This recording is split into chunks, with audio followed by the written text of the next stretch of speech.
ನಾನು ಫಸ್ಟ್ ಮುಖಪುಟ ಅದು ಕತೆನೆ ತಗೊಂಡು ಹೋದಾಗ ಒಬ್ರು ನಿರ್ದೇಶಕರ ಹತ್ರ, ಓ ಏನು ನಿಮ್ ಕತೆ ತುಂಬಾ ಚೆನ್ನಾಗಿದ್ಯಾ, ನಿಮ್ ಕತೆ ಚೆನ್ನಾಗಿದ್ರೆ ನಿಮ್ ಚಪ್ಲಿನ್ ನನ್ನ ತಲೆ ಮೇಲೆ ಇಟ್ಕೋತೀನಿ ಅಂತ ಎಲ್ಲರ ಮುಂದೆ ಅವಮಾನಿಸಿದ್ರು ನನ್ನ. ನಾನು ಅವಾರ್ಡ್ ತಗೊಂಡಾಗ ಸರ್ ಇವತ್ತು ಹೊಸ ಚಪ್ಪಲಿ ಹಾಕೊಂಡಿದ್ದೀನಿ, ಟ್ರೈ ಮಾಡಿ.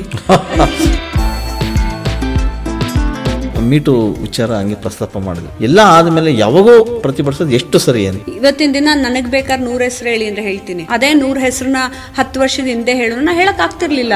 ನನ್ಗ ಇರ್ಲಿಲ್ಲ ಕೆಪಾಸಿಟಿ ಬಾಯಲ್ಲಿ ಹೇಳೋದಕ್ಕೆ. ಆಧ್ಯಾತ್ಮ ಮತ್ತು ರಾಜಕಾರಣ ಎರಡೂ ಕೂಡ ಒಂದೊಂದು ದಿಕ್ಕು, ಎರಡೂ ಕೂಡ ವಿರುದ್ಧ. ಚಾಣಕ್ಯ ಅವ್ರೇನ್ ಹೇಳಿದ್ರು, ನಿಜವಾದ ಫಿಲಾಸಫರೇ ನಿಜವಾದ ರಾಜಕೀಯ ನಾಯಕ ಆಗೋದಕ್ಕೆ ಸಾಧ್ಯ. ಫಿಲಾಸಫಿ ಇರುವಂತ ರಾಜಕಾರಣಿಗಳು ಇದ್ದಾರಾ? ನಮ್ಮ ಪ್ರೈಮ್ ಮಿನಿಸ್ಟರ್ ಇದಾರಲ್ಲ.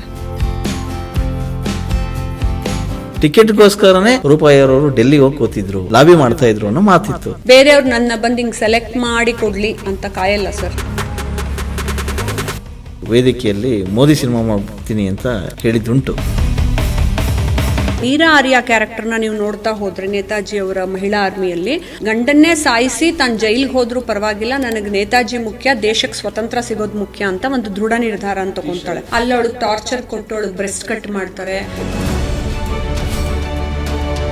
ಈ ನೀರಾರಿ ಅವರಿಗೆ ಆಗಿನ ಸರ್ಕಾರ ಸರಿಯಾಗಿ ನಡ್ಕೊಳ್ಳಿಲ್ಲ, ಗೌರವನು ಕೊಡ್ಲಿಲ್ಲ. ಕಾಂಟ್ರವರ್ಸಿಗೆ ಹೋರಾಟ ಮಾಡೋದೇ ತುಂಬಾ ಕಷ್ಟ ಆಗ್ಬಿಡುತ್ತೆ. ನಾನು ಕೋರ್ಟಲ್ಲಿ ಹತ್ಕೊಂಡು ಇದನ್ನೇ ಹೇಳಿದೆ, ನಿಜವಾದ ನೀರಾರ್ಯ ಬದುಕಿದ್ದಾಗ್ಲೂ ನೀವೆಲ್ಲ ಹಿಂಗೆ ತೊಂದರೆ ಕೊಟ್ಟು ಅವಳನ್ನ ಸಾಯಿಸ್ಬಿಟ್ರಿ. ಈಗ ಅದೇ ಕತೆನ ನಾವು ತೆರೆ ಮೇಲೆ ತರ್ತಿದೀವಿ ಇಂದಾಗ್ಲೂ ನೀವು ನನಗೆ ಹಿಂಗೆ ಹಿಂಸೆ ಕೊಡ್ತಾ ಇದ್ದೀರಾ. ಇತ್ತೀಚೆಗೆ ನಿಮಗೆ ಯಾರೋ ಒಬ್ಬ ಕಾಮೆಂಟ್ ಮಾಡಿದ್ದ, ಡೋಂಟ್ ಹೇಟ್ ಮುಸ್ಲಿಂ ಅಂತೇಳಿ. ಮುಸ್ಲಿಂ ಧರ್ಮವನ್ನ ವಿರೋಧ ಮಾಡೋರ ರೂಪಾಯಿಯರು. ಅವರ ಗ್ರಂಥಗಳನ್ನಾಗ್ಲಿ ಅವ್ರ ಬಗ್ಗೆ ಆಗ್ಲಿ ನಾವ್ ಯಾರು ಬೈಯಕ್ಕೂ ಹೋಗಿಲ್ಲ. ಮತ್ ಇವ್ನ ಯಾರೋ ಡಿಜಿಟಲ್ ಅರೆಸ್ಟ್ ಅಲ್ಲಿ ಬಂದ್ಬಿಟ್ಟು ದುಡ್ಡು ಕಿತ್ಕೊಳ್ತಾ ಇರೋನು ನನಗೆ ಹೇಳೋ ರೈಟ್ಸ್ ಅವ್ನಿಗೆ ಏನಿದೆ ಸರ್, ಡೋಂಟ್ ಹೇಟ್ ಮುಸ್ಲಿಂ ಅಂತ. First of all he is eating Hindus money. ಮಕ್ಕಳ ಬಗ್ಗೆ ಹಿಂದೆ ಎಲ್ಲೋ ಮಾತಾಡಿದೆ, ನನಗೆ ಒಂದು 4 ಮಕ್ಕಳು ಬೇಕು, ಬಾಡಿಗೆ ತಾಯಿ ಹುಡುಕ್ತಾ ಇದೀರಿ ಅಂತ. ಸಿಕ್ರ ಅದನ್ನ ಡಾಕ್ಟರ್ಸ್ಗೆ ಹೇಳಿ ಬಿಟ್ಟಿದ್ದೀನಿ.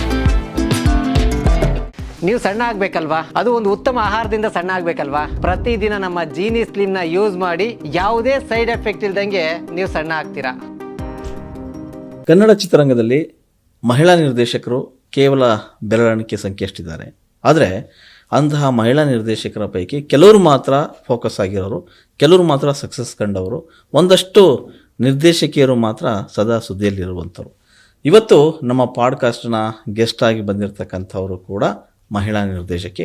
ಅವರು ಸದಾ ಉತ್ಸಾಹದಲ್ಲಿರ್ತಾರೆ, ಸದಾ ಹುಮ್ಮಸ್ಸಿನಲ್ಲಿರ್ತಾರೆ, ಸದಾ ನಗ್ತಾ ಮಾತಾಡ್ತಾರೆ. ಅಷ್ಟೇ ಅಲ್ಲ, ಸಾಕಷ್ಟು ವಿಚಾರಧಾರೆಗಳನ್ನು ಹೊಂದಿರುವಂತಹ ಮಹಿಳಾ ನಿರ್ದೇಶಕಿಯೂ ಕೂಡ.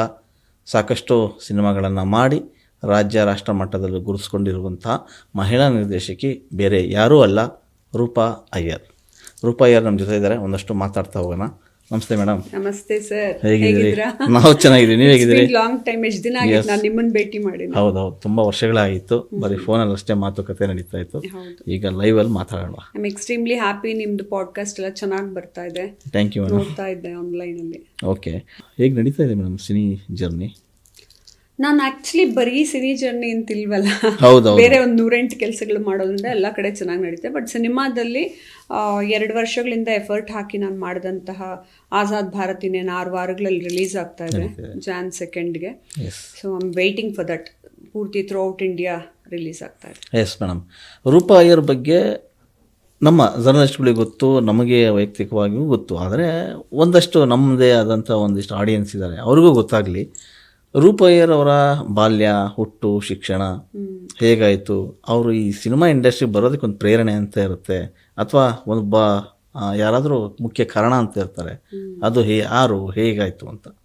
ಆ್ಯಕ್ಚುಲಿ ನಾನು ನಟಿಯಾಗಿ ಬರೋದಕ್ಕೆ ಮಾಡಿರೋದೇ ಬೆರಳೆಣಿಕೆ ಅಷ್ಟು ಸಿನಿಮಾ ನಾನು. ಯಾಕೆಂದರೆ ಬರೀ ಫಿಲಮ್ ಇಂಡಸ್ಟ್ರಿಲೇ ಮಾತ್ರ ಇದ್ದೀನಿ, ನನ್ನ ಮೇನ್ ಸ್ಟ್ರೀಮ್ ಪ್ರೊಫೆಷನ್ ಅಂತ ನಾನು ಇಟ್ಕೊಂಡಿಲ್ಲ. ನಾನು ಮೊದಲಿಂದ ಅಮೆರಿಕಲ್ಲಿ ಕೆಲಸ ಮಾಡ್ತಿದ್ದವಳು ವಾಪಸ್ ಬಂದು 22 ವರ್ಷದ ಹಿಂದೆನೆ ನಮ್ಮ ಮನೆಯನ್ನು ಟ್ರಸ್ಟನ್ನ ಸ್ಥಾಪನೆ ಮಾಡಿದೆ. ಸೊ ಅದ್ರ ಮೂಲಕ ಚಾರಿಟಬಲ್ ಆಕ್ಟಿವಿಟೀಸು ಮತ್ತು HIV ಇನ್ಫೆಕ್ಟೆಡ್ ಮಕ್ಕಳಿಗೆಲ್ಲ ಸಪೋರ್ಟ್ ಮಾಡ್ತಾ ಹೋದೆ. ಸೊ ಆ ಮಕ್ಕಳನ್ನ ಭೇಟಿ ಆದಾಗ, ಮೂಲತಃ ನಾನು ಡ್ಯಾನ್ಸ್, ನೃತ್ಯ ಕಲಾವಿದೆ, ಕ್ಲಾಸಿಕಲ್ ಡ್ಯಾನ್ಸರು. ಸೊ ಅದ್ರ ಮೂಲಕ ನಾನು ಈ ಸ್ಪೆಷಲ್ ಮಕ್ಕಳನ್ನ ಭೇಟಿ ಮಾಡಿ ಅವ್ರಿಗೆಲ್ಲ ಡ್ಯಾನ್ಸ್ ಹೇಳ್ಕೊಡ್ತಾ ಇದ್ದೆ. ಫಿಸಿಕಲಿ ಚಾಲೆಂಜ್ಡ್ ಮಕ್ಕಳು ಮತ್ತೆ ವಿಕಲ ಚೈತನ್ಯ ಅಂದ್ರೆ ಅವ್ರನ್ನ ಸ್ಪೆಷಲ್ ಮಕ್ಕಳು ಅಂತಾನೆ ನಾವು ಕರಿತೀವಿ. ಸೊ ಆ ಮಕ್ಕಳಿಗೆ ನಾನು ಅದೆಲ್ಲ ಹೇಳ್ಕೊಡ್ಬೇಕಾದ್ರೆ ಅಲ್ಲಿ ಒಂದು ಮಗು HIV ಇನ್ಫೆಕ್ಟೆಡ್ ಮಗುನ ಭೇಟಿ ಮಾಡಿದೆ. ಸೊ ಅದ್ರ ಬಗ್ಗೆ ಕ್ಯೂರಿಯಾಸಿಟಿ ಬಂದು ನಾನು ಏನಕ್ಕೆ ಅವ್ರಿಗೆ ಈ ಥರ ಕಾಯಿಲೆ ಬರುತ್ತೆ, ಅದು ಹೆಂಗೆ ಹೋಗುತ್ತಾ ಇಲ್ವಾ, ಆಗ ತುಂಬ ಪೀಕಲ್ಲಿತ್ತು 90s and 2000 ಆಮೇಲೆ ಇವ್ರಿಗೆ ಎಷ್ಟು ವರ್ಷ ಆಯುಸ್ಸಿರುತ್ತೆ, ಅದಕ್ಕೆ ಮೆಡಿಸಿನ್ ಇದೆಯಾ ಇಲ್ವಾ, ಅದ್ರ ಬಗ್ಗೆ ರಿಸರ್ಚ್ ಮಾಡ್ತಾ ಹೋದಾಗಲೇ ನಾನು ಮಾಡಿದಂಥ ಚಿತ್ರ ಮುಖಪುಟ. ಅಂದರೆ ನಾನು ನಿರ್ದೇಶನ ಮಾಡಿದಂಥ ಮೊದಲ ಚಿತ್ರ. ಅದಕ್ಕೆ ಮುಂಚೆ ನಾನು ಪ್ರೊಡ್ಯೂಸ್ ಮಾಡಿ ಆ್ಯಕ್ಟ್ ಮಾಡಿದ್ದು ದಾಟು ಫಿಲಮನ್ನು ತುಂಬ ಚೆನ್ನಾಗಿತ್ತು, ಕಾದಂಬರಿ ಆಧಾರಿತ ಚಿತ್ರ. ಅದಾದ್ಮೇಲೆ ಮುಖಪುಟದಿಂದ ನಾನು ಫುಲ್ ಫ್ಲೆಡ್ಜಲ್ಲಿ ನಾರಾಯಣ್ ಹೊಸಮನೆ ಅವರು ಕೈ ಜೋಡಿಸಿದ್ರು, ಮತ್ತೆ ಅದನ್ನ ಪ್ರೊಡಕ್ಷನ್ನು ಮಾಡಿ ನಾನು ನಿರ್ದೇಶನ ಮಾಡಿದಂತ, ರಚಿಸಿ ನಿರ್ದೇಶಿಸಿದಂತ ಚಿತ್ರ. ಸಾಕಷ್ಟು ವಿಶೇಷ ಮೆಚ್ಚುಗೆನೂ ಕೂಡ ಸಿಕ್ತು. ಸ್ಟೇಟ್ ಅವಾರ್ಡ್, ಇಂಟರ್ನ್ಯಾಷನಲ್ ಅವಾರ್ಡ್ಸ್ ಎಲ್ಲ ಸಿಕ್ತು. ಮತ್ತೇನು ಅಂದ್ರೆ ಆಗಿನ ಕಾಲದಲ್ಲಿ ನಾನು ಅವೇರ್ನೆಸ್ ಕ್ರಿಯೇಟ್ ಮಾಡಬೇಕಿತ್ತು. ಈ ದೊಡ್ಡವರು ತಪ್ಪು ಮಾಡಿ ಮಕ್ಕಳಿಗೆ ಶಿಕ್ಷೆ ಕೊಟ್ಟ ಹಾಗೆ HIV AIDS ಮಕ್ಕಳನ್ನ ಬಿಸಾಕ್ಬಿಟ್ಟು ಹೊರಟೋಗೋರು, ಅಥವಾ ಈ ಅಪ್ಪ ಅಮ್ಮ ನಾವ್ ಯಾರು ಅಂತ ಗುರುತಿಸ್ಕೊಳ್ದೆ ಸಮಾಜದಲ್ಲಿ ಭಯಕ್ಕೆ ಆತ್ಮಹತ್ಯೆ ಮಾಡ್ಕೊಂಡ್ಬಿಡೋರು, ಅಜ್ಜಿ ತಾತನ ಜೊತೆ ಮಕ್ಕಳು ಬೆಳೀತಿದ್ರು. ಅಂತ ಮಕ್ಕಳಿಗೆ ಗೌರ್ಮೆಂಟ್ ಶಾಲೆಗಳಲ್ಲಿ ಓದಕ್ಕೆ ಅವ್ರಿಗೆ ಹಕ್ಕಿದೆ ಅನ್ನೋದ್ರ ಬಗ್ಗೆ ಹೋರಾಟ ಮಾಡಿ ನನ್ನ ಟ್ರಸ್ಟ್ ಮೂಲಕ ಅವ್ರನ್ನೆಲ್ಲ ಕರ್ಕೊಂಡು ಹೋಗ್ತಿದ್ದೆ. ಹಾಗೆ ತುಂಬಾ ಇವೆಂಟ್ಸ್ ಮಾಡ್ತಿದ್ದೆ, ಮಿಸ್ ಕರ್ನಾಟಕ ಇವೆಂಟ್ ಇದೆಲ್ಲ. ಯಾಕಂದ್ರೆ ಈ ಮಾಡೆಲ್ಸ್ ಅನ್ನಿಸ್ಕೊಳ್ಳೋರು ಮತ್ತೆ ಈ ಸ್ಪೆಷಲ್ ಮಕ್ಕಳನ್ನ ಮುಟ್ಕೊಂಡು ಆ ಸ್ಟಿಗ್ಮಾ ಹೋಗ್ಬೇಕು, ಅದು ಕಂಟಿಜಿಯಸ್ ಅಲ್ಲ, ಇಂಥ ಮಕ್ಕಳನ್ನು ಮುಟ್ಕೊಂಡು ಅವ್ರ ಜೊತೆಲಿ ಇದ್ದು ಸಮಾಜದಲ್ಲಿ ನಾನೊಂದು ಒಳ್ಳೆ ಸ್ಥಾನಕ್ಕೆ ಸೇರ್ತೀನಿ ಅಂತ ಇವರೆಲ್ರಿಗೂ ಆ ಭಾವನೆ ಮೂಡಬೇಕು ಅನ್ನೋದಕ್ಕೆ ನಾನು ಅವಾಗಿಂತ ಜಾಸ್ತಿ ಫಿಲ್ಮ್ಗಿಂತ ಜಾಸ್ತಿ ಸರ್ ನಾನು ಇವೆಂಟ್ಸ್ ಮಾಡು ಅಥವಾ ನನ್ನ ಟ್ರಸ್ಟ್ಗಳು ರನ್ ಮಾಡು, ಬೇರೆ ಕೆಲಸ ಮಾಡೋದ್ರಲ್ಲೇ ಜಾಸ್ತಿ ಇದ್ದೆ. ಕರೆಕ್ಟ್. ಫಸ್ಟು ನಿಮ್ಗೆ ಸಿನಿಮಾ ಮಾಡೋ ಆಸಕ್ತಿ ಹುಡುತ್ತಲ್ವಾ, ಅದಕ್ಕೆ ಮನೆಯಿಂದ ಕೊಟ್ಟಂಥ ಪ್ರೇರಣೆ ಹೇಗಿತ್ತು ಅಂತ? ಆಕ್ಚುಲಿ ಮನೆಗಳಲ್ಲಿ ಎಲ್ರಿಗೂ ಗೊತ್ತಿರೋ ಹಾಗೆ ಮೊದ್ಲಿಂದ ಯಾರ್ದೋ ಮಾಡ್ತಿರ್ತಾರೆ ಫಿಲ್ಮ್, ಆಕ್ಟ್ ಮಾಡಕ್ ಹೋಗ್ತೀವಿ ಅಂದ್ರೆ ಮೊದ್ಲು ಅವಾಗ ಚಿಕ್ಕ ವಯಸ್ಸಿಂದ ಅದ್ರ ಬಗ್ಗೆನೂ ಭಯ ಇತ್ತು, ಕಳಿಸ್ತಾ ಇರ್ಲಿಲ್ಲ. ಯಾಕೆ ಅಂದ್ರೆ ಇವಾಗಿನ ತರ ನನ್ಗೆ ಯಾರೋ ಎಲ್ಲೋ ಸಿಕ್ಕಾಕೊಂಡ್ಬಿಟ್ಟೆ ಅಂದ್ರೆ ಓಲಾ ಟಕ್ ಅಂತ ಬುಕ್ ಮಾಡ್ಕೊಂಡ್ಬಿಡ್ಬೋದು, ಊಬರ್ ಮನೆಗೆ ಹೋಗ್ಬಿಡ್ಬೋದು. ಅವಾಗೆಲ್ಲ ಕಾರು ಅನ್ನೋದೇ ಆಕ್ಸೆಸ್ ಇರ್ತಿರ್ಲಿಲ್ಲ ನಮ್ಗೆ. ಕಾರ್ ಇರ್ಲಿ, ಫೋನೇ ಆಕ್ಸೆಸ್ ಇರ್ತಿರ್ಲಿಲ್ಲ. ಅವಾಗ ನಾವು ಇನ್ನೊಬ್ರೇ ಯಾರೋ ನಮ್ಮನ್ನ ಡ್ರಾಪ್ ಮಾಡ್ಬೇಕು ಅನ್ನೋದು ಕಾಯ್ಬೇಕಾಯ್ತು, ಇಲ್ಲಾಂದ್ರೆ ಬಸ್ಸಲ್ಲಿ ಹೋಗ್ಬೇಕಿತ್ತು. ಬಸ್ಸಲ್ಲಿ ಹೋಗಕ್ಕೆ ಈ ತರ ಮಾಡರ್ನ್ ಬಟ್ಟೆಗಳನ್ನೆಲ್ಲ ಹಾಕೊಂಡು ಹೋಗಕ್ ಆಗ್ತಿರ್ಲಿಲ್ಲ. ಆಮೇಲೆ ಬೇಡ ಒಂದ್ ಹುಡುಗಿ ಸೀರೆ ಉಟ್ಕೊಂಡು ಹೋದ್ರೂ ಕೂಡ ರಾತ್ರಿ ಹೊತ್ತು ಯಾವ್ದೋ ಒಂದೊಂದ್ ಬಸ್ ಇರ್ತಾ ಇತ್ತು ಅಷ್ಟು ದೂರ ಮನೆ ತನಕ. ಅವಾಗ ಎಲ್ರು ನಾವು ಹೆದರ್ಕೊಂಡು ಮನೆ ತಲುಪೋದೆ ಕಷ್ಟ ಆಗ್ತಿತ್ತು. ಬಟ್ ಆ ಸಮಯದಲ್ಲೇ ನಾನು ಕಾಲೇಜಲ್ಲಿ ಬ್ಯಾಂಗ್ಳೂರ್ ಸೂಪರ್ ಮಾಡೆಲ್ ಆಗಿದ್ದೆ, ಮತ್ತೆ ಫ್ಯಾಷನ್ ಶೋಸ್ ಮಾಡ್ತಿದ್ದೆ, ಮತ್ತೆ ಡ್ಯಾನ್ಸ್ ಎಲ್ಲ ಪ್ರೋಗ್ರಾಮ್ಸ್ ಎಲ್ಲ ಮಾಡ್ತಾ ಇದ್ದೆ ಎಲ್ಲಾನು. ಬಟ್ ಆ ಒಂದು ಟೈಮಲ್ಲಿ ಏನಾಗ್ತಿತ್ತು, ಆಕ್ಟ್ ಮಾಡೋದಕ್ಕೆ ಓಕೆ, ಬಟ್ ಅದಕ್ಕೂ ನಾನು ಜಾಸ್ತಿ ಪ್ರಾಮುಖ್ಯತೆ ಕೊಟ್ಟು ಒಪ್ಕೊಳ್ಳಿಲ್ಲ. ಆಕ್ಟ್ ಮಾಡಬೇಕು ಅನ್ನೋದಕ್ಕೆ ಭಯ ಇತ್ತು. ಅದಾದ್ಮೇಲೆ ನಾನು ಪ್ರೊಡಕ್ಷನ್ ಮಾಡ್ತೀನಿ ಅಂದಾಗ ಖಂಡಿತ ಎಲ್ರದ್ದು ಇದ್ದೇ ಇರುತ್ತೆ, ಅಯ್ಯೋ ನೀನ್ ಜವಾಬ್ದಾರಿ ತಗೊಂಡು ಪ್ರೊಡಕ್ಷನ್ ಮಾಡಿ, ಪ್ರೊಡ್ಯೂಸ್ ಮಾಡಿ, ನಿರ್ದೇಶನನು ಮಾಡಿ, ಅದು ಹೇಗೆ ಓಡತ್ತಾ ಇಲ್ವಾ, ಜನರಿಗೆ ಏನು ಅಂದ್ರೆ ಕೆಲಸ ಶುರು ಮಾಡಕ್ ಮುಂಚೆನೆ ಸಕ್ಸಸ್ ಸಿಗತ್ತಾ ಇಲ್ವಾ ಅಂತ ಟಾರ್ಗೆಟ್ ಹುಡ್ಕೊಂಡು ಹೋಗ್ತಾರೆ. ಆ ಭಯಕ್ಕೆ ಎಷ್ಟೋ ಜನ ಶುರುನೇ ಮಾಡಲ್ಲ. ಬಟ್ ಆದ್ರೂ ನನ್ನ ಎಲ್ಲ ಕರ್ಮಗಳನ್ನು ನನಗೆ ದೇವರೇ ನನಗೆ ಪ್ರಾರಂಭಿಸುವಂಥ ಪ್ರೇರೇಪಣೆ ಕೊಡೋದ್ರಿಂದ ನಾನು ಎಲ್ಲೂ ನಿಲ್ಲಿಸ್ತಿರ್ಲಿಲ್ಲ. ನನ್ನ ಇನ್ನರ್ ಎನರ್ಜಿ ಏನು ಹೇಳತ್ತೋ ಅದ್ರ ಮಾತನ್ನ ಕೇಳಿಕೊಂಡು ನಾನು ಮುಂದಕ್ಕೆ ಹೋಗ್ತಾ ಇದ್ದೆ. ಹಾಗಾಗಿ ಆ ಸಿನಿಮಾ ಮಾಡೋಕ್ಕೆ ಸಾಧ್ಯ ಆಯಿತು. ಆ್ಯಕ್ಚುಲಿ ತುಂಬ ಬ್ಯೂಟಿಫುಲ್ ಆಗಿರ್ತಕ್ಕಂಥ ರೂಪಾ ಅಯ್ಯರ್ ಅವರು ಒಬ್ಬ ನಟಿಯಾಗಿ, ಹೀರೋಯಿನ್ ಆಗಿ ಆ ಕಾಲಕ್ಕೆ ಬಂದಿದ್ರೆ ಚೆನ್ನಾಗಿರ್ತಿತ್ತು. ನೀವು ಯಾಕೆ ತೆರೆ ಹಿಂದೆ ನಿಂತ್ಕೊಂಡ್ರಿ ಅಂತ? ಸರ್ ನಾನು ಈಗ ತಾನೇ ನಿಮ್ಗೆ ಹೇಳ್ದಂಗೆ ಆಗ ನಮ್ಗೆಲ್ಲ ತುಂಬಾ ಭಯ ಇತ್ತು. Though I was in public medium ಅಲ್ಲಿ ಇದ್ರು ನಾನು ತುಂಬಾ ಇವೆಂಟ್ಸ್ ಇಂಡಿಪೆಂಡೆಂಟ್ ಆಗಿ, ನೀವು ನಂಬಲ್ಲ, ಬರೀ 6,000 ರೂಪಾಯಿಗೆ ಮೈಸೂರು ಎಕ್ಸಿಬಿಷನ್ ಅಲ್ಲಿ ಮತ್ತೆ ಮೈಸೂರು ದಸರಾ ಅಲ್ಲಿ ಪ್ರೋಗ್ರಾಮ್ ಎಲ್ಲ ಒಪ್ಕೋತಾ ಇದ್ದೆ. 6,000ಕ್ಕೆ ಡ್ಯಾನ್ಸ್ ಪ್ರೋಗ್ರಾಮು ಮಾಡು, ಫ್ಯಾಷನ್ ಶೋನು ಮಾಡು, ಇಲ್ಲಿಂದ ತಂಡನ ಒಂದ್ ಮೆಟೆಡೋರ್ ಅಲ್ಲಿ ಕರ್ಕೊಂಡು ಹೋಗು. ಎಷ್ಟು ಮಿಗ್ತಾ ಇತ್ತು, ಒಂದು 500 ರೂಪಾಯಿ ಮಿಗೋದು, ಎಲ್ರಿಗೂ ಮಾಡಿಸ್ತಿದ್ರು. ಬಟ್ ಆದ್ರೂ ನಂಗೊಂದು ತೃಪ್ತಿ ಯಾಕಿರ್ತಿತ್ತು ಅಂದ್ರೆ ನಾನು ಇಂಡಿಪೆಂಡೆಂಟ್ ಆಗಿ ಬದುಕ್ತಿದ್ದೀನಿ. ಸೊ ನಾನು ಕಾಲೇಜಲ್ಲಿ ಓದ್ಕೊಂಡೇನೆ ನಾನು ಇಂಡಿಪೆಂಡೆಂಟ್ ಆಗಿ ದುಡಿತಿದ್ದೀನಿ ಅನ್ನೋದು ನನ್ಗೊಂದು ತೃಪ್ತಿ ಇತ್ತು. ಸುಮ್ನೆ ನಾನು ಬ್ಯೂಟಿಫುಲ್ ಆಗಿದ್ದೀನಿ, ಓಕೆ ಹೋಗ್ಬಿಡ್ಬೇಕು, ಆಕ್ಟ್ ಮಾಡ್ಬಿಡ್ಬೇಕು ಅಂತ ಅನ್ನೋದು ಅದೇನೋ ನನ್ಗೆ ಮೊದ್ಲಿಂದ ಈ ಜನಾನೇ ಇಂಡಸ್ಟ್ರಿಲ ಭಯ ಹುಟ್ಟಿಸಿದ್ರು ಅನ್ಸುತ್ತೆ. ಅಂದ್ರೆ ಯಾಕಂದ್ರೆ ಹೆಣ್ಮಕ್ಳಿಗೆ ಹೆಂಗ್ ಸೇಫ್ಟಿ ಅನ್ನೋದು, ಅವಾಗ ಫೋನ್ ಇಲ್ಲ, ಈಗ ರೆಕಾರ್ಡ್ ಮಾಡ್ಕೋಬಹುದು ಯಾರೋ ಮಾತಾಡ್ತಾರೆ ಅಂದ್ರೆ, ಈಗ ಫೋಟೋ ತೆಕ್ಕೋಬಹುದು, ಈಗ ಎಲ್ಲಾ ಕಡೆ CCTV ಕ್ಯಾಮ್ರಾ ಇರುತ್ತೆ, ಮತ್ತೆ ಈಗೆಲ್ಲ ಹುಡುಗಿರೇ ಜೋರಾಗಿ ಓಡಾಡ್ತಿದ್ದಾರೆ.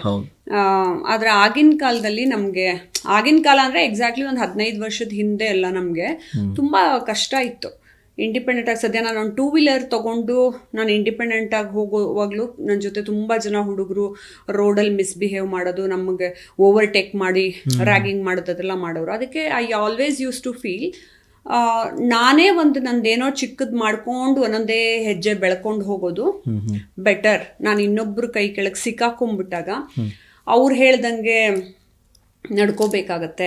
ನನಗೆ ತುಂಬಾ ಜನ ಇಂಟರ್ವ್ಯೂಗೂ ಕರೆದಿದ್ರು, ಎಲ್ರಿಗೂ ಗೊತ್ತು ಇಂಡಸ್ಟ್ರಿಲಿ ಇರೋರಿಗೆ, ಅವಾಗ ಯಾರ್ಯಾರು ಹೆಂಗೆ ಬಿಹೇವ್ ಮಾಡಿದ್ರು ಅನ್ನೋದು ಕೂಡ ಅವ್ರಗಳಿಗೂ ಗೊತ್ತು. ಆದ್ರೆ ನಾನು ಅದನ್ನೆಲ್ಲ ಮೀರಿ ಒಬ್ಬ ನಿರ್ದೇಶಕಿಯಾಗಿ ಬೆಳೆದಾಗ ನಾನು ಯಾರ ಕಂಟ್ರೋಲ್ಗೂ ಸಿಗಲ್ಲ. ನಾನು ನನ್ನ ಜ್ಞಾನ ಉಪಯೋಗಿಸ್ಕೊಂಡು, ನನ್ನ ಬ್ಯೂಟಿಗಿಂತ ಹೆಚ್ಚಾಗಿ ಬ್ರೈನ್ ಉಪಯೋಗಿಸ್ಕೊಂಡು ನಾನು ಒಂದು ಹೆಜ್ಜೆ ಮೇಲಕ್ಕೆ ಬೆಳೀತಾ ಹೋದಾಗ, ಅವಾಗ ನನಗೆ ಒಂದು ಸಮಾಜದಲ್ಲಿ ನನಗದೊಂದು ಚಿಕ್ಕ ವಯಸ್ಸಿಂದ ತುಂಬಾ ಕವಿಗಳೆಲ್ಲ ನನ್ನ ರೋಲ್ ಮಾಡೆಲ್ಸ್ ಆಗಿದ್ರಿಂದ ನನಗೆ ಸಾಹಿತ್ಯದಲ್ಲಿ ನಾನೇ ಬರೀಬೇಕು, ನಾನು ಬೇರೆ ಥರದಲ್ಲಿ ಬೆಳಿಬೇಕು ಅನ್ನೋದು ಒಂದು ಆಸೆ ಇತ್ತು. ಇವಾಗ್ಲೂ ಹೇಳ್ತಾರೆ ನಮ್ಮನೇಲೆಲ್ಲ ನೀನು ಆಕ್ಟ್ ಮಾಡಬೇಕಿತ್ತು ಅಂತ. ನಾನು ರಾಜ್ಕುಮಾರ್ ಸರ್ನ ಭೇಟಿ ಮಾಡಿದಾಗ್ಲೂ ಹೇಳಿದ್ನಲ್ಲ, ಅವ್ರು ಯಾವಾಗ್ಲೂ ಹೇಳೋರು ನೀನ್ ಆಕ್ಟ್ ಮಾಡಕ್ ಬರ್ಬೇಕು, ಅಂದ್ರೆ ನಿನ್ಗೊಂದು ಆ ಕಳೆ ಇದೆ, ನಿನ್ ತರ ಹೆಣ್ಮಕ್ಳು ಬರ್ಬೇಕಮ್ಮ ಅಂತ. ಸೊ ಆತರ ತುಂಬಾ ಜನ ಹೇಳೋರು. ಅದೇನೋ ಒಳಗಿದ್ದಿದ್ ಭಯ ಅನ್ಸುತ್ತೆ. ನಾನು ಹೀರೋಯಿನ್ ಆಗ ಇನ್ಸೆಕ್ಯೂರಿಟಿ ಇರ್ಲಿಲ್ಲ, ಇನ್ಫೀರಿಯಾರಿಟಿನೂ ಇರ್ಲಿಲ್ಲ. ಆದ್ರೆ ಎಲ್ಲಿ ನಾವ್ ಯಾರ ಜೊತೆ ಸಿಕ್ಕಾಕೊಂಡ್ಬಿಡ್ತೀವೋ ಅನ್ನೋ ಭಯ ಇರ್ತಿತ್ತು.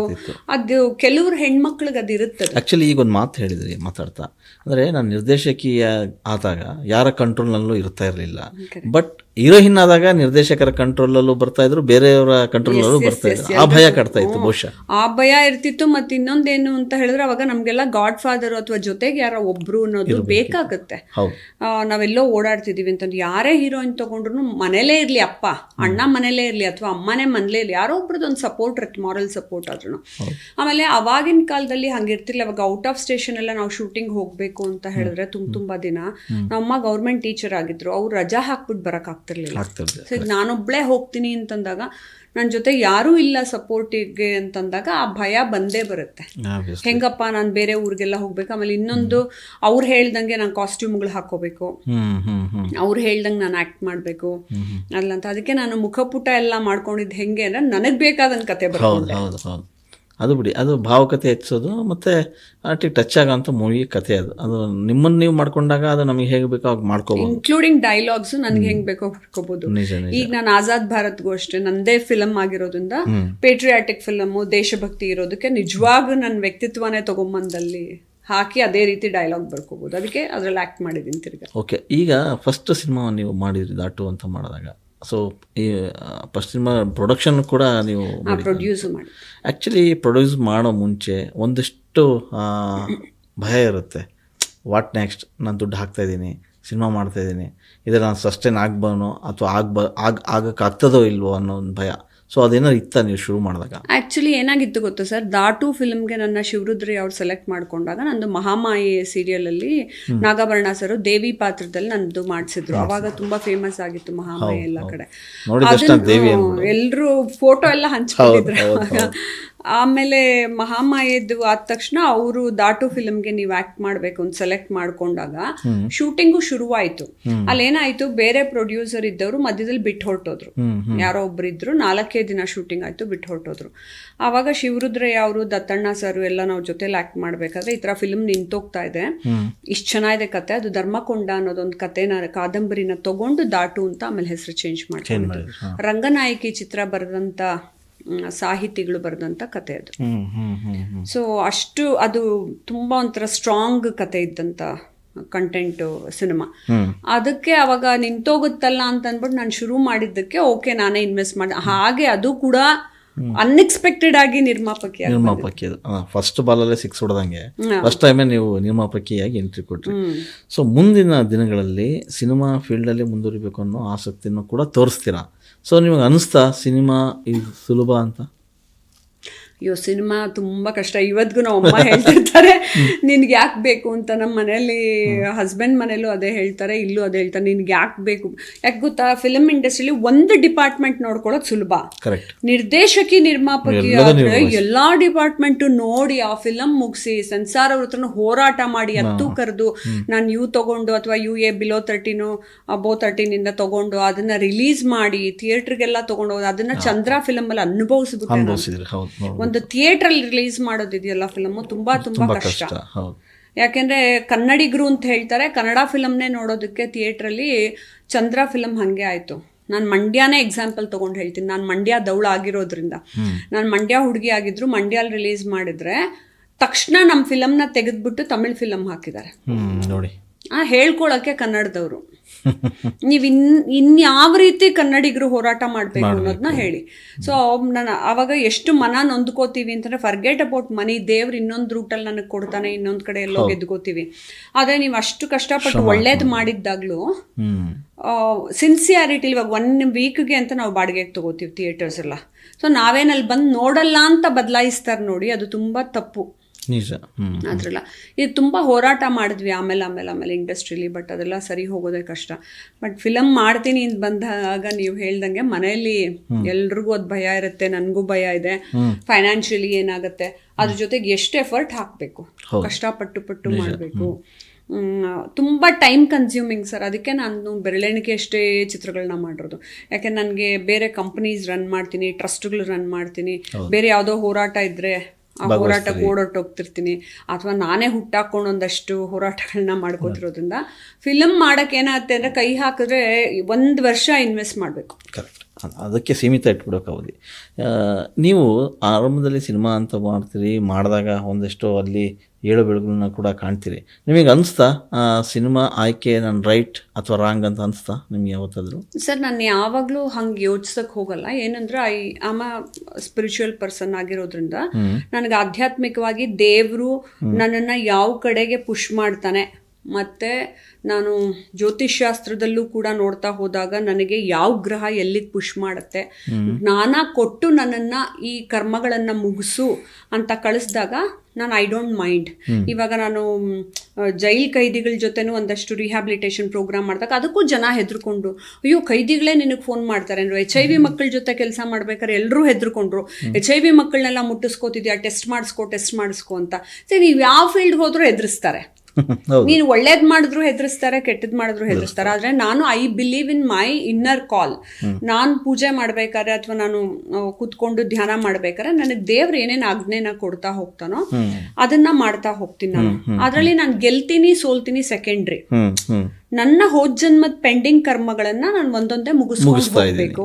ಸೊ ನನಗದನ್ನ ಫಿಲಮ್ ಇಂಡಸ್ಟ್ರಿಲೂ ಹಾಕಿದಾನೆ ದೇವ್ರು, ನನ್ನ ಅಡ್ಮಿನಿಸ್ಟ್ರೇಷನ್ ಇಂಡಸ್ಟ್ರಿಗೂ ಹಾಕಿದಾನೆ, ಚಾರಿಟಿನೂ ಮಾಡುವಂತ ಚಿಕ್ಕ ವಯಸ್ಸಿಂದಾನೆ ಶುರು ಮಾಡಿದಾನೆ. ಸೊ ಎಲ್ಲ ಮಾಡ್ಕೊಂಡು ಹೋಗ್ತಿದ್ದಾಗ ಸೈಮಲ್ಟೇನಿಯಸ್ಲಿ ನಾನು ಎಜುಕೇಶನ್, ಹೈಯರ್ ಎಜುಕೇಶನ್ ಮುಗಿಸ್ಕೊಂಡಲ್ಲ. ಸಾಕು ನಾನು ಡಿಗ್ರಿ ತಗೊಂಡೆ, ನಾನು ಸಾಕಪ್ಪ ನಾನು ಬುದ್ಧಿವಂತೆ ಅಂತ ನನಗೆ ನಾನೇ ಅನ್ಕೊಂಡ್ಬಿಡ್ಲಿಲ್ಲ. ಸೊ ಎಲ್ಲಾ ಮುಂದುವರ್ಸು ಅಂತ ದೇವ್ರು ನನಗೆ ಪುಷ್ ಮಾಡ್ಬೇಕಾರೆ ಆ ಎನರ್ಜಿನ ಹಿಡ್ಕೊಂಡು ಹೋಗ್ತೀನಿ ನಾನು. ಕರೆಕ್ಟ್. ನೀವು ಆರಂಭದಲ್ಲಿ ಬರುವಾಗ ಈಸಿ ಅನಿಸ್ತಾ ಸಿನಿಮಾ ಹೋಗ್ಲಿ? ಇಲ್ಲ ಸರ್, ತುಂಬಾ ಕಷ್ಟ. ಅದು ಮಹಿಳಾ ನಿರ್ದೇಶಕಿಯಾಗಿ ಈಸಿ ಅಂತ ಇನ್ನೊಂದು ಪ್ರಶ್ನೆ, ಅಯ್ಯೋ ತುಂಬಾ ಕಷ್ಟ. ಯಾರು ಮಹಿಳೆ ಹೇಳಿದ್ದು ಮಾತುಗಳನ್ನ ಕೇಳಲ್ಲ. ನಾನು ಅಷ್ಟೇ ಪೇಮೆಂಟ್ ಕೊಟ್ರು, ಆಕ್ಚುಲಿ ಬೇರೆಯವ್ರು ಎಷ್ಟೋ ಜನ ಹೋಗ್ರೋ ಅಂತ ಪೇಮೆಂಟೇ ಕೊಟ್ರಲ್ಲ, ಫಿಲಮ್ ಲಾಸ್ ಆಯ್ತು ಹೋಗ್ರೋ ಅಂತಾರೆ, ಪ್ರೊಡ್ಯೂಸರ್ ದುಡ್ಡೇ ಕೊಟ್ಟಿಲ್ಲ ಹೋಗ್ರೋ ಅಂತ ಬೈದ್ ಬಿಡ್ತಾರೆ. ಬಟ್ ನಾನ್ ಹಂಗಲ್ಲ, ಬಿಕಾಸ್ ಐ ಬಿಲೀವ್ ಇನ್ ಕರ್ಮ. ನಾನು ನನ್ನ ಕರ್ಮವನ್ನ ನಂಬಿರೋದ್ರಿಂದ ₹1 ಒಬ್ರಲ್ಲಿ ನಾನು ವಾಪಸ್ ಇಟ್ಕೊಳಲ್ಲ. ಅವ್ರ ಕೆಲಸ ಮಾಡಿರೋದಕ್ಕೆ ತಕ್ಕನಾಗಿ ನೆಗೋಷಿಯೇಟ್ ಮಾಡ್ಕೊಟ್ಟು ನಾನು. ಮತ್ತೆ ಎಲ್ರಿಗೂ ಕರೆಕ್ಟ್ ಪೇಮೆಂಟ್ ಕೊಡುವಂತಹ ನಿರ್ಮಾಪಕಿ ಅಂತಾನೆ ಅನ್ನಿಸ್ಕೊಂಡಿದ್ದೀನಿ ಇಂಡಸ್ಟ್ರಿನಲ್ಲಿ. ನಾನು ಯಾರ್ದು ಪೆಂಡಿಂಗ್ ಇಟ್ಕೊಳ್ಳಲ್ಲ, ಮೋಸ ಮಾಡಲ್ಲ ಅಲ್ಲ. ಆದ್ರೆ ಅಷ್ಟೇ ಪೇಮೆಂಟ್ ಕೊಟ್ರು, ಮತ್ತೆ ಈಗ ಹಿಂದಿ ಫಿಲಮ್ಗೆ 1.5 ಪೇಮೆಂಟ್ ಕೊಟ್ರು ನಾನು ಮಹಿಳಾ ನಿರ್ದೇಶಕಿ ಅಂತ ಹೇಳಿದ್ರೆ ನೀವು 10 ಸತಿ ಕರೆದ್ರು ಅವ್ರು ಆಕ್ಟಿವ್ ಆಗಿ ಕೆಲಸ ಮಾಡಲ್ಲ. ಓಕೆ. ಅದೇ ಬೇರೆಯವರು ನಿರ್ದೇಶಕರಿದ್ರೆ ಹೇಳಿ ಸರ್ ಅಂತ ಕೆಳಗೆ ಕೂತ್ಕೊಂಡು, ನೋಡಿ ಸರ್ ಇದೆ ಸರ್ ನೆಕ್ಸ್ಟ್ ಡೈಲಾಗ್ ಅಂತಾರೆ. ನಾವು ನೋಡ್ಕೊಳ್ರಿ ಅವ್ರೇನೋ ತಪ್ಪು ಹೇಳ್ತಿದ್ದಾರೆ ಅಂದ್ರೆ ಮೇಡಮ್ ಇರಿ ಬಂದೆ ಅಂತಾರೆ. ಕಮಾಂಡಿಂಗ್ ಇಲ್ಲ ಅಂತನಾ ಅಥವಾ ಹೇಗೆ ಅಂತ? ಸರ್ ನಾನ್ ಕಮಾಂಡಿಂಗ್ ಹೊಡೆಯೋದೊಂದು ಬಾಕಿ, ಕೇಳಿ ಈಗೆಲ್ಲ ನಂದು ಇಂಟರ್ವ್ಯೂ ನೋಡ್ತಾರೆ ಅವ್ರು, ಸರ್ ನೀವು ನೋಡಿಲ್ಲ ಮೇಡಮ್ನ ಹೆಂಗ್ ಆಡ್ತಾರೆ ಅಂತ ನಾನು ಹೆಂಗ್ ಹುಚ್ಚಿ ತರ ಕೆಲಸ ಮಾಡ್ತೀನಿ ಅಂತ ಹೇಳಿದ್ರೆ 1 ಸೆಕೆಂಡು ವೇಸ್ಟ್ ಮಾಡಲ್ಲ. ಬಿಕಾಸ್ ದೇವ್ರು ನನಗೆ 24 hours ಹಿಂಗಿಂಗ್ ಕೆಲಸ ಮಾಡು ಅಂತ ಫಿಕ್ಸ್ ಮಾಡಿದ್ರೆ ನಿಧಾನಕ್ಕೆ ತಿಂಡಿ ತಿನ್ಕೊಂಡು ನಿಧಾನಕ್ಕೆ ಆಟ ಆಡ್ಕೊಂಡು ಕೆಲಸ ಮಾಡಿದ್ರೆ ಅರ್ಥ ಇಲ್ಲ. ನೀನೊಂದು ಟಾಸ್ಕ್ ಕೊಟ್ರೆ ರನ್ನಿಂಗ್ ರೇಸ್ ತರ ಮುಗಿಸ್ಬೇಕು. ಈ ಹುಡುಗರು ಹಂಗಲ್ಲ, ದುಡ್ಡು ಮಾತ್ರ ಬೇಕು, ಕಷ್ಟಪಡಕ್ಕೆ ರೆಡಿ ಇಲ್ಲ. ಅದಕ್ಕೆ ನೀವು ನೋಡಿ ನಂದು 10 ವರ್ಷಕ್ಕೆ ನೋಡಿದ್ರು ಹಿಂಗೇ ಕಷ್ಟಪಡ್ತಿರ್ತಾರೆ. ಯಾವ ವ್ಯಕ್ತಿ ಯಾವುದೇ ಒಂದ್ ಸಣ್ಣ ಕೆಲಸ ಕೊಟ್ರು ಡೆಡಿಕೇಟೆಡ್ ಆಗಿ ಫಾಸ್ಟ್ ಆಗಿ ಹೋಗಿ ಫಿನಿಶ್ ಮಾಡ್ಕೋತಾನೋ ಅವ್ನ ಜೀವನದಲ್ಲೂ ಫಾಸ್ಟ್ ಆಗಿ ಬೆಳೀತಾರೆ. ಸೊ ಅದು ಕೆಲಸ ಅಂತ ಬಂದಾಗ ನನಗೆ ಇಂಡಸ್ಟ್ರಿಯಲ್ಲಿ ಮಹಿಳಾ ನಿರ್ದೇಶಕಿಯಾಗಿ ಯಾವುದೂ ಈಸಿ ಆಗಿರ್ಲಿಲ್ಲ. ತುಂಬಾ ಕಷ್ಟ. ಅಲ್ಲ, ನೀವು ಹೇಳಿದೆ ಈಗ ಮಹಿಳಾ ನಿರ್ದೇಶಕರು ಸವಾಲುಗಳು ಜಾಸ್ತಿ ಎದುರಿಸ್ತಾರೆ ಅಂತೇಳಿ. ಯಾರು ಬರಲ್ಲ ನೋಡಿ ಇಂಡಸ್ಟ್ರಿ. ಅದನ್ನೇ ನಾನು ಆಗ್ಲೇ ಹೇಳಿದ್ದು, ತುಂಬಾ ಬೆರಳಿಕೆ ಇರೋ ಮಹಿಳಾ ನಿರ್ದೇಶಕರು ಮಾತ್ರ ಇಲ್ಲಿ ಸಿಗ್ತಾರೆ ಅಂತೇಳಿ. ಸೊ ಎಲ್ರಿಗೂ ಆದಂಗೆ ನಿಮಗೆ ಆರಂಭದಲ್ಲಿ ಏನಾದರೂ ಅವಮಾನಗಳಾಗಿದ್ದುಂಟಾ ಮೇಡಮ್? ಬೇಕಾದಷ್ಟು ಅವಮಾನಗಳು. ನಾನು ಫಸ್ಟ್ ಮುಖಪುಟ ಅದು ಕಥೆನೇ ಇದೆಲ್ಲ ಇಂಟರ್ವ್ಯೂಲು ಹೇಳಿದ್ದೀನಿ. ತೊಗೊಂಡು ಹೋದಾಗ ಒಬ್ಬರು ನಿರ್ದೇಶಕರ ಹತ್ರ, ಓ ಏನು ನಿಮ್ಮ ಕತೆ ತುಂಬ ಚೆನ್ನಾಗಿದೆಯಾ, ನಿಮ್ಮ ಕತೆ ಚೆನ್ನಾಗಿದ್ರೆ ನಿಮ್ಮ ಚಪ್ಪಲಿನ ನನ್ನ ತಲೆ ಮೇಲೆ ಇಟ್ಕೋತೀನಿ ಅಂತ ಎಲ್ಲರ ಮುಂದೆ ಅವಮಾನಿಸಿದ್ರು ನನ್ನ. ನಾನು ಮನೆಗೆ ಹತ್ಕೊಂಡು ಓಡ್ ಹೋದೆ. ಆಮೇಲೆ ದೇವ್ರೆ ನನ್ಗೆ ಐಡಿಯಾ ಕೊಟ್ಟರು. ಒಂದಷ್ಟು ಜನ ಜರ್ನಲಿಸ್ಟ್ಗಳು, ಸೀನಿಯರ್ ಜರ್ನಲಿಸ್ಟ್ಗಳು ಪಾಪ ನಂಗೆ ಅಡ್ವೈಸ್ ಮಾಡಿದ್ರು, ಮ್ಯಾಮ್ ನೀವೇ ನಿರ್ದೇಶನ ಮಾಡಿ ಅಂತ. ಅವಾಗ ನಾನು ನಿರ್ದೇಶನ ಮಾಡಿ ಸಾಮಾಜಿಕ ಪರಿಣಾಮ ಬೀರುವ ಉತ್ತಮ ಚಿತ್ರ ಅನ್ನೋದೆಲ್ಲ ನಾನು ಅವಾರ್ಡ್ ತಗೊಂಡಾಗ ಅವತ್ತು ಅನೌನ್ಸ್ ಮಾಡಿದೆ ನಾನು, ಸರ್ ಇವತ್ತು ಹೊಸ ಚಪ್ಪಲಿ ಹಾಕೊಂಡಿದ್ದೀನಿ, ಟ್ರೈ ಮಾಡಿ.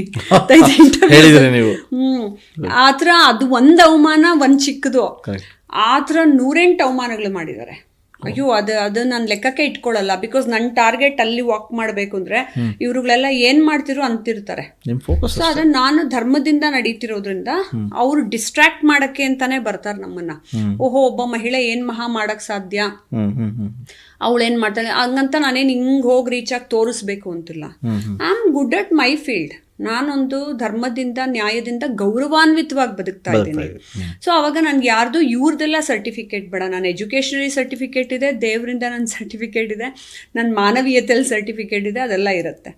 ಸೊ ಹಾಗಾಗಿ ತುಂಬಾ ಕಷ್ಟಗಳನ್ನ ಕೊಟ್ಟಿದ್ದಾರೆ. ಮತ್ತೆ ಇನ್ ಟೈಮಲ್ಲಿ ಕೆಲಸ ಮಾಡಲ್ಲ ಸರ್ ಯಾರು ಮಹಿಳಾ ನಿರ್ದೇಶಕಿ ಅಂದ್ರೆ, ಇನ್ ಟೈಮಲ್ಲಿ ಮಾಡಲ್ಲ. ಆಮೇಲೆ ನಮ್ಮ ಮನೇಲಿ ಇವಾಗೆಲ್ಲ ಬಿಟ್ಬಿಟ್ಟು ಹೋಗಿದ್ದೆ ನಾನು ಹಿಂದಿ ಫಿಲಮ್ದು ಮಾಡ್ಬೇಕಾದ್ರೂ. ನಾನು ಅಷ್ಟು ನಂಬ್ತೀನಿ ಜನನ, ದೇವರೆಲ್ಲ ಇಟ್ಟಿದ್ದೀನಲ್ಲ, ಯಾರು ಕದಿಯಲ್ಲ ಅಂತ, ಎಲ್ಲ ಕದ್ಕೊಂಡು ಹೋಗ್ತಾರೆ. ಯಾಕೆಂದ್ರೆ ಮನುಷ್ಯನ್ಗೆ ದುಡ್ಡಿನ ಅನಿವಾರ್ಯತೆ ಇದ್ದಾಗ ಅವನು ದುಡ್ಕೊಳ್ಳಲ್ಲ ಮೈ ಬಗ್ಸಿ. ನೀವು ನಂಬಲ್ಲ, ನನ್ನ ರೂಮಲ್ಲಿ ನನ್ನ ಮನೇಲಿರುವ ಒಡವೆಗಳನ್ನು ಕದ್ಕೊಂಡು ಹೋಗಿದ್ದಾರೆ, ಕ್ಯಾಮ್ರಾಗಳು ಕದ್ಕೊಂಡು ಹೋಗಿದ್ದಾರೆ. ದೇವರೆಲ್ಲ ಇಟ್ಟು ನಾನು ಅಷ್ಟು ಪೂಜೆ ಮಾಡ್ತಿರೋ ಹಿಂಗೆಲ್ಲ ಮಾಡ್ತಾರೆ. ಸೊ ಆ ಮನುಷ್ಯರು ಎಲ್ಲಿಗೆ ಬೆಳೀತಾರೆ? ನೀವಿಟ್ಟ ನಂಬಿಕೆನೇ ನಿಮಗೆ ಮೋಸ ಮಾಡ್ತಾರೆ. ಅದು ಯಾವಾಗ್ಲೂ ಮಾಡಿದ್ರು ನಾನು ಮೆಟೀರಿಯಲ್ ಥಿಂಗ್ಸ್ಗೆ ಅಟ್ಯಾಚ್ ಆಗಲ್ಲ. ಹೋಗ್ಲಿ ಬಿಡು, ಹೊಸದ್ ತಗೊಳ್ಳೋಣ, ಹೋಗ್ಲಿ ಬಿಡು, ಆಮೇಲೆ ದುಡ್ಕೊಳ್ಳೋಣ. ನಾನು I lead a simple life. ಈಗ ನಮ್ಮ ಮನೆಗೆ ಬಂದವ್ರಿಗೆಲ್ಲ ಗೊತ್ತಿರುತ್ತೆ ನಾನು ಸಿಂಪಲ್ ಲೈಫು ಒಂಥರ ಸ್ಪಿರಿಚುವಲ್ ಲೈಫೇ ಲೀಡ್ ಮಾಡೋದು. ಆದ್ರೆ ನನ್ನ ದೇವರು ಯಾವತ್ತೂ ಕೈ ಕಾಲು ಗಟ್ಟಿ ಕೊಟ್ಟು 24 hours ಕೊಟ್ಟಿರೋದ್ರಿಂದ ನಾನು ಬಡತನದಲ್ಲಿದ್ದೀನಿ ಅನ್ನೋದನ್ನ ನಾನು ಹೇಳಲ್ಲ. ಯಾಕಂದ್ರೆ ನಾನೆಲ್ಲರೂ ಯಾರೇ ನೋಡಿದ್ರು ರೂಪಾಯರೇ ಸ್ಟ್ಯಾಂಡರ್ಡ್ ಆಗಿ ಬದುಕ್ತಾರಪ್ಪ, ಅವ್ರೇನ್ ಶ್ರೀಮಂತರು ಅನ್ಕೊಂತಾರೆ. ಯಾಕೆ ಅಂತ ಹೇಳಿದ್ರೆ ನಾನು ಜ್ಞಾನ ಉಪಯೋಗಿಸ್ಕೊಂಡು, ಸಮಯ ಉಪಯೋಗಿಸ್ಕೊಂಡು ನಾನು ಕೆಲಸ ಮಾಡ್ತಾನೇ ಇರ್ತೀನಿ ನಿರಂತರವಾಗಿ. ಅದೇ ರಾಯಲ್ ಆಗಿ ಕಾಣಿಸುತ್ತೆ. ಹೌದು. ಈ ಆರಂಭದಲ್ಲಿ ನೀವೇನು ಸಿನಿಮಾಗಳು ಮಾಡ್ಕೊಂಬಂದ್ರಿ, ಒಂದಿಷ್ಟು ಏರಿಳಿತಗಳಾದವು, ಅವಮಾನಗಳಾದವು ಅಂದ್ರಲ್ಲ, ಸಿನಿಮಾ ನಿಮಗೆ ಸಾಕಷ್ಟು ಪಾಠ ಕಲಿಸಿದೆಯಾ? ತುಂಬ ಕಲಿಸಿದೆ. ಒಳ್ಳೆಯ ಪಾಠನ ಅಥವಾ ಕೆಟ್ಟ ಪಾಠನ? ನನಗೆ ಎರಡೂ ಥರ ಪಾಠ ಸರ್. ಕೆಟ್ಟದು ಅಂತ ನಾನು ಓಡ್ ಹೋಗಲ್ಲ. Because I am committed to something. ಆಮೇಲೆ ನನ್ನನ್ನು ನಂಬಿ ಯಾರೋ ನನ್ನ ಜೊತೆ ಒಂದಿಬ್ರು ಪಾರ್ಟ್ನರ್ಸ್ ಆಗಿ ಬಂದಿರ್ತಾರೆ ಅಂದರೆ ಅವ್ರಿಗೆ ಬರ್ಕೊಟ್ಟಿರ್ತೀವಿ ವಿತ್ ಇಂಟ್ರೆಸ್ಟ್ ನಾನು ವಾಪಸ್ ಕೊಡ್ತೀನಿ ಅಂತ. ಬೇರೆ ನಿರ್ದೇಶಕಿ ಥರ ನಾ ಮಾಡಲ್ಲ. ಏನಂತ ಹೇಳಿದ್ರೆ ರೀ ಫಿಲಮ್ಮು ನೀವು ಹಾಕ್ಬಿಡಿ, ಲಾಸ್ ಆಯಿತು, ನಾನು ಏನು ಮಾಡಲಿ, ಹಂಗೆ ಮಾಡಲ್ಲ. ನಾ ಪ್ರತಿಯೊಂದಕ್ಕೂ ಬರ್ಕೊಟ್ಟಿರ್ತೀನಿ. ಯಾಕೆಂದ್ರೆ ನನ್ನ ಕರ್ಮ ಕೌಂಟ್ ಆಗುತ್ತೆ. ಸೊ ನಾ ಬರ್ಕೊಟ್ಟಿದ್ದಾಗ ಅದನ್ನು ಫಿಲಮ್ಮು ತಯಾರಿಸಿ ಅದನ್ನು ಮಾರಿ ನಾನು TV ರೈಟ್ಸು, OTT ರೈಟ್ಸು ಮತ್ತೆಲ್ಲವನ್ನು ಮಾರಿ ನಮ್ಮ ಇನ್ವೆಸ್ಟರ್ಸ್ಗೆಲ್ಲ ವಾಪಸ್ ಕೊಟ್ಟು ನಾನು ಹೇಗೆ ತೊಗೊಂಡು ಹೋಗ್ತೀನಿ ಅನ್ನೋದೇ ನಂಬಿಕೆನ ಉಳಿಸ್ಕೊಳ್ಳೋದು. ನಾನು ಯಾವಾಗಲೂ ಇದನ್ನು ನಿರ್ದೇಶನ ಮಾಡಬೇಕು ಅಂತ ಬರೋ ಯಂಗ್ಸ್ಟರ್ಸ್ಗೆ ಯಾವಾಗಲೂ ಅದನ್ನು ಹೇಳ್ತೀನಿ, ನಿಮಗೆ ಮಾರ್ಕೆಟಿಂಗ್ ಮಾಡಿ ಸಿನಿಮಾನ ಮಾರಕ್ಕೆ ಬರಲ್ಲ ಅಂತಿದ್ರೆ ಕೈ ಹಾಕಲೇಬೇಡಿ. ನೀವು ಎಲ್ಲರನ್ನೂ ಮುಳುಗಿಸ್ತಿರ್ತೀರ. ಆಮೇಲೆ ಈ ಹುಡುಗರು ಯಾರ್ದು ನೆಟ್ವರ್ಕ್ ಇಟ್ಕೊಳ್ಳಲ್ಲ, ಮೀಡಿಯಾದಾಗಿರ್ಲಿ ಆರ್ಟಿಸ್ಟ್ದಾಗಿರ್ಲಿ. They don't know how to handle. ಇವಾಗ ಯಾರೋ ಸೀನಿಯರ್ ಆರ್ಟಿಸ್ಟ್ನ ಕರ್ಕೊಂಬಂದೆ ಅಂತ ಇಟ್ಕೊಳ್ಳಿ ನನ್ನ ಫಿಲಮ್ಗೆ, ಹಿಂಗ್ ನಿಂತ್ಕೊಂಡು ಬಿಹೇವ್ ಬನ್ನಿ ಸರ್ ಅಂತಾರೆ. ನಾವೆಲ್ಲ ಹಂಗ್ ಮಾಡಲ್ಲ ಸರ್, ನಿಮ್ಗೆ ಹೇಳಿ ಟೈಮ್ ರೆಡಿ ಆಯ್ತು. ಹಂಬಲ್ನೆಸ್, ಆ ಹಂಬಲ್ನೆಸ್ ಇರಲ್ಲ. ಕಮ್ಯುನಿಕೇಶನ್ನೇ ಸರಿಗ್ ಬರಲ್ಲ. ನಿನ್ ಕಮ್ಯುನಿಕೇಶನ್ನೇ ಸರಿಗ್ ಬರಲ್ಲ, ಸಂವಹನ ಶಕ್ತಿ ನಿನ್ನಲ್ಲಿ ಇಲ್ಲ ಅಂತಂದಾಗ ಕರೆಕ್ಟ್ ಆಗಿ ನೀನೊಬ್ಬ ನಿರ್ದೇಶಕ ಆಗಕ್ಕಾಗಲ್ಲ. ಆಮೇಲೆ ನೀನ್ ನಿರ್ದೇಶಕನಾಗಿ ಅಂದ್ರೆ ನಿನ್ನ ಫಿಲಮ್ನ ಮೀಡಿಯಾದಲ್ಲಿ ತಗೊಂಡು ಹೋಗ್ಬೇಕು, ಅಥವಾ ನೀನು ಅವಾರ್ಡ್ ತಗೋಬೇಕು, ಅಥವಾ ನಿನ್ ಫಿಲಮ್ ಮಾರಬೇಕು, ಅಥವಾ ನಿನ್ ಫಿಲಮ್ ಫೇಮಸ್ ಆಗ್ಬೇಕು. ಯಾವ್ದ್ರಲ್ಲಾದ್ರೂ ಒಂದ್ರಲ್ಲಾದ್ರೂ ಟಾರ್ಗೆಟ್ ರೀಚ್ ಆದ್ರೆ ಒಂದ್ ಮೆಟ್ಲು ಹತ್ತದಂಗೆ. ನೀನ್ ಏನೋ ಮಾಡ್ಲಿಲ್ಲ ಅಂದ್ರೆ ಯಾಕಪ್ಪ ನಿರ್ದೇಶನ ಮಾಡಕ್ ಬರ್ತೀಯಾ ಅನ್ನೋದನ್ನ ನಾನು ಯಂಗ್ಸ್ಟರ್ಸ್ ಟೀಚ್ ಮಾಡೋದೇನಂದ್ರೆ ಮಾರ್ಕೆಟಿಂಗು ಕಲಿಯಬೇಕು. ಈಗ ನನ್ನ ಆಡಿಯೋ ರಿಲೀಸ್ ಎಲ್ಲ ನಾ ಹೆಂಗ್ ಮಾಡ್ಕೋತಿದ್ದೆ ಅಂದ್ರೆ, ನನ್ನ ನಿರ್ಮಾಪಕರ ದುಡ್ಡು ತಗೊಂಡ್ ಮಾಡ್ತಿರ್ಲಿಲ್ಲ. ನಾವಾಗ್ಲೇ ಹೇಳ್ದಂಗೆ ಮಿಸ್ ಕರ್ನಾಟಕ ಅದೇನೋ ಬೇರೆ ಇವೆಂಟ್ ಮಾಡಿ, ಬೇರೆ ಸ್ಪಾನ್ಸರ್ಸ್ ನ ತಂದು, ಬೇರೆ ಕಡೆ ಮಾಡ್ಕೊಂಡು ಆ ತರ ಮಾಡ್ಕೊಂಡ್ ಮಾಡ್ತಿದ್ದೆ. ಸೊ ಒಂದು ಫಿಲಮ್ ಏನೋ ಒಂದು ಪ್ರಾಜೆಕ್ಟ್ ನೀವು ತಗೊಂಡ್ರೆ ಎಲ್ಲಾ ತರದಲ್ಲೂ ಎಫರ್ಟ್ ಹಾಕ್ಬೇಕು. ನಿಜ. ಈಗ ಒಂದು ಸಿನಿಮಾ ನೀವು ಮಾಡಿದ್ರಿ, ಮಾಡಿದ್ಮೇಲೆ ಒಂದಿಷ್ಟು ಬೇರೆ ಬೇರೆ ಸಮಸ್ಯೆಗಳನ್ನು ಕೂಡ ಎದುರಿಸ್ತಾ ಬಂದ್ರಿ. ಎಲ್ಲ ಒಂದು ಕಡೆಗೆ ರೂಪಾ ಅಯ್ಯರ್ ಬರೀ ಪ್ರಶಸ್ತಿಗಳ ಸಿನಿಮಾ ಹಿಂದೆ ಹೋಗ್ತಾರೆ ಅನ್ನೋ ಮಾತು. ಯಾಕೆ ಕಮರ್ಷಿಯಲ್ ಸಿನಿಮಾಗಳು ಮಾಡೋ ಎಲ್ಲಾ ಜಾಣತನ ಇತ್ತು, ಎಸ್ ಅದಕ್ಕೆ ಬರ್ತೀನಿ, ಎಲ್ಲ ಮಾಡಿದ್ರಿ, ಯಾಕೆ ಬರೀ ಅದೇ ಥರದ ಸಿನಿಮಾಗಳಿಗೆ ಹೋದ್ರು ಅಂತಂದ್ರೆ, ನೀವು ಮಾಡಿದರೆ ದೊಡ್ಡ ದೊಡ್ಡ ಹೀರೋಗಳು ಬಂದು ಮಾಡ್ತಾ ಇದ್ರು, ಆಮೇಲೆ ಪ್ರೊಡಕ್ಷನ್ ವಿಚಾರವಾಗಿ ಯಾರನ್ನು ಅಪ್ರೋಚ್ ಮಾಡಿದ್ರು ಯಾರೂ ಇಲ್ಲ ಅಂತಿದ್ದಿಲ್ಲ, ಯಾಕೆ ಬರೀ ಸೀಮಿತ ಅಂದ್ರೆ ಆಮೇಲೆ ತುಂಬ ಸೆಲೆಕ್ಟೆಡ್ ಆದ್ರ ಅಂತ? ನಾನು ಫಿಲಮ್ ಮಾಡಿದ್ದೆ ಸೆಲೆಕ್ಟೆಡ್ ಆಗಿ ಮಾಡ್ತಿದ್ದೆ. ಸೋಷಿಯಲಿ ಕನ್ಸರ್ನ್ ಚಿತ್ರಗಳು ಅಂತ ಅಂತೀವಿ, ಅದು ಸಾಮಾಜಿಕವಾಗಿ ಒಂದು ಪರಿಣಾಮ ಬೀರುವ ಚಿತ್ರಗಳು ಅಂತ. ನನಗ್ ಮೊದ್ಲಿಂದ ಹಂಗೆ ಅದೇನೋ ಇಷ್ಟ ಆಯ್ತು. ಆಮೇಲೆ ಕಮರ್ಷಿಯಲ್ ಫಿಲಮ್ ಮಾಡಿದ್ರು ನೀವು ನೋಡಿ, ನಾನು ಚಂದ್ರನು ಎಗೇನ್ ಆರ್ಟಿಸ್ಟಿಕ್ ಆಗಿ ಒಂಥರ ಅದೇ ತರ ಬ್ಯೂಟಿ ವಿತ್ ಆರ್ಟ್ ರಿಲೇಟೆಡ್ ಬಂತು. ನನ್ಗೆ ಹಂಗೆ ಇಷ್ಟ, ಅದು ನನ್ನೊಳಗ್ ತುಂಬಿಕೊಂಡಿದೆ. ಆಮೇಲೆ ನಾನೇನ್ ಇಂಥ ಫಿಲಮ್ ಅಂತ ಫಿಲಮೇ ಮಾಡಿ ಯಾರಿಗೋ ಪ್ರೂವ್ ಮಾಡ್ಬೇಕು ಅನ್ನೋದೇನು ಇರಲ್ಲ. ನನಗೇನು ಅಂದ್ರೆ ಇನ್ವೆಸ್ಟ್ ಮಾಡಿದವ್ರದ್ದು ಮನಿ ಸೇಫ್ ಆಗ್ಬೇಕು, ಮತ್ ನಾನು ಒಂದು ಸಮಾಜಕ್ಕೆ ಒಂದು ಮೆಸೇಜ್ ಅನ್ನ ಕೊಡ್ತಾ ಹೋಗ್ಬೇಕು ಅಂತ. ಅದಕ್ಕೆ ಪ್ರಶಸ್ತಿ ತಾನಾಗೆ ಹುಡ್ಕೊಂಬಂದ್ರೆ ಅದು ನಾನ್ ಮಾಡಿರೋದು ಪ್ರಶಸ್ತಿಗೋಸ್ಕರ ಅಂತಲ್ಲ.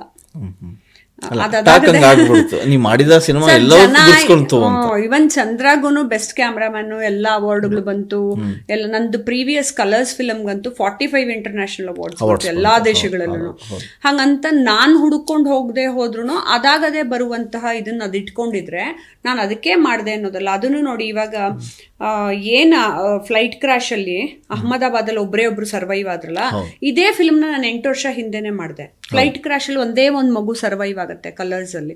ಸೊ ಅದು ಕಾಡಲ್ಲಿ ಬಿದ್ದಿರುತ್ತೆ ಅಂತ ನಾನು ಅವಾಗ್ಲೇ ಈ ಕತೆ ನನ್ನ ಮೈಂಡಿಗೆ ಬಂದಿದ್ದ ಥಾಟ್ ಅನ್ನ ನಾನು ಅದನ್ನ ಮಾಡಿ ಅವಾಗ್ಲೇ ಅದಕ್ಕೆ ಅವಾರ್ಡ್ ಬಂದ್ರೆ ನಾನು ಅವಾರ್ಡ್ಗೋಸ್ಕರನೇ ಮಾಡಿದೆ ಅಂತಲ್ಲ, ಅದಾಗದೇ ಅವಾರ್ಡ್ ಬಂದಿರುತ್ತೆ.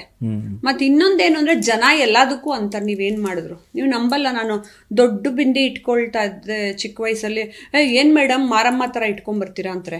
ಸಣ್ಣ ಬಿಂದಿ ಇಟ್ಕೊಂಡ್ರೆ ಲಕ್ಷಣವಾಗಿ ದೊಡ್ಡದು ಇಟ್ಕೊಳ್ರಿ ಅಂತಾರೆ. ನಿಮ್ಗೆ ಎಲ್ಲದಕ್ಕೂ ಅಂತಾರೆ ಅವರು.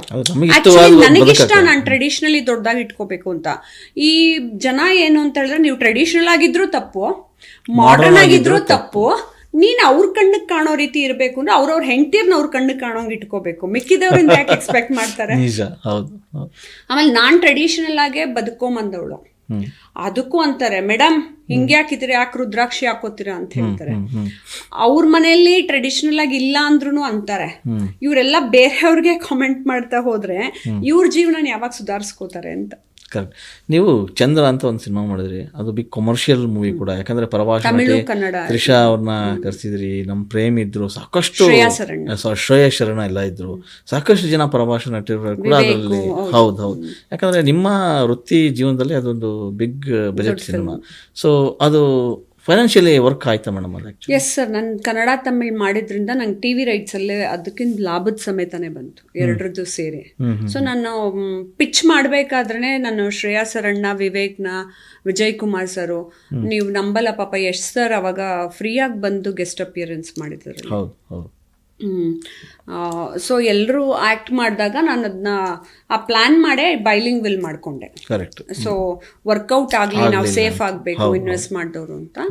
ಆಗಿನ ಕಾಲದಲ್ಲಿ ನಮ್ಮ ಬಜೆಟ್ 2.25 ಕೋಟಿ ಆಗಿತ್ತು. ಅಲ್ಲ, ಅದು ನೋಡಿದವ್ರು 8 ಕೋಟಿ ಎಂದಿದ್ರು.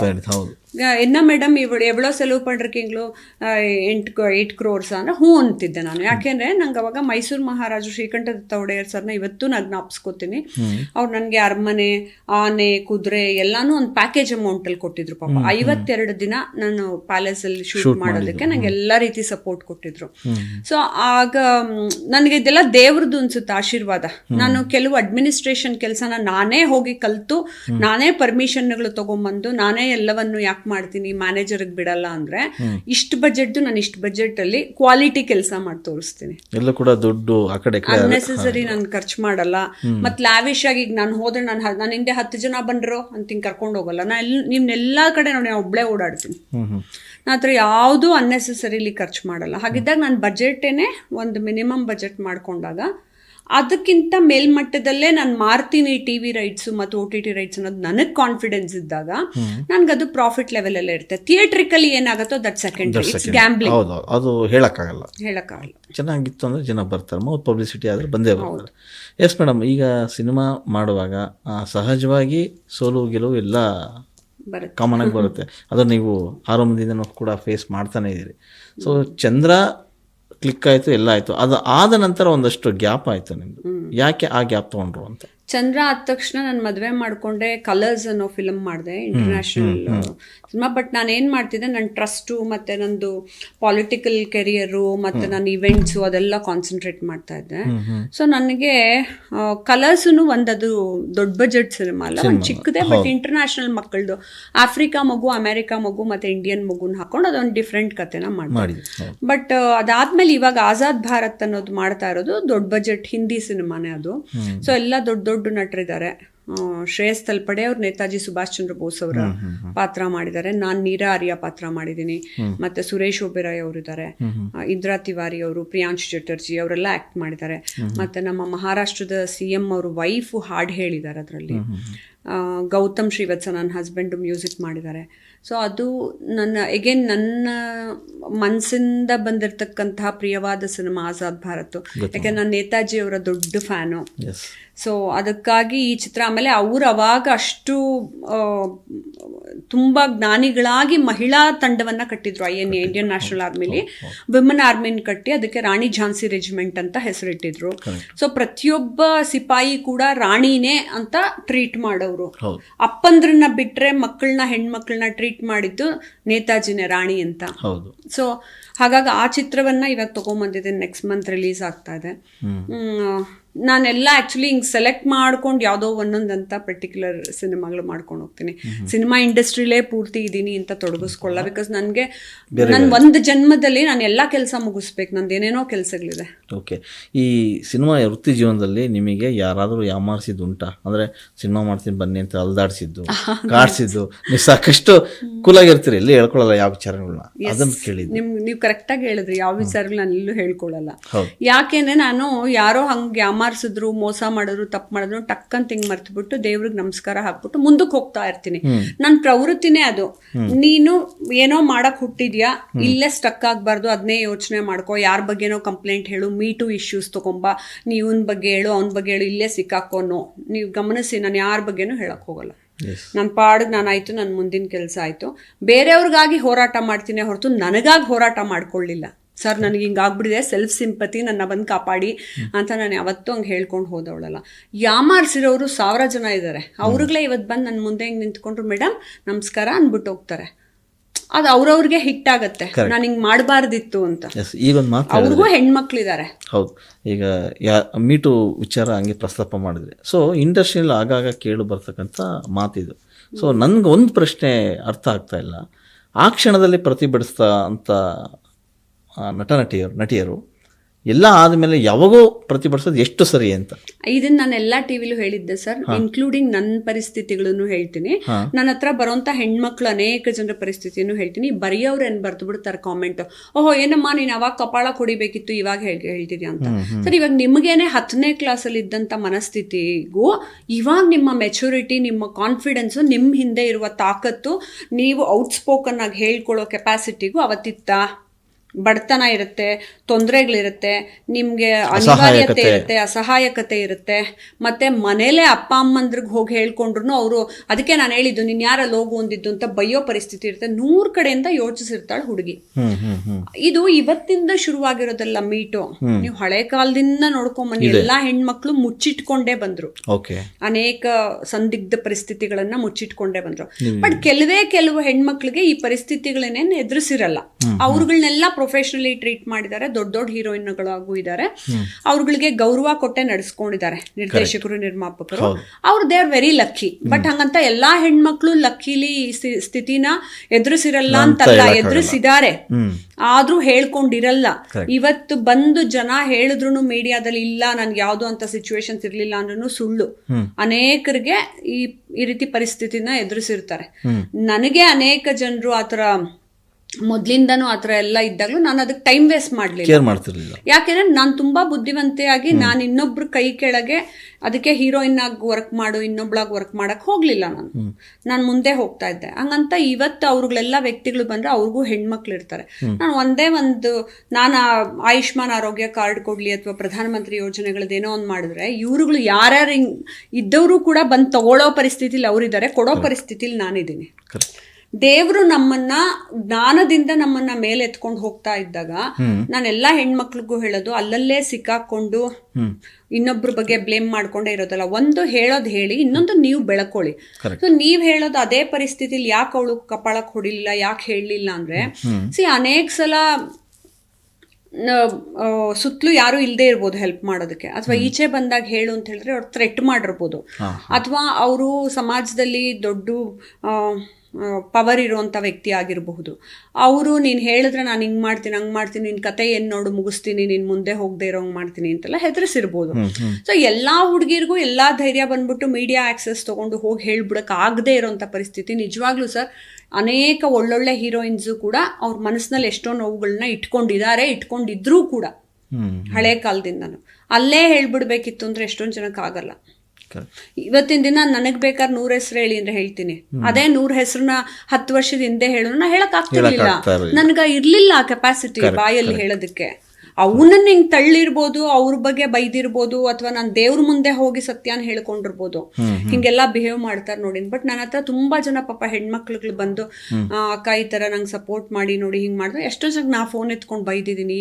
ಈ ಆರ್ಟಿಸ್ಟ್ ಕೋಆರ್ಡಿನೇಟರ್ಸ್ ಇರ್ತಾರೆ ನೋಡಿ, ಅವರು ಆರ್ಟಿಸ್ಟ್ಗಳಿಗೆ ಆಸೆ ತೋರಿಸ್ಬಿಟ್ಟು ನೀವ್ ಹಿಂಗ್ ಆಕ್ಟ್ ಮಾಡಕ್ ಬಂದ್ರೆ ನಾನು ಹಿಂಗ್ ಕೊಡ್ತೀನಿ ಅಂತ ಅವ್ರಿಗೆಲ್ಲ ಬೈದು ಚೇಂಬರ್ಗೆ ಹೋಗಿ ಬ್ಯಾನ್ ಮಾಡಿ ಅದೆಲ್ಲ ಮಾಡಿಸಿದ್ದಾರೆ.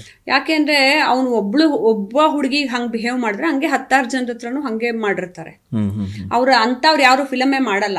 ನಿಜವಾಗ್ಲೂ ಫಿಲಮ್ ಮಾಡೋರು ಹಿಂಗ್ ಬಿಹೇವ್ ಮಾಡಲ್ಲ, ಹಿಂಗ್ ಬಿಹೇವ್ ಮಾಡೋರು ನಿಜವಾಗ್ಲೂ ಫಿಲಮ್ ಮಾಡಲ್ಲ. ಕರೆಕ್ಟ್. ತುಂಬಾ ಜನಕ್ಕೆ ರೂಪಾಯರ್ ಅವರ ಬಗ್ಗೆ ಒಂದು ಕನ್ಫ್ಯೂಷನ್ ಇದೆ. ಏನಂದ್ರೆ ನಿಮ್ಮ ಐಡೆಂಟಿಟಿ ಬಗ್ಗೆ. ವಾಟ್ ಐಡೆಂಟಿಟಿ ಅಂದ್ರೆ ರೂಪಾಯರ್ ನಿರ್ದೇಶಕಿನ, ನಿರ್ಮಾಪಕಿನ, ಹೋರಾಟಗಾತಿನ, ಅಥವಾ ಒಬ್ಬ ಕ್ಲಾಸಿಕ್ ಡ್ಯಾನ್ಸರ, ಅಥವಾ ಇನ್ನೆಲ್ಲಿ ರಾಜಕಾರಣಿನ, ಈ ಥರ ಒಂದು ವಿಧವಾಗಿ ನೀವು ಕೆಲಸ ಮಾಡ್ತಾ ಇಲ್ಲ. ಅಂದರೆ ಒಂದು ಸಣ್ಣ ಗಿಡ ಬೇರು ಬಿಟ್ಟಂಗೆ ನೀವು ಎಲ್ಲ ಕಡೆ ಆವರಿಸ್ಕೊಂಡ್ಬಿಟ್ಟಿದ್ದೀರಿ. ಸೊ ನಿಜಕ್ಕೂ ನಿಮ್ಮನ್ನು ನೀವು ಏನಂತ ಕರೆಸ್ಕೊತೀರಿ, ಆಮೇಲೆ ನಿಮ್ಮನ್ನ ಐಡೆಂಟಿಟಿ ಹೆಂಗೆ ಮಾಡ್ಕೋತೀರಿ ಅಂತ? ನನ್ನ ಐಡೆಂಟಿಟಿ ನನ್ನ ಗಂಡ ಈ ಪ್ರಶ್ನೆ ಕೇಳಿದ್ದ ಫಸ್ಟ್ ಒಂದ್ಸತಿ.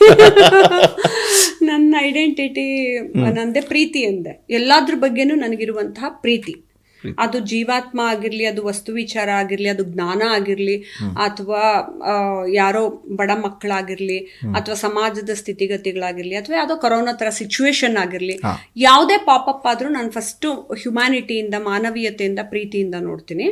ಮತ್ ನಾನು ಎಲ್ಲಾ ಫೀಲ್ಡ್ಗೂ ಹೋಗೋದಕ್ಕೆ ಕಾರಣನು ಪ್ರಾಬಬ್ಲಿ ನನ್ನ ಹೋದ ಜನ್ಮದಿಂದ ನನಗದು ನಾನು ತಗೊಂಬಂದಂತ ಪೂರ್ವ ಪುಣ್ಯ ಆಗಿರ್ಬೋದು, ಪೂರ್ವ ಬ್ಯಾಡ್ ಕರ್ಮನೂ ಆಗಿರಬಹುದು. I mean to so many things ಎಲ್ಲ ಮಾಡ್ತಾ ಇರ್ಬೇಕಾದ್ರೆ ಎಲ್ಲಾ ಕಡೆ ಗೆಲುವು ಸಿಗತ್ತೆ ಅಂತಲ್ಲ, ಬಟ್ ಅದನ್ನ ಮುಗಿಸು ಅಂತ ಆ ಕರ್ಮಗಳನ್ನ ಮುಗಿಸಿನೇ ನಾನು ಹೋಗ್ಬೇಕು. ಸೊ ಅದಕ್ಕೆಲ್ಲದಕ್ಕೂ ನಂಗೆ ಆಧ್ಯಾತ್ಮಿಕವಾಗಿ ದೇವರು ತುಂಬಾ ಸಪೋರ್ಟ್ ಮಾಡಿದ್ದಾರೆ, ಜ್ಞಾನ ತುಂಬಾ ಸಪೋರ್ಟ್ ಮಾಡಿದೆ. ಸೊ ನನಗೆ ಬೇರೆಯವರು ಮಾನವೀಯತೆ ತೋರಿಸಿ ನನಗೆ ಎಜುಕೇಶನ್ ಕೊಡಿಸಿದ್ರೋ ಇಲ್ವೋ, ನನಗೆ ಆನ್ ಟೈಮ್ ಸಹಾಯ ಮಾಡಿದ್ರೋ ಇಲ್ವೋ, ನಾನು ಸೆಲ್ಫ್ ಸಿಂಪತಿ ತಗೊಳ್ಳದೆ ನನ್ನ ಹತ್ರ ಯಾರ ಬೇರೆಯವರು ಬಂದ್ರೆ ಅವರೆಲ್ಲರಿಗೂ ನಾನು ಆನ್ ಟೈಮ್ ಹೆಲ್ಪ್ ಮಾಡ್ತೀನಿ. ಯಾಕೆ ಅಂದ್ರೆ ನನ್ನ ಜೀವನದಲ್ಲೇ ನನಗೆ ಯಾರು ಆನ್ ಟೈಮ್ ಹೆಲ್ಪ್ ಮಾಡಬೇಕು ಅಂತ ಬಂದಿರಲಿಲ್ಲ. ಸೊ ಅದಕ್ಕಾಗಿ ನಾವು ಜೀವನನ ಏಳು ಬೀಳು ನೋಡಿ ನೋಡಿ ನೋಡಿ ನೋಡಿ ಕಲ್ತ್ಕೊಳ್ತಾ ಹೋದ್ವಿ. But classical dance, instrument play ಮಾಡ್ತಿದ್ದೆ, ಮತ್ತು ಇದಕ್ಕೆಲ್ಲ ಎಲ್ಲ ಡಿಪಾರ್ಟ್ಮೆಂಟು, ಎಲ್ಲ ಇಂಡಸ್ಟ್ರಿ. ಇವಾಗ ನಾನು ಫಿಲಮ್ ಮಾಡಿದ್ರು ಅಷ್ಟೇ, ಆರ್ಟು ನಾನೇ ಮಾಡ್ತೀನಿ, ಕಾಸ್ಟ್ಯೂಮ್ ನಾನೇ ಮಾಡ್ತೀನಿ, ಇಷ್ಟ ಅದೆಲ್ಲ, ಫೈಟು ನಾನೇ ಮಾಡ್ಸಕ್ ಹೋಗ್ತೀನಿ. ಸೊ ಆ ಥರ ಎಲ್ಲ ಡಿಪಾರ್ಟ್ಮೆಂಟಿಗೂ ಹೋಗೋದು probably I am very lucky. ನನಗೆ ದೇವ್ರು ಎಲ್ಲದಕ್ಕೂ ಹೋಗುವಂಥ ಎನರ್ಜಿ ಕೊಟ್ಟು ಕಳಿಸಿದ್ದಾರೆ. ಅಮ್ಮ ವರ್ಕೋಹಾಲಿಕ್ ಪರ್ಸನ್ ಸರ್. ಸೊ ನಾನು ಮಾಡ್ತಾನೆ ಇರ್ತೀನಲ್ವಾ ಕೆಲಸ ಎಲ್ಲ. ನಾನು ಯಾಕೆ ಈ ಮಾತನ್ನು ಹೇಳ್ತೀನಿ ಅಂದರೆ, ಒಂದು ಸಿನಿಮಾದಲ್ಲಿ ಒಬ್ಬ ಹೀರೋ ಅಥವಾ ಹೀರೋಯಿನ್ ಮಲ್ಟಿಪಲ್ ರೋಲ್ ಮಾಡ್ತಾರೆ, ಅದು ಆನ್ ಸ್ಕ್ರೀನ್ ಮೇಲೆ. ಆಫ್ ಸ್ಕ್ರೀನಲ್ಲಿ ರೂಪಾ ಅಯ್ಯರ್ ಅವರು ವಿಧ ವಿಧ ಕೆಲಸಗಳು ಮಾಡ್ತಾ ಹೋಗ್ತಾರೆ. ಅದು ಒಂದು ಪ್ರಶ್ನೆ ಇತ್ತು. ಅದು ಹೇಳಿದೆ, ಅಲ್ಲೆಲ್ಲೋ ರಾಜಕೀಯ ಪಕ್ಷದಲ್ಲಿ ಗುರುಸ್ಕೋತೀರಾ, ಭಾಷಣ ಮಾಡ್ತೀರಾ, ಇನ್ನೆಲ್ಲೋ ಯಾವುದೋ ರಾಜಕೀಯ ಪಕ್ಷಗಳು ಮಾತಾಡ್ತಾ ಹೋದರೆ ಡಿಬೇಟ್ ಹೋಗಿ ಕೂರ್ತೀರಾ, ಆಮೇಲೆ ಇನ್ನೆಲ್ಲೋ ಅಲ್ಲಿ ಪರಿಸರದ ಹೋರಾಟ ನಡೀತಿದ್ರೆ ಅಲ್ಲೋಗಿ ನಾನು ಇರ್ತೀನಿ ಅಂತ ಹೋಗ್ತೀನಿ. ಈ ಥರದ ಕೆಲಸ ಕಾರ್ಯಗಳು ಇದ್ದಾಗ ನಿಮ್ಮನ್ನು ನೀವು ಹೆಂಗ್ ಕಂಡುಕೊಂಡಿದ್ರಿ ಅನ್ನೋದು ನಾನು ಪ್ರಶ್ನೆ. ಎಲ್ಲವೂ ಇದೇನು ಗೊತ್ತಾ sir, it goes hand in hand. Actually ನನಗೆಲ್ಲ ಯಾವಾಗಲೂ ರೋಲ್ ಮಾಡೆಲ್ಸು ಹಳೆ ಕಾಲದ ಮಹಾರಾಜರು, ದೇವರು, ಪರಮಾತ್ಮ, ಕೃಷ್ಣ ಅವ್ರನ್ನೆಲ್ಲ ನೋಡಿದಾಗ ಅವ್ರೆಲ್ಲರೂ ಮಲ್ಟಿ ಟಾಸ್ಕಿಂಗ್ ಅಲ್ಲೇ ಇದ್ರು. ಈಗ ಮಹಾರಾಜರನ್ನ ತೊಗೊಂಡ್ರೆ ಅವ್ರು ಜ್ಯೋತಿಷಾಸ್ತ್ರನೂ ಕಲ್ತಿರ್ತಾರೆ, ಮತ್ತೆ ಬಿಲ್ ವಿದ್ಯೆನೂ ಕಲ್ತಿರ್ತಿದ್ರು, ಕತ್ತಿ ವಿದ್ಯೆನೂ ಕಲ್ತಿರ್ತಿದ್ರು, ಕುಸ್ತಿ ವಿದ್ಯೆನೂ ಕಲ್ತಿರ್ತಿದ್ರು, ಮತ್ತೆ ಕಮ್ಯುನಿಕೇಟ್ ಮಾಡಕ್ 10 ಥರ ಲ್ಯಾಂಗ್ವೇಜ್ ಕಲ್ತಿರ್ತಿದ್ರು, ಮತ್ತೆ ತುಂಬಾ ಜ್ಞಾನನೂ ಪಡ್ತಿರ್ತಿದ್ರು, ಪೂಜೆನೂ ಮಾಡ್ತಿದ್ರು, ದೇವ್ರನ್ನೂ ನಂಬ್ತಿದ್ರು, ಗ್ರಹಗಳನ್ನೂ ನಂಬ್ತಿದ್ರು, ಮನುಷ್ಯರನ್ನೂ ನಂಬ್ತಿದ್ರು, ಪ್ರಜೆಗಳನ್ನ. ಸೊ ಎಲ್ಲವನ್ನೂ ಪಾಸಿಟಿವ್ ಆಗಿ ತಗೊಂಡು ಅವರೆಲ್ಲ ಹೇಗೆ ಬೆಳೆದಿದ್ರು ಅನ್ನೋದು ನಾನು ತುಂಬಾ ಜನರದೆಲ್ಲ ಓದ್ಬೇಕಾದ್ರೆ, ತಿಳ್ಕೊಬೇಕಾದ್ರೆ ನನ್ಗೆ ಅದು ಖುಷಿ ಕೊಡ್ತು. ಸೊ ನನಗೆ ಮಲ್ಟಿ ಟಾಸ್ಕು ಮಾಡಲೇಬೇಕು ಅನ್ನೋದು ನನ್ನ ಆಸೆ. ಒಂದು ಲೈಫ್ ನನ್ಗೆ ಅಸ್ಟ್ರಾಲಜಿಕಲಿ ಕೇತು 12ನೇ ಮನೇಲಿದ್ದ ಕೊನೆ ಜನ್ಮ ಅಂತ ನಾನು ಅನ್ಕೊಂಡಾಗ ದೇವ್ರು ನನಗೆ ಅದು ಜ್ಞಾನೋದಯ ಮಾಡಿಸಿ ನನಗೆ ಎಲ್ಲಾ ಕೆಲ್ಸನೂ ಮಾಡು ಅಂತಂದಾಗ ಎಲ್ಲ ಮಾಡ್ಕೊಂಡು ಹೋಗ್ತೀನಿ. ಈ ಹೋರಾಟಗಳು ಮಾಡೋದು ಎಲ್ಲಾನು ಅಷ್ಟೇ. ನಾನು ಮನೇಲಿ ಇದ್ದು ಸುಳ್ಳು ಹೇಳಿ ನಾನು ಭಾಗವಹಿಸಲ್ಲ ಅನ್ನೋದಕ್ಕೆ ನನ್ನ ಮನ್ಸು ಒಪ್ಪಲ್ಲ. ನೀ ಮನೇಲೇ ಇದೆಯಾ, ಹೋಗು ಹೋರಾಟಕ್ಕೆ ಅನ್ನತ್ತೆ ದೇವ್ರು. ಸೊ ನನ್ನ ಎನರ್ಜಿ ಅದನ್ನು ನಾನು ದೇವ್ರು ಅನ್ಕೋಬೋದು, ಎನರ್ಜಿ ಅನ್ಕೋಬೋದು, ಇನ್ನೊಂದು ಅನ್ಕೋಬಹುದು. ಸೊ ನಾನು ಎಲ್ಲ ಕಡೆ ಹೋರಾಟಕ್ಕೂ ಅದಕ್ಕೆ ಹೋಗ್ತೀನಿ. ಪಾಲಿಟಿಕ್ಸ್ ಅನ್ನೋದು ಕೂಡ ಅಗೇನ್ ಇಟ್ಸ್ ಇಂಟರ್ಲಿಂಕ್ಡ್. ಈಗ ಆಧುನಿಕ ಯುಗದಲ್ಲಿ ಅದನ್ನ ರಾಜನೀತಿ, ಪಾಲಿಟಿಕ್ಸ್ ಅಂತ ನಾವು ಹೆಸರು ಕೊಟ್ಟಿರಬಹುದು. ಆದರೆ ಹಳೆ ಕಾಲದಿಂದನೂ ನಮ್ಮ ಸಮಾಜವನ್ನು ನಾವು ಕಟ್ಕೋಬೇಕು, ನಿರ್ಮಿಸ್ಬೇಕು, ಮತ್ತು ನಾವು ಒಬ್ಬರನ್ನ ರೆಪ್ರೆಸೆಂಟ್ ಮಾಡಬೇಕು, ಒಬ್ರಿಗೆ ವಾಯ್ಸ್ ಆಗಬೇಕು. ಇವಾಗ ಮೀಟುದೇ ಮಾತಾಡಿದ್ವಿ, ಆ 100 ಜನರಿಗೆ ಒಬ್ರು ವಾಯ್ಸ್ ಎತ್ತಿ ಮಾತಾಡೋರು ವಾಯ್ಸ್ ಆಗಬೇಕು ಅಂತಂದಾಗ್ಲೂ ಮನೇಲಿ ಬೆಚ್ಚಗೆ ಕೂತ್ಕೊಳ್ದೆ ಅನೇಕ ಜನ ಹೆಣ್ಮಕ್ಳು ಎದ್ದು ಬಂದು ಕೆಲಸ ಮಾಡಬೇಕು. ಆಮೇಲೆ ಎಲ್ಲ ಕಡೆ ಏಳು ಬೀಳುಗಳಿರುತ್ತೆ. ನೀವು ಹೋಗ್ತಾ ನಿಮ್ಗೆ ಹಾರ ಹಾಕ್ಬಿಟ್ಟು ವೆಲ್ಕಮ್ ಮಾಡ್ಬಿಟ್ಟು ಬನ್ನಿ ರೂಪಾಯರ್ ಬಂದ್ಬಿಟ್ರಿ ಅಂತ ಮಹಾರಾಣಿ ಥರ ಏನು ಟ್ರೀಟ್ ಮಾಡಲ್ಲ. ಎಲ್ಲೋ ತಳ್ತಾರೆ, ಮೂಲೆಗೆ ತಳ್ತಾರೆ, ಬಿಸಿಲಲ್ಲಿ ತಳ್ತಾರೆ, ಮುಂದೆ ಏನು ಫ್ರಂಟ್ ಎಂಡಲ್ಲಿ ನಿಲ್ಸಲ್ಲ ಲೀಡರ್ ಅಂತ. ಬಟ್ ಆದ್ರೂ ನಿರಂತರವಾಗಿ ನಾವು ಸತ್ಯತೆಯಿಂದ ಮಾಡ್ತಾನೇ ಹೋಗ್ಬೇಕು ಕೆಲಸ. ಎಲ್ಲ ಸರಿ ರೂಪಾ ಅಯ್ಯರ್ ಅವರಿಗೆ ಈ ಆಧ್ಯಾತ್ಮದ ಬಗ್ಗೆ ಒಲವು ಯಾಕೆ ಬಂತು, ಹೇಗೆ ಬಂತು ಅಂತ? ಪ್ರಾಬಬ್ಲಿ ಚಿಕ್ಕ ವಯಸ್ಸಿಂದಾನೇ ಇತ್ತು, ಅಂದ್ರೆ ಹೋದ ಜನ್ಮದಿಂದಾನೇ ಇತ್ತು. ಚಿಕ್ಕ ವಯಸ್ಸದಲ್ಲೇ ರಿಯಲೈಸ್ ಆಯ್ತು. ನಾನು ಚಿಕ್ಕ ವಯಸ್ಸಲ್ಲಿ ಬೆಳ್ಳೂರಿಂದ ಅರಸೀಕೆರೆಗೆ ಡ್ಯಾನ್ಸ್ ಕಲಿಯಕ್ಕೆ ಹೋಗ್ತಾ ಇದ್ದೆ 3 ಗಂಟೆಗಳ ಕಾಲ ಬಸ್ಸಲ್ಲಿ, ಗೌರ್ಮೆಂಟ್ ಬಸ್ಸಲ್ಲಿ ಕೂತ್ಕೊಂಡು ಎಲ್ಲ. ಆ ಟೈಮಲ್ಲಿ ನನಗೆ ರಾತ್ರಿ ಹೊತ್ತೆಲ್ಲ ಲೇಟ್ ಆದರೆ ನಮ್ಮಮ್ಮ ಚಾಮುಂಡೇಶ್ವರಿನ ಜ್ಞಾಪಿಸ್ಕೋ, ಪೂಜೆ ಮಾಡ್ಕೊ ಅಂತೆಲ್ಲ ಹೇಳೋರು. ಅವಾಗ ಅವಳು ಲಿಟ್ರಲಿ ನನ್ನ ಪಕ್ಕ ಬರ್ತಿದ್ದಾಳೆ. ಆ ಚಿಕ್ಕ ಹುಡುಗಿರಾಗಿದ್ದಾಗ್ಲೂ 6ನೇ ಕ್ಲಾಸಲ್ಲಿ ಭಯ ಆಗೋದಲ್ವಾ, ಕಂಡಕ್ಟರ್ ಏನೋ ಬಂದು ಮುಟ್ಕೊಂಡ್ಬಿಡ್ತಾನೆ, ಇಲ್ಲಿ ಯಾರೋ ಕೂತಿರೋರು, ಬಸ್ಸಲ್ಲಿ ಕೂತಿರೋರು ಏನೋ ಮಾಡಿಬಿಟ್ರೆ ನನ್ನ ಅನ್ನೋದೆಲ್ಲ ಭಯಗಳಿರುತ್ತಲ್ಲ. ಅವಾಗಿಂದ ನನಗೆ ದೇವ್ರು ಇದ್ದಾರೆ ಅನ್ನೋದು ಗೋಚರ ಆಗಕ್ಕೆ ಶುರು ಆಗ್ತಿತ್ತು. ಮತ್ತು ತುಂಬ ಗಣಪತಿ ಪೂಜೆ ವ್ರತಗಳೆಲ್ಲ ಮಾಡ್ತಾ ಇದ್ವಿ. ಸೊ ಆಗಿಂದ ಅದು ಆಧ್ಯಾತ್ಮದಲ್ಲಿ ಭಕ್ತಿಲಿದ್ದೆ. ಆಮೇಲೆ ಹೋಗ್ತಾ ಹೋಗ್ತಾ ಹೋಗ್ತಾ ನಾನು ಅಮೆರಿಕಾಗೆ ಹೋದಾಗ ನನ್ನ ಗಾಡ್ ಪೇರೆಂಟ್ಸು ರವಿ ರಾಜಗೋಪಾಲ್, ಗಾಯತ್ರಿ ರವಿ ಅವರು ಭೇಟಿ ಮಾಡಿದಾಗ ಅವರೇ ನನ್ನ ಗುರು ಸಮಾನರು. ಅವರು ನನಗೆ ರವಿ ಅವರು ಎಲ್ಲ ಹೇಳ್ಕೊಡ್ತಾ ಹೋದ್ರು, ಭಗವದ್ಗೀತೆ, ಜ್ಞಾನ, ಫಿಲಾಸಫಿ ಕಲಿಯೋದನ್ನು ನಂಗೆ ಇನಿಷಿಯಲಿ ತುಂಬ ಕಷ್ಟ ಆಗಿತ್ತು. ಯಾಕಂದ್ರೆ ನನ್ನ ತಲೆಗೆ ಹೋಗ್ತಿರ್ಲಿಲ್ಲ. ಅಂದ್ರೆ ಭಕ್ತಿಲಿದ್ವಿ, ಪೂಜೆ ಮಾಡ್ತಿದ್ವಿ, ಹಬ್ಬ ಮಾಡ್ತಿದ್ವಿ. ಬಟ್ ಈ ಕಾಂಪ್ಲಿಕೇಟೆಡ್ ನಿಮ್ಗೆ ಭಗವದ್ಗೀತೆ, ಉಪನಿಷತ್ದೆಲ್ಲ ನಿನ್ನ ಅಳವಡಿಸ್ಕೊಂಡು ಜೀವನದಲ್ಲಿ ನಡ್ಕೋಬೇಕು ಅಂದಾಗ ತುಂಬಾ ಕಷ್ಟ ಆಗ್ಬಿಡುತ್ತೆ. ತ್ರೈಗುಣಗಳನ್ನೆಲ್ಲ ಇದನ್ನೆಲ್ಲ ಕಲ್ತ್ಕೊಳ್ತಾ ಹೋದಾಗ ಒಂದೊಂದೇ ಪರಿಪಕ್ವತೆ ಬರ್ತಾ ಹೋಗುತ್ತೆ. ಜೀವನದಲ್ಲಿ ಕಷ್ಟ ಬಂದಷ್ಟು ಒಳ್ಳೇದೇ. ಆಕ್ಚುಲಿ ಕಷ್ಟ ಬಂದಷ್ಟು ನಾವು ತುಂಬಾ ಕಲಿತಾ ಹೋಗ್ತೀವಿ. ಕರೆಕ್ಟ್. ಈಗ ಸಿನಿಮಾ ಆಧ್ಯಾತ್ಮ ಓಕೆ, ಆದರೆ ಸಿನಿಮಾ ಮತ್ತು ರಾಜಕಾರಣ ಅಂತ ತಗೊಳ್ಳೋಣ. ಈ ಸಿನಿಮಾ ರಾಜಕಾರಣ ಅಂಟ್ಕೊಳ್ಳುತ್ತೆ, ಒಂದಾಗುತ್ತೆ. ಆಧ್ಯಾತ್ಮ ಸಿನಿಮಾ ಒಂದಾಗುತ್ತೆ. ಆದರೆ ಅದೇ ಆಧ್ಯಾತ್ಮ ರಾಜಕಾರಣದ ಬಗ್ಗೆ ಮಾತಾಡೋದಾದರೆ ಆಧ್ಯಾತ್ಮ ಮತ್ತು ರಾಜಕಾರಣ ಎರಡೂ ಕೂಡ ಒಂದೊಂದು ದಿಕ್ಕು, ಎರಡೂ ಕೂಡ ವಿರುದ್ಧ. ಹೇಳ ಚಾಣಕ್ಯ ಅವ್ರೇನು ಹೇಳಿದ್ರು, ನಿಜವಾದ ಫಿಲಾಸಫರೇ ನಿಜವಾದ ರಾಜಕೀಯ ನಾಯಕ ಆಗೋದಕ್ಕೆ ಸಾಧ್ಯ. ಹಳೇ ಕಾಲದಲ್ಲಿರೋ ಎಲ್ಲ ನಾಯಕರು ಕೂಡ ಫಿಲಾಸಫರ್ಸೇ ಆಗಿದ್ರು. ಯಾಕೆಂದ್ರೆ ನಿಜವಾಗ್ಲೂ ಫಿಲಾಸಫಿನ ತಿಳ್ಕೊಂಡಾಗ ನೀವು ನ್ಯಾಯಬದ್ಧವಾಗಿ ಜಾತಿ ಭೇದಗಳನ್ನ ಮಾಡದೆ ಎಲ್ಲಾ ಜೀವಾತ್ಮದಲ್ಲೂ ಪರಮಾತ್ಮ ಇದ್ದಾನೆ ಅಂತ ನೀವು ಈಕ್ವಲ್ ಆಗಿ ಸಮದೃಷ್ಟಿಯಿಂದ ನೋಡ್ತೀವಿ. ಅದು ಭಗವದ್ಗೀತೆಯಲ್ಲಿ ಕೂಡ ಉಲ್ಲೇಖಿಸಿದೆ. ನಾನು ಹೇಳ್ದಂಗೆ ಈಗ ಬರ್ತಾ ಬರ್ತಾ ಬರ್ತಾ ಏನಾಗಿದೆ, ಸಾಮಾಜಿಕವಾಗಿ ಆಧ್ಯಾತ್ಮಿಕತೆನೇ ಬೇರೆ ಅಂದ್ರೆ ಸ್ವಾಮೀಜಿಗಳು ಬೇರೆ. ಜನ ಏನ್ ಟ್ರೀಟ್ ಮಾಡ್ತಾರೆ ಅಂದ್ರೆ ಸ್ವಾಮೀಜಿಗಳ ಹತ್ರನೇ ಅಧ್ಯಾತ್ಮ ಕೂತಿರೋದು, ಸಾಮಾನ್ಯ ಮನುಷ್ಯರ ಹತ್ರ ಇಲ್ಲ ಅನ್ಕೊಂಡ್ಬಿಟ್ಟಿದ್ದಾರೆ. ಸೊ ಸ್ವಾಮೀಜಿಗಳೇ ಬೇರೆ, ರಾಜಕೀಯ ನಾಯಕರೇ ಬೇರೆ, ಫಿಲಂ ಇಂಡಸ್ಟ್ರಿ ಅವರೇ ಅಂದ್ರೆ ಬೇರೆ ಅಂತ ಹಿಂಗ್ ಲೇಬಲ್ ಹಾಕ್ಬಿಟ್ಟಿದ್ದಾರೆ. ನೋ, ನಮ್ಮೆಲ್ಲರೊಳಗೂ ಅಧ್ಯಾತ್ಮ ಇದೆ ಸರ್. ಇವಾಗ ನಿಮ್ಮಲ್ಲಿ ಹಾರ್ಟ್ ಬೀಟ್ ಇದೆ ಅಂದ್ರೆ ನಿಮ್ಮಲ್ಲಿ ಜೀವಾತ್ಮದಲ್ಲಿ ಪರಮಾತ್ಮನ ಅಂಶ ಇದ್ದೇ ಇರುತ್ತೆ. ನೀವ್ ಯಾರ್ ಬೇಕಾದ್ರೂ ಆಗ್ಬೋದು. ನಾಳೆ ನೀವೊಬ್ರು, ಇವಾಗ ರೈತರ ಆತ್ಮದಲ್ಲೂ ಪರಮಾತ್ಮ ಇರ್ತಾನೆ, ಪ್ರೈಮ್ ಮಿನಿಸ್ಟರ್ ಆತ್ಮದಲ್ಲೂ ಪರಮಾತ್ಮನ ಅಂಶ ಇರುತ್ತೆ, ಫಿಲಂ ಹೀರೋಯಿನ್ ನಲ್ಲೂ ಪರಮಾತ್ಮ ಎಲ್ಲಾ ಕಡೆ ಇರುತ್ತೆ.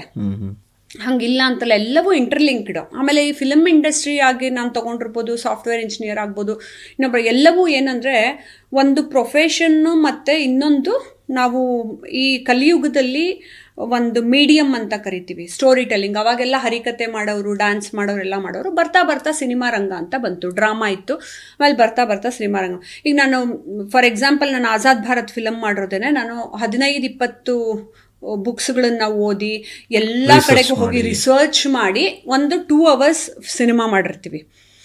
ಆ 2 hours ಸಿನಿಮಾನ ನೋಡಿನೇ ಜನ ಅರ್ಥ ಮಾಡ್ಕೋತಾರೆ, ಅವ್ರೇನ್ 20 ಪುಸ್ತಕ ಓದೋ ಅವಶ್ಯಕತೆ ಇಲ್ಲ. ಸೊ ಹಾಗಾಗಿ ಕಲಿಯುಗದಲ್ಲಿ ಸಿನಿಮಾ ರಂಗ ಅನ್ನೋದನ್ನ ಬೇರೆ ರೀತಿ ಬರ್ತಾ ಹೋಯ್ತದು. ಡ್ರಾಮಾನೇ ಈ ರೀತಿ ವಿಜುವಲ್ ಮೀಡಿಯಂ ಅಲ್ಲಿ ಚೇಂಜ್ ಆಗ್ತಾ ಹೋಯ್ತಲ್ವಾ. ಅದನ್ನ ಫಿಲಾಸಫರ್ ಬೇಕಾದ್ರೂ ಮಾಡ್ಬೋದು. ರಾಜಕೀಯ ರಂಗಕ್ಕೆ ಬರಬೇಕಾದವ್ರಿಗೆ ನಿಜವಾಗ್ಲೂ ಫಿಲಾಸಫಿ ಚೆನ್ನಾಗಿ ಗೊತ್ತಿದ್ರೇನೆ ನಿಮ್ಗೆ ಲೂಟಿ ಮಾಡಲ್ಲ. ನಿಮ್ಮ ಪ್ರಕಾರ ಈಗ ಅದು ಇದೆಯಾ, ಫಿಲಾಸಫಿ ಇರೋಂಥ ರಾಜಕಾರಣಿಗಳು ಇದ್ದಾರಾ? ಇದಾರೆ, ನಮ್ಮ ಪ್ರೈಮ್ ಮಿನಿಸ್ಟರ್ ಇದಾರಲ್ಲ. ಒಬ್ರು ಇದ್ದ ತಕ್ಷಣ ರಾಜಕೀಯ ಇಲ್ಲ, ಅನೇಕರಿದ್ದಾರೆ ಸರ್. ನಮ್ಗೇನಾಗಿರುತ್ತೆ, ಯೋಗಿ ಆದಿತ್ಯನಾಥ್ ಅವ್ರು ಇದ್ದಾರೆ, ಅನೇಕರಿದ್ದಾರೆ. ಅಂದ್ರೆ ಅವರು ಇಂಪ್ಲಿಮೆಂಟ್ ಮಾಡ್ಕೊಂಡ್ರಲ್ಲ. ಸುಮ್ನೆ ತಿರುಪತಿ ದೇವಸ್ಥಾನಕ್ಕೆ ಹೋಗ್ತಾರೆ, ಸುಮ್ನೆ ದೇವಸ್ಥಾನಗಳಿಗೆ ಹೋಗ್ತಿರ್ತಾರೆ, ಎಲ್ಲ ಹೋಗ್ತಾರೆ. ಈ ಕಡೆಯಿಂದ 100 ಕೋಟಿ, ಆ ಕಡೆಯಿಂದ 200 ಕೋಟಿ ಅಂತ ಈ ಕಡೆ ತಗೊಳ್ಳೋರು ಇರ್ತಾರೆ. ಆದ್ರೆ ನಿಜವಾಗ್ಲೂ ನಾನು ₹1 ನಾನು ಇಲ್ಲಿಂದ ಎತ್ಕೊಂಡು ಹೋಗಲ್ಲ. ನನಗೆ ದೇವ್ರ ಆಪರ್ಚುನಿಟಿ ಕೊಟ್ಟು, ಇವಾಗ ಒಂದು ದೇವಸ್ಥಾನದಲ್ಲಿ ಪುರೋಹಿತರಿಗೂ ದೇವ್ರ ಆಪರ್ಚುನಿಟಿ ಕೊಟ್ಟು ದೇವ್ರನ್ನ ಮುಟ್ಟೋ ಅವಕಾಶ ಕೊಟ್ಟಿರ್ತಾರೆ.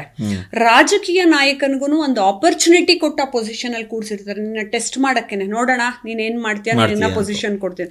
ಅವಾಗ ನೀವ್ ಹೆಂಗ್ ಬಿಹೇವ್ ಮಾಡ್ತೀರಾ, ಧರ್ಮದಿಂದ ಹೇಗ್ ನಡ್ಕೋತೀರಾ ಅನ್ನೋದು ಮುಖ್ಯ.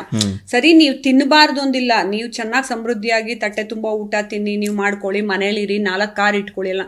ಆದ್ರೆ ಇನ್ 80% ಜನಕ್ ಮಾಡಬಹುದಲ್ಲ. ಎಲ್ಲ ನಾನೇ ಮಾಡ್ಕೊಂಡು ನನ್ನ ಮಕ್ಕಳು, ನನ್ನ ಮರಿ ಮಕ್ಕಳು, ಆ ಮಕ್ಕಳು, ಈ ಮಕ್ಳಿಗೆ ಮಾಡಿಟ್ಟು ಹೋಗ್ತೀನಿ ಅಂತ ಹೇಳಿದ್ರೆ ಅವ್ರ ಕರ್ಮನೂ ಇವರೇ ಕೂಡಿಡ್ತಾ ಇದ್ದಾರೆ. ದಟ್ಸ್ ಅ ಬ್ಯಾಡ್ ಕರ್ಮ. ನಮ್ದೇ ಜೀವನ ಶಾಶ್ವತ ಅಲ್ಲ ಅಂದಾಗ ನಿಮ್ಮ ಮರಿ ಮಕ್ಕಳು, ನಿಮ್ಮ ಇನ್ನಾರೋ ಮಕ್ಳುಗಳ 3 ತಲೆಮಾರುಗಳು ತಿಂತಾರೆ, ಅವ್ರು ಬದುಕಿರ್ತಾರೆ ಅನ್ನೋದನ್ನ ನಾನು ಅಸ್ಯೂಮ್ ಮಾಡ್ಕೊಳ್ಳೋದು ತಪ್ಪಾಗತ್ತೆ. ಫಿಲಾಸಫಿ ಗೊತ್ತಿರೋರು ಆ ತಪ್ಪುಗಳನ್ನ ಮಾಡಲ್ಲ. ನಿಂದು ನೀನೇ ದುಡ್ಕೊ ಅಂತಾರೆ. ಈಗ ನಮ್ಮಪ್ಪ ಅಮ್ಮ ನನಗೆ ನಿಂದು ನೀನೇ ದುಡ್ಕೊ ಅಂದ್ರು, ಕಾಲೇಜ್ಗೆ ಹೋಗೋಕ್ಕೂ ಫೀಸ್ ನಿಂದು ನೀನೇ ದುಡ್ಕೊ ಅಂದ್ರು. ಅವಾಗ ನಾವು ಜೀವನದ ಪಾಠಗಳನ್ನ ಕಲ್ತು ಮೇಲ್ ಬಂದ್ವಿ. ಇನ್ನೊಬ್ರ ಹತ್ರ ನಮ್ರತೆಯಿಂದ ಕೇಳೋದು, ಸರ್ ಒಂಚೂರು ಸಾಲ ಕೊಡಿ, ನಾನು ವಾಪಸ್ ಕೊಡ್ತೀನಿ, ಅಥವಾ ಸಾಲ ತೀರಿಸದೇ ಇದ್ರೆ ಸಮಾಜದಲ್ಲಿ ನಮಗೆ ಹೆಂಗ್ ಚೀಮಾರಿ ಹಾಕ್ತಾರೆ, ನಾನು ಹೇಗೆ ಸತ್ಯವಾಗಿ ನಡ್ಕೋಬೇಕು, ಅದೆಲ್ಲ ನಾವು ಒಂದೊಂದು ಪಾಠ ಕಲಿತಾ ಬಂದಿದ್ದು. ಸೊ ಫಿಲಾಸಫಿ ಖಂಡಿತ ಹೆಲ್ಪ್ ಮಾಡುತ್ತೆ ಮನುಷ್ಯನಿಗೆ. ನಿಜ. ಆದರೆ ರಾಜಕೀಯ ವ್ಯಕ್ತಿಗಳನ್ನ ಈಗಿನ ಸಿಚುವೇಶನ್ ನೋಡಿದಾಗ ಧರ್ಮದ ನಡುವೆ ಜಗಳ ತಂದಿಡ್ತಾರೆ, ಜಾತಿಗಳ ನಡುವೆ ಧರ್ಮ ತಂದಿಡ್ತಾರೆ. ಇದೆಲ್ಲ ಫಿಲಾಸಫಿ ಅಂತ ಹೆಂಗ್ ಹೇಳ್ತೀರಿ? ಅವ್ರಿಲ್ಲ. ಅದಕ್ಕೆ ನೀವು ನಿಜವಾದ ಫಿಲಾಸಫಿ ಕಲ್ತ್ಕೊಂಡ್ರೆ ಜಾತಿನೇ ಬರಲ್ಲ. ಎಲ್ಲಾ ಜೀವಾತ್ಮದಲ್ಲೂ ಪರಮಾತ್ಮ ಇದ್ದಾನೆ ಅಂದಾಗ ನೀವು ಯಾರನ್ನೂ ದ್ವೇಷಿಸೋಂಗೂ ಇಲ್ಲ. ಈಗ ಒಂದ್ ಕಂಪನಿ CEO ಅಜೀಂ ಪ್ರೇಮ್ಜಿ ಅವರಿದ್ದಾರೆ, ವಿಪ್ರೋದವರು. ಒಂದು ಕಂಪ್ನಿ CEO ನಮ್ ನಾರಾಯಣ ಮೂರ್ತಿ ಅವರಿದ್ದಾರೆ. ನಾನ್ ನಿನ್ಕಂಡ್ರೆ ಆಗಲ್ಲ, ನನ್ಕಂಡ್ರೆ ಆಗಲ್ಲ ಅಂತ ಹೋರಾಟ ಮಾಡಕ್ಕಾಗತ್ತ? ರಾಮಾಯಣನ ತುಳಸಿದಾಸ್ ಅವರು ಬರೆದಿದ್ದಾರೆ, ವಾಲ್ಮೀಕಿ ಅವರು ಬರೆದಿದ್ದಾರೆ, ಅವ್ರಿಬ್ರು ಕಿತ್ತಾಡಕ್ಕಾಗತ್ತ? ಹಂಗೆ ನಿಜವಾದ ಫಿಲಾಸಫಿನ, ನಿಜವಾದ ಅಧ್ಯಾತ್ಮನ ತಿಳ್ಕೊಂಡಂತ ವ್ಯಕ್ತಿಗಳು ಯಾರನ್ನು ಮೊದಲನೇದಾಗಿ ಟ್ರೀಟ್ ಮಾಡಲ್ಲ. ಅಂದ್ರೆ ಲೋ ಲೆವೆಲ್ ಅಲ್ಲಿ ಟ್ರೀಟ್ ಮಾಡಲ್ಲ. ನೀನು ಬಡವ ಶ್ರೀಮಂತ ಅಂತಾನೂ ಕಾಣಲ್ಲ. ನಿನ್ನ ಜಾತಿಗಳಲ್ಲಿ ಜಾತಿ ಗಣನೆ ಮಾಡಿ ಗುರುತಿಸೋದು ಇಲ್ಲ. ಇದೇನಂದ್ರೆ ಸಾಮಾಜಿಕ ಪದ್ಧತಿಲಿ ನಮಗೆ ಲೇಬಲ್ಲು, ನಮ್ಮ ಕೆಲಸ ಮಾಡೋದಕ್ಕಾಗಿ ವಿಂಗಡಿಸಿದಾಗ ಅದೊಂದು ಲೇಬಲ್ ಹಾಕಿ ಈ ಇವ್ರು ಜಾಸ್ತಿ ಇದ್ದಾರೆ, ಆ ಸಮುದಾಯ ಜಾಸ್ತಿ, ಈ ಸಮುದಾಯ ಜಾಸ್ತಿ ಇದ್ದಾರೆ ಅಂತ ಲೇಬಲ್ಗಳು ಹಾಕ್ತಾರೆ. ಆಕ್ಚುಲಿ ಇವನ್ ನಮ್ಗಳಿಗೂ ಸರ್ನೇಮ್ ಎಲ್ಲ ಬಂದಿರೋದು ನಮ್ಮ ತಾತ ಮುತ್ತಾತನ ಕಾಲಗಳಿಂದ. ಈಗ ಫಾರ್ ಎಕ್ಸಾಂಪಲ್ ನಮ್ಮ ಪ್ರೊಡ್ಯೂಸರ್ಗೆ ನಾರಾಯಣ ಹೊಸಮನೆ ಅಂತಿದೆ. ನಾರ್ತ್ ಕರ್ನಾಟಕಕ್ಕೆಲ್ಲ ಹೋದ್ರೆ ಒಂದು ಮೂಲಿ ಮನೆ ಅಂತಿಡೋರು, ಹೊಸಮನೆ ಅಂತಿಡೋರು, ಇನ್ನೊಂದಿಡೋರು. ಈಗ ನನಗೆ ಅಯ್ಯರ್ ಅಂತ ಇದೆ. ಅದು ನಮ್ ಜಾತಿ ಅಂತಲ್ಲ, ನನ್ನ ಕುಟುಂಬದ ಒಂದು ಹೆಮ್ಮೆ. ಇವಾಗ ಮಹಾತ್ಮ ಗಾಂಧೀಜಿ ಅವ್ರಿಗೆ ಗಾಂಧೀಜಿ ಅಂತ ನಾವು ಹೇಳ್ತೀವಿ, ಅವ್ರವರ ಕುಟುಂಬದ ಒಂದು ಸರ್ನೇಮ್ ಅನ್ನ ಅವ್ರು ತಗೊಂಡ್ಬಂದಿರ್ತಾರೆ. ನನ್ ಕೆಲ್ಸ ನಾ ಮಾಡ್ತೀವಿ. ಇವಾಗ ನಮ್ ತಾತ ಮುತ್ತಾತಂದ್ರು ಪುರೋಹಿತರೇ ಆಗಿದ್ರು ಅಂತ ನಾನೇನ್ ಪುರೋಹಿತೆ ಅಲ್ವಲ್ಲ. ನಾನ್ ವೆಬ್ ಡಿಸೈನರ್ ಆಗಿದ್ದೆ, ನಾನು ಫಿಲಮ್ ಇಂಡಸ್ಟ್ರಿಲಿ ಇದೀನಿ. ನಮ್ ತಾತ ಫಿಲಮ್ ಇಂಡಸ್ಟ್ರಿಲಿ ಇರ್ಲ, ನಾನು ಇರಬಾರ್ದು ಅಂತಿಲ್ವಲ್ಲ. ಕೆಲ್ಸಕ್ಕಾಗಿ ನಾವು ಕರ್ಮ ಮುಗಿಸ್ಕೊಳ್ಳೋದಕ್ಕೆ ಆಧುನಿಕ ಯುಗದಲ್ಲಿ ಒಂದೊಂದೇ ಮಾಡ್ಕೊಂಡು ಹೋಗ್ತೀವಿ. ಇಲ್ಲಿ ಯಾವುದೇ ರೀತಿ ಜಾತಿ ಅನ್ನೋದು ಬರೋದೇ ಇಲ್ಲ. ರೂಪಾಯಿಯರವರಿಗೆ ಆಧ್ಯಾತ್ಮದ ಬಗ್ಗೆ ಮತ್ತು ರಾಜಕಾರಣದ ಬಗ್ಗೆ ಸ್ಪಷ್ಟತೆ ಇದೆಯಾ? ಖಂಡಿತ ಇದೆ ಸರ್, ಖಂಡಿತ. ನಾನು ಇಡೀ ಕರ್ನಾಟಕದಲ್ಲಿ ಅಂದರೆ ಅದು ಅಕಾಡೆಮಿಕ್ ಎಜುಕೇಷನ್ ಒಂದು ಬಿಡಿ, ಇಡೀ ರಾಜ್ಯದಲ್ಲಿ ನಾನು ಫಿಲಾಸಫಿನೇ ಬೇಕು ಅಂತ ಮಿನಿಸ್ಟ್ರಿಗೆ ಹೇಳಿ ಡಿಪಾರ್ಟ್ಮೆಂಟ್ನ ಓಪನ್ ಮಾಡಿಸಿ ನಾವು ಒಬ್ಬಳೇ ಸ್ಟೂಡೆಂಟ್, ಅದು ಕೂಡ ಎಲ್ಲ ನ್ಯೂಸಲ್ಲಿ ಬಂತು. ನನಗೆ ಅದೇ ಓದಬೇಕು ಅನ್ನೋ ಕ್ಲಾರಿಟಿ ಇದ್ದಿದ್ದಕ್ಕೆ ನಾ ಹಠ ತೊಟ್ಟು ಬಿಡು ನಂಗೆ ಡಿಪಾರ್ಟ್ಮೆಂಟೇ ಇಲ್ಲ, ನಾನು ಬೇರೆಯವ್ರ ಥರ ಬೇರೆ ಓದ್ಕೊಂಡ್ಬಿಡೋಣ, ಪೇಪರ್ ಸರ್ಟಿಫಿಕೇಟ್ ತಾನೆ ಅಂತ ಸುಮ್ಮನೆ ಇದ್ಬಿಡ್ಬೋದಿತ್ತು. ನನಗೆ ನನ್ನ ಬಗ್ಗೆ ಕ್ಲಾರಿಟಿ ಇತ್ತು. I want that. ಅದ್ರಲ್ಲಿ ಏನಿದೆ ನಾನು ನೋಡಬೇಕು, ಆಮೇಲೆ ಅದರಲ್ಲೇ ನಾನು ಮುಂದುವರ್ಕೊಂಡು ಹೋಗಬೇಕು ಅನ್ನೋದಿತ್ತು. ಅದನ್ನ ಹೇಗೆ ನಾನು ಸಾಮಾಜಿಕ ಸ್ಥಿತಿಗತಿಗಳಲ್ಲಿ ಇಂಪ್ಲಿಮೆಂಟ್ ಮಾಡಬೇಕು ಅನ್ನೋದಿತ್ತು. ಈ ಮಿತ್ ಇಟ್ಕೊಂಡಿದಾರಲ್ಲ, ಫಿಲಾಸಫರ್ ಆದವರು ಫಿಲಮ್ ಇಂಡಸ್ಟ್ರಿಲಿ ಇರೋಕ್ಕಾಗಲ್ಲ, ಮಾಡರ್ನ್ ಆಗಿರೋಕ್ಕಾಗಲ್ಲ, ರಾಜಕೀಯ ಇದನ್ನೆಲ್ಲ ಹೋಗ್ಲಾಡ್ಸೋದಕ್ಕೇನೆ. ಹಾಗೆಲ್ಲ ಏನಿಲ್ಲ. ನಾನು ಚಾಣಕ್ಯರದೇನೆ ಮೊದಲು ಹೇಳಿದ್ನಲ್ಲ, ರಾಜನೀತಿನ ಮತ್ತೆ ಅರ್ಥಶಾಸ್ತ್ರವನ್ನ ಕೊಟ್ಟು ಮತ್ತೆ ನಮ್ಗೆಲ್ಲ ಹೇಳ್ಕೊಟ್ಟಂಥವ್ರು, ಮತ್ತೆ ರಾಜ್ಯವನ್ನ ಯಾರು ನೋಡ್ಕೊಂತಾನೋ ಜನತೆಯ ಏಳಿಗೆಗಾಗಿ ಅವನು ರಾಜ್ಯದ ಹೊರಗೆ ಒಂದು ಗುಡಿಸ್ಲಲ್ಲಿ ಇರಬೇಕು, ಜನರೆಲ್ಲ ಅರಮನೆಯಲ್ಲಿ ಇರಬೇಕು ಅನ್ನೋ ನೀತಿನ ಹೇಳದಂತ ಚಾಣಕ್ಯನ್ ಫಿಲಾಸಫಿಕಲಿನೇ ಹೇಳಿದ್ದದು. ನನ್ನ ಕರ್ತವ್ಯ ನಾ ಮಾಡಿದೆ, ನಾನೊಂದು ಗುಡಿಸ್ಲಲ್ಲಿ ಇದ್ರೂ ನಾನು ನೆಮ್ಮದಿಯಾಗಿರ್ತೀನಿ, ಜನರಿಗೆ ಏನೇನು ಬೇಕೋ ಅದನ್ನೆಲ್ಲ ಕೊಡಬೇಕು ಅನ್ನೋದನ್ನ. ಸೊ ನನಗೆ ಎಲ್ಲದ್ರಲ್ಲೂ ಕ್ಲಾರಿಟಿ ಇದೆ. ನಾನು ರಾಜನೀತಿಗೆ ಬರ್ತಾ ಇರೋದು ಏನಕ್ಕೆ, ಬಂದಿರೋದು ಏನಕ್ಕೆ ಅಂತ ಹೇಳಿದ್ರೆ, ನಾವು ಮೊದಲಿಂದ ನೀವು ನೋಡ್ಕೊಂಡು ಹೋದ್ರೆ, ನಾನು ಹೇಳ್ದಂಗೆ ನಾನು ಟ್ರಸ್ಟ್ ಓಪನ್ ಮಾಡಿ 22 ವರ್ಷ ಆಯಿತು. ನಾನು ಸುಮ್ಮನೆ ಬೇರೆ ದೇಶಗಳಲ್ಲಿ ಕೆಲಸ ಮಾಡ್ಕೊಂಡು ಬಿಡು ನಂಗೆ ಸಂಬಳ ಬರುತ್ತೆ ಆರಾಮಾಗಿದ್ಬಿಡೋಣ ಅಂತ ಇದ್ದು ಬಿಡ್ಬೋದಿತ್ತು. ಇವತ್ತಿಗೆ ನಾವು ಹೋದ್ರು ಹೇಳ್ತಾರೆ, ಮೇಡಮ್ ಜಿ ಆಪ್ ಅಚ್ಚೆ ರह सकते हैं ना, ಚುಪ್ಕೆ why do you want to come here ಅಂತ. ಅಂತೆ ಸರ್ ಎಲ್ಲರೂ ಹಂಗೆ ಅನ್ಕೊಂಡ್ಬಿಟ್ರೆ ಯಾರು ಬರ್ತಾರೆ ಅವಾಗ ನೆಕ್ಸ್ಟ್ ಏನೇನಾಗುತ್ತೆ ಅನ್ನೋದಕ್ಕೆ ನನ್ನ ಜೀವನದಲ್ಲಿ ನನ್ನ ಕಾಂಟ್ರಿಬ್ಯೂಷನ್ ಟುವರ್ಡ್ಸ್ ನನ್ನ ದೇಶ ನಾನು ಕೆಲಸ ಮಾಡಿ ತೋರಿಸ್ಲೇಬೇಕು. ಅದನ್ನ ದುಡ್ಡಿಗಾಗಿ ಅಲ್ಲ, ಹೆಸರಿಗಾಗಿ ಅಂತಲ್ಲ, ಇದು ನನ್ನೊಳಗಡೆ ಇರೋ ಇನ್ನರ್ ಎನರ್ಜಿ ನನಗೆ ಅದನ್ನ ಮಾಡು ಅಂತ ತಳ್ತಿದೆ, ಪುಷ್ ಮಾಡ್ತಿದೆ. ಈಗ ಎಲ್ಲರೂ ಎಲ್ಲಾ ಫೀಲ್ಡ್ಗೂ ಹೋಗಲ್ಲ. ಕೆಲವರು ಇಂಡಸ್ಟ್ರಿಲೆಲ್ಲೋ ಕೆಲಸ ಮಾಡ್ತಾರೆ, ಕೆಲವರೆಲ್ಲೋ ಏರ್ ಫೋರ್ಸ್ ಅಲ್ಲಿ ಕೆಲಸ ಮಾಡ್ತಾರೆ, ಕೆಲವರು ಆರ್ಮಿಲಿ ಕೆಲಸ ಮಾಡ್ತಾರೆ, ಕೆಲವರು ಶಿಪ್ ಅಲ್ಲಿ ಕೆಲಸ ಮಾಡ್ತಾರೆ, ಕೆಲವರು ಡಾಕ್ಟರ್ಗಳಾಗಿರ್ತಾರೆ. ಸೊ ನಮ್ಮೊಳಗಿರುವ ಎನರ್ಜಿ ನಮ್ಮನ್ನ ಪುಷ್ ಮಾಡುತ್ತೆ, ನೀ ಇದೇ ಮಾಡೋದು. ಕೆಲವರು ಲಾಯರ್ ಆಗ್ಬೇಕು, ಅದೇ ಪುಷ್ ಮಾಡಿರುತ್ತೆ, ನೀ ಲಾಯರ್ ಆಗು. ಈಗ ರಾಜಕಾರಣದಲ್ಲಿ ನೀವು ಫೋಕಸ್ಡ್ ಆಗಿದ್ದೀರೋ ಅಥವಾ ಇನ್ಫೋಕಸ್ ಔಟ್ ಫೋಕಸ್ ಆಗಿದ್ದೀರೋ ಅಂತ? ಸರ್ ಫೋಕಸ್ ಆಗಿದ್ರೇನೆ ನಾವು ಹಠ ತೊಟ್ಟು ಅದ್ರೊಳಗೆ ಹೋಗಕ್ಕೆ ಸಾಧ್ಯ. ಇಲ್ಲಾಂದ್ರೆ ಬೇರೆಯವರು ಅವಮಾನಿಸ್ತಾರೆ, ನಾವು ಒಳಗಡೆ ಹೋದ್ರೆ ನನಗೆ ಬೆಲೆ ಕೊಡಲ್ಲ, ನನಗೆ ಮರ್ಯಾದೆ ಕೊಡಲ್ಲ, ನಾನು ಹಿಂಗೆ ಕೂಡಿಸ್ಬೇಕು ಅಂತೆಲ್ಲ ನಾನು ಎಕ್ಸ್ಪೆಕ್ಟೇಷನ್ ಇಟ್ಕೊಂಡು ಹೋದ್ರೆ ಬೆಳೆಯಕ್ಕೆ ಸಾಧ್ಯನೇ ಇಲ್ಲ. ಹಂಬಲ್ನೆಸ್ ಬಹಳ ಮುಖ್ಯ. ನೀವು ತುಂಬಾ ಹಂಬಲ್ ಆಗಿರ್ಬೇಕು, ಮತ್ತೆ ಕಾಮನ್ ಮ್ಯಾನ್ಗೆ ಈಸಿಲಿ ಆಕ್ಸೆಸಿಬಲ್ ಆಗಿರ್ಬೇಕು. ನಾನೊಬ್ಬ ರೈತನ ಮಗಳಾಗಿ ನಾನು ಮೊದಲಿಂದನೂ ನಾನು ಆಸೆ ಪಟ್ಟಿದ್ದೆ, ನಾನು ಯಾವಾಗಲೂ ರೋಡಲ್ಲೇ ಬಿದ್ದಿರ್ತೀನಿ, ನೀವು ನೋಡಿ ಬೇಕಾದ್ರೆ. ಬಿಜೆಪಿ ಪಕ್ಷ ನಿಮ್ಮನ್ನ ಯಾವ ಮಟ್ಟಕ್ಕೆ ನೋಡ್ತಾ ಇದೆ, ಲೆಕ್ಕಕ್ಕಿಟ್ಟಿದೆಯಾ? ಸರ್ ನಾನು ಇವಾಗ ರಾಜ್ಯ ಸಂಚಾಲಕಿ, ಕಲೆ ಮತ್ತು ಸಾಂಸ್ಕೃತಿಕ ಪ್ರಕೋಷ್ಠಕ್ಕೆ ರಾಜ್ಯ ಸಂಚಾಲಕಿ ಆಗಿದ್ದೀನಿ. ನಾನು ಮೊದಲು ಸಂಸ್ಕಾರ ಭಾರತಿಯಲ್ಲಿ ರಾಜ್ಯ ಉಪಾಧ್ಯಕ್ಷ ಆಗಿದೆ ದಕ್ಷಿಣ ಪ್ರಾಂತಕ್ಕೆ. ಸೊ ಅದು ಬಿಟ್ಟು ಮೊದಲಿಂದನೂ ನಮ್ಮಲ್ಲಿ ಎಲ್ಲರೂ RSS ಜೊತೆನೇ ಜೋಡಿಸ್ಕೊಂಡಿದ್ರು. ನನ್ನ ಅಜ್ಜಿ ಮುತ್ತಜ್ಜಿ ಮನೆಯಿಂದ ನಮ್ಮ ಮನೆಗಳಲ್ಲೇ RSS ಕಾರ್ಯ ನಡೀತಾ ಇತ್ತು. ಸೊ ನಾವೆಲ್ಲರೂ ಮೊದಲಿಂದ ಬಿಜೆಪಿ ಜೊತೆ RSS ಜೊತೆ ಅಂತಾನೆ ಒಡನಾಟ. ಹಂಗಂತ ಬೇರೆಯವ್ರನ್ನ ದ್ವೇಷಿಸ್ತೀವಿ ಅಂತಲ್ಲ, ಎಲ್ಲರ ಬಗ್ಗೆನೂ ಅಭಿಮಾನ ಇದೆ. ನಿಮ್ಮ ನಿಲುವುಗಳು, ನೀವು ಸಿದ್ಧಾಂತಗಳು. ಈಗ ನಾನು ಓದ್ಬೇಕಾರೆ ಕಾಲೇಜಲ್ಲಿ ನನಗೆ ಪ್ರೈಮ್ ಮಿನಿಸ್ಟರ್ ರೋಜ್ಗಾರ್ ಯೋಜನೆಯಲ್ಲಿ 1 ಲಕ್ಷ ರಾಜೀವ್ ಗಾಂಧಿ ಅವ್ರದ್ದು ಲೋನ್ ಬರೋದು. ಅವುಗಳನ್ನು ನಾವುಗಳೆಲ್ಲ ಉಪಯೋಗಿಸ್ಕೊಂಡು ನಾವು ಮಾಡಿದೀವಿ. ಹಂಗಂತ ಅವರು ಇವರು ಅನ್ನೋದಲ್ಲ. ಈಗ ನಾನು ಅದನ್ನೇ ಹೇಳ್ತೀನಿ, ನಮ್ಮ ದೇಶದ ಪ್ರಧಾನಿಗಳನ್ನ ನಾವು ಹೆಮ್ಮೆಯಿಂದ ಏನ್ ಬೇಕಾದ್ರೂ ಕೇಳ್ಬೋದು. ಅವರು ತಂದೆ ಸ್ಥಾನದಲ್ಲಿ ಇರ್ತೀವಿ, ನಾವು ಮಕ್ಕಳ ಸ್ಥಾನದಲ್ಲಿ ಇರ್ತೀವಿ. ಸೊ ಯಾರನ್ನು ದ್ವೇಷಿಸೋದಲ್ಲ. ಅದೇ ರೀತಿ ನಾವು ದೇವೇಗೌಡರಿಗೂ ಅದೇ ಗೌರವ ಕೊಡ್ತೀವಿ, ಯಾರು ಯಾವ ಪಕ್ಷದಲ್ಲಿ ಇದ್ರು ಅಷ್ಟೇನೆ. ಯಾಕೆಂದ್ರೆ ನಮ್ಮ ದೇಶಕ್ಕೆ ಕೆಲಸ ಮಾಡ್ತಿರ್ಬೇಕಾದ್ರೆ ಆದ್ರೆ ನ್ಯಾಯವಾಗಿರ್ಬೇಕು. ಅಧರ್ಮವಾಗಿ ಮಾಡ್ತಾ ಇದ್ದಾಗ ಅಷ್ಟೇ ವಾಪಸ್ಸನ್ನು ತಿರುಗಿಸಿ ಬೈತೀವಿ. ಸೊ ನಮ್ಮ ಬಿಜೆಪಿ ಅನ್ನೋದು, ನಮ್ಮ ಮನಸ್ಸು ಯಾಕೆ ಬಿಜೆಪಿ ಕಡೆಗೆ ಹೋಗುತ್ತೆ ಅಂತ ಹೇಳಿದ್ರೆ, ನಾವು ಧಾರ್ಮಿಕವಾಗಿ ಎಲ್ಲರ ಬಗ್ಗೆನೂ ಯೋಚನೆ ಮಾಡ್ತಾ ಹೋದಾಗ ಹಿಂಸೆ ಮಾಡದೆ ಜನಗಳಿಗೆ ಏನೇನು ಹಕ್ಕುಗಳು ಸಿಗಬೇಕು ಅದು ಸಿಗ್ತಾ ಹೋಗ್ಬೇಕು, ಮತ್ತೆ ಧರ್ಮದ ನಿಟ್ಟಿನಲ್ಲಿ ಹೋಗ್ಬೇಕು. ಸರ್, ಎಲ್ಲರ ಧರ್ಮದಲ್ಲೂ ನೀನು ಯಾರಿಗೂ ತೊಂದರೆ ಕೊಟ್ಟು ಬದುಕು ಅಂತಿಲ್ಲ, ಬರ್ದಿಲ್ಲ ಸರ್. ಆಧುನಿಕ ಯುಗದಲ್ಲಿ ಬರ್ತಾ ಬರ್ತಾ ಬರ್ತಾ ಜನ ಅವ್ರವ್ರೇ ಅಸ್ಯೂಮ್ ಮಾಡ್ಕೊಂಡು ಅವ್ರಿಗೆ ಇಷ್ಟ ಬಂದಂಗೆ ತಮ್ಮ ಫಿಲಾಸಫಿನೂ ತಾವೇ ತಿರ್ಚ್ಕೊಂಡು ಹಂಗೆ ಮಾಡ್ಕೋತಿದ್ದಾರೆ. ಕರೋನಾ ಟೈಮಲ್ಲಿ ಅದಕ್ಕೆ ಪಾಠ ಕಲಿಸಿದೆ ಎಷ್ಟೋ ಜನರಿಗೆ. ಯಾರು ಯಾವಾಗ ಸತ್ತೋಗ್ತೀವೋ ಗೊತ್ತಿಲ್ಲಪ್ಪ, ಆರಾಮಾಗಿ ನೀಟಾಗಿ ಸರಿಯಾಗಿ ಬದುಕಬೇಕು ಅಂತ ಹೇಳೋದು.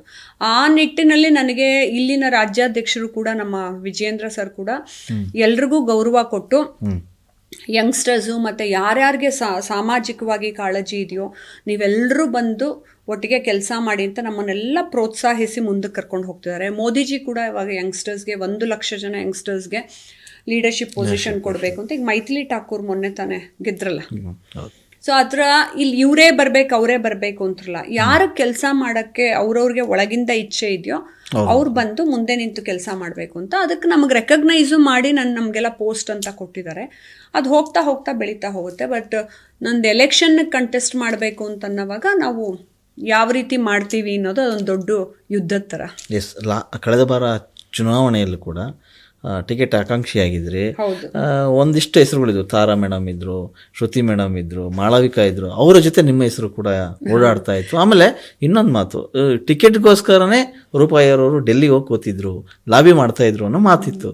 ಎಷ್ಟು ಮಟ್ಟಿಗೆ ನಿಜ ಅಂತ? ಸರ್, ನಾನು ಡೆಲ್ಲಿಗೆ ಯಾಕೆ ಹೋಗ್ತಾ ಇರ್ತೀನಿ ಅಂದ್ರೆ, ಒಂದು ನಂದು ಫಿಲಮ್ ವರ್ಕ್ ನಡೀತಿರೋದು ಹಿಂದಿ ಫಿಲಮ್ ಇಂದ. ಇನ್ನೊಂದೇನು ಅಂತ ಹೇಳಿದ್ರೆ, ನಾನು ಪ್ರಧಾನಮಂತ್ರಿ ಯೋಜನೆಗಳನ್ನ ಮೊದಲು ಸೌತ್ ಇಂಡಿಯಾ ಬ್ರ್ಯಾಂಡ್ ಅಂಬಾಸಿಡರ್ ಆಗಿದ್ದೆ. ಸೊ ನನ್ನ ಜನತೆಗೆ ಸೌತ್ ಇಂಡಿಯಾಗೆ ಬರೋ ಅಷ್ಟರಲ್ಲಿ ಖಾಲಿ ಆಗ್ಬಿಟ್ಟಿರ್ತಲ್ಲ.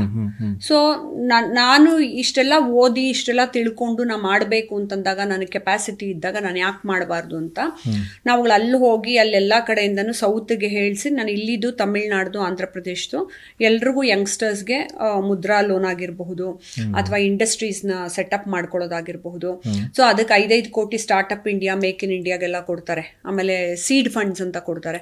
ಅದನ್ನೆಲ್ಲ ಮಾಡೋದಕ್ಕೆ ಯಾರಿಗೋ ಗೊತ್ತಿಲ್ಲದೆ ಇರೋರಿಗೆ, ಇವಾಗ ಖಾದಿ ಗ್ರಾಮೋದ್ಯೋಗ ಮಾಡೋರಾಗಿರ್ಬೋದು ಅಥವಾ ಅನೇಕ ಜನ ರೈತರು ಪಾಪ ನನಗೆ ಫೋನ್ ಮಾಡ್ತಾರೆ, ಮ್ಯಾಮ್ ಫಸಲ್ ಬಿಮಾ ಯೋಜನೆದು ನಂಗೆ ಈ ರೀತಿ ಸಿಕ್ಕಿಲ್ಲ ಅಥವಾ ಲೋನ್ ಕೊಡ್ತಿಲ್ಲ ನೋಡಿ ಮ್ಯಾನೇಜರ್ ಅಂದಾಗ, ನಾನು ಇಲ್ಲಿಂದಾನೇ ಮ್ಯಾನೇಜರ್ ಹತ್ರ ಎಲ್ಲ ಮಾತಾಡ್ತೀನಿ. ನಾನೇ ಬೆಳಗಾಂಗೆ ಹೋಗ್ಬೇಕು, ನಾನೇ ಹುಬ್ಳಿಗೆ ಹೋಗ್ಬೇಕು ಅಂತಿಲ್ಲ. ನಾ ಮಾತಾಡಿ ಯಾಕೆ ಸರ್ ಕೊಡಿ, ಗ್ಯಾರಂಟಿ ಕೊಡ್ತಿಲ್ಲ ಅಂದಾಗಲೂ ನಾನು ಹೋರಾಟ ಮಾಡ್ತೀನಿ. ಇದು ನನ್ನ ಇಚ್ಛೆ. ನಾನು ಅದಕ್ಕೆ ಹೋಗಿ ನನ್ನ ರಾಜ್ಯದ ಜನರಿಗೆ ನಾನು ಏನೋ ಒಂದು ಮಾಡಬೇಕು ಅಂತ ಹೇಳೋದು. ಆದ್ರೆ ಟಿಕೆಟ್ಗೋಸ್ಕರ ಹೋದಾಗ ಅದು ಮಾಡ್ಲೇಬೇಕಾಗತ್ತಲ್ವ ಸರ್. ಇವಾಗ ನಾನು ಮೇಡಮ್ಗಳೆಲ್ಲ ಮಾಡಿದ್ದು ಅವ್ರವ್ರ ಕಾನ್ಸ್ಟಿಟ್ಯೂನ್ಸಿಲಿ, ನಾನು ಜಯನಗರ ಕೇಳ್ತಾ ಇದ್ದಿದ್ದು. ಸೊ ಅಲ್ಲಿ ಕೇಳಬೇಕು ಅಂತೆಲ್ಲ ಮಾಡಿದಾಗ ನನಗೆ ಲಕ್ಕೀಲಿ ನನ್ನ ರಾಜ್ಯದ ಎಲ್ಲ ಸ್ವಾಮೀಜಿಗಳು ಬಂದು ನನಗೆ ಸಪೋರ್ಟ್ ಮಾಡಿದ್ರು. ರೂಪಾಯಿಯರವ್ರಿಗೆ ನೀವು ಟಿಕೆಟ್ ಕೊಡಬೇಕು, ಅವ್ರಿಗೆ ಎಜುಕೇಷನ್ ಇದೆ, ಎನರ್ಜಿ ಇದೆ, ಮತ್ತು ಹೋರಾಟ ಮಾಡುವ ಶಕ್ತಿ ಇದೆ, ನಾವೆಲ್ಲರೂ ಸಪೋರ್ಟ್ ಮಾಡ್ತೀವಿ ಅಂತ ಅಂದ್ಬಿಟ್ಟು. ಅದಕ್ಕೆ I am thankful to them. ಆ ಟೈಮಲ್ಲಿ ನಾನು ಎಲ್ಲ ಕಡೆಯಿಂದನೂ ಫೋರ್ಸ್ ಪುಷ್ ಮಾಡಲೇಬೇಕಾದ್ರೆ. ಈ ವಿಚಾರವಾಗಿ ಅಮಿತ್ ಶಾನು ಭೇಟಿ ಮಾಡಿದ್ರೆ ಅಥವಾ ಭೇಟಿ ಮಾಡೋಕ್ಕೆ ಸಾಧ್ಯ ಆಗಿತ್ತು? ಅಮಿತ್ ಶಾ ಜಿ ಅವ್ರನ್ನ ಮೊದಲೇ ಭೇಟಿ ಮಾಡಿದ್ದೆ. ನಂದು ಪ್ರೊಫೈಲ್ ಎಲ್ಲ ಸಬ್ಮಿಟ್ ಮಾಡಿ ಯಾವಾಗಲೇ ನಾನು ಕೇಳ್ಕೊಂಡಿದ್ದೆ. ಸೊ ಈಗೇನಂದ್ರೆ, ಮಹಿಳಾ ಲೀಡರ್ಸು ಅದನ್ನೇ ಹೇಳ್ತಾರೆ, ಮೇಡಮ್ ಎಜುಕೇಟೆಡ್ಸ್ ಎಸ್ಪೆಷಲಿ ನಮ್ಗೆ ಆಗ್ಬೇಕಪ್ಪ ರಾಜಕೀಯ ಅಂತ ಬರೋದೇ ಇಲ್ಲ, ಅಂಥದ್ರಲ್ಲಿ ನೀವು ಬಂದಿದ್ದೀರಾ ಅಂತ ಹೇಳಿದ್ರೆ ನಾವು ಸೇರಿಸ್ಕೊಂಡು ನಾವು ಕೊಡಲೇಬೇಕು ಪೊಸಿಷನ್ ಅಂತ ಅನ್ನೋದು. ಹಾಗಾದ್ರೆ ಮುಂದಿನ ಎಲೆಕ್ಷನ್ಗೆ ರೆಡಿ ಆಗ್ತಿದ್ದೀರಾ ಹೇಗೆ ಅಂತ? ಅದು ದೇವ್ರು ಮಾಡಿಸ್ತಾನೆ ಸರ್, ಅದನ್ನು ಅವ್ರಿಗೆ ಬಿಟ್ಟಿದ್ದು. ಫಲಾಪೇಕ್ಷೆ ಇಲ್ಲದೆ ನಾನು ಕೆಲಸ ಮಾಡ್ಕೊಂಡು ಹೋಗ್ತಾನೇ ಇರ್ತೀನಿ. ನಂದು 2 ಫಿಲಮ್ ಲೈನಪ್ ಆಗಿದೆ.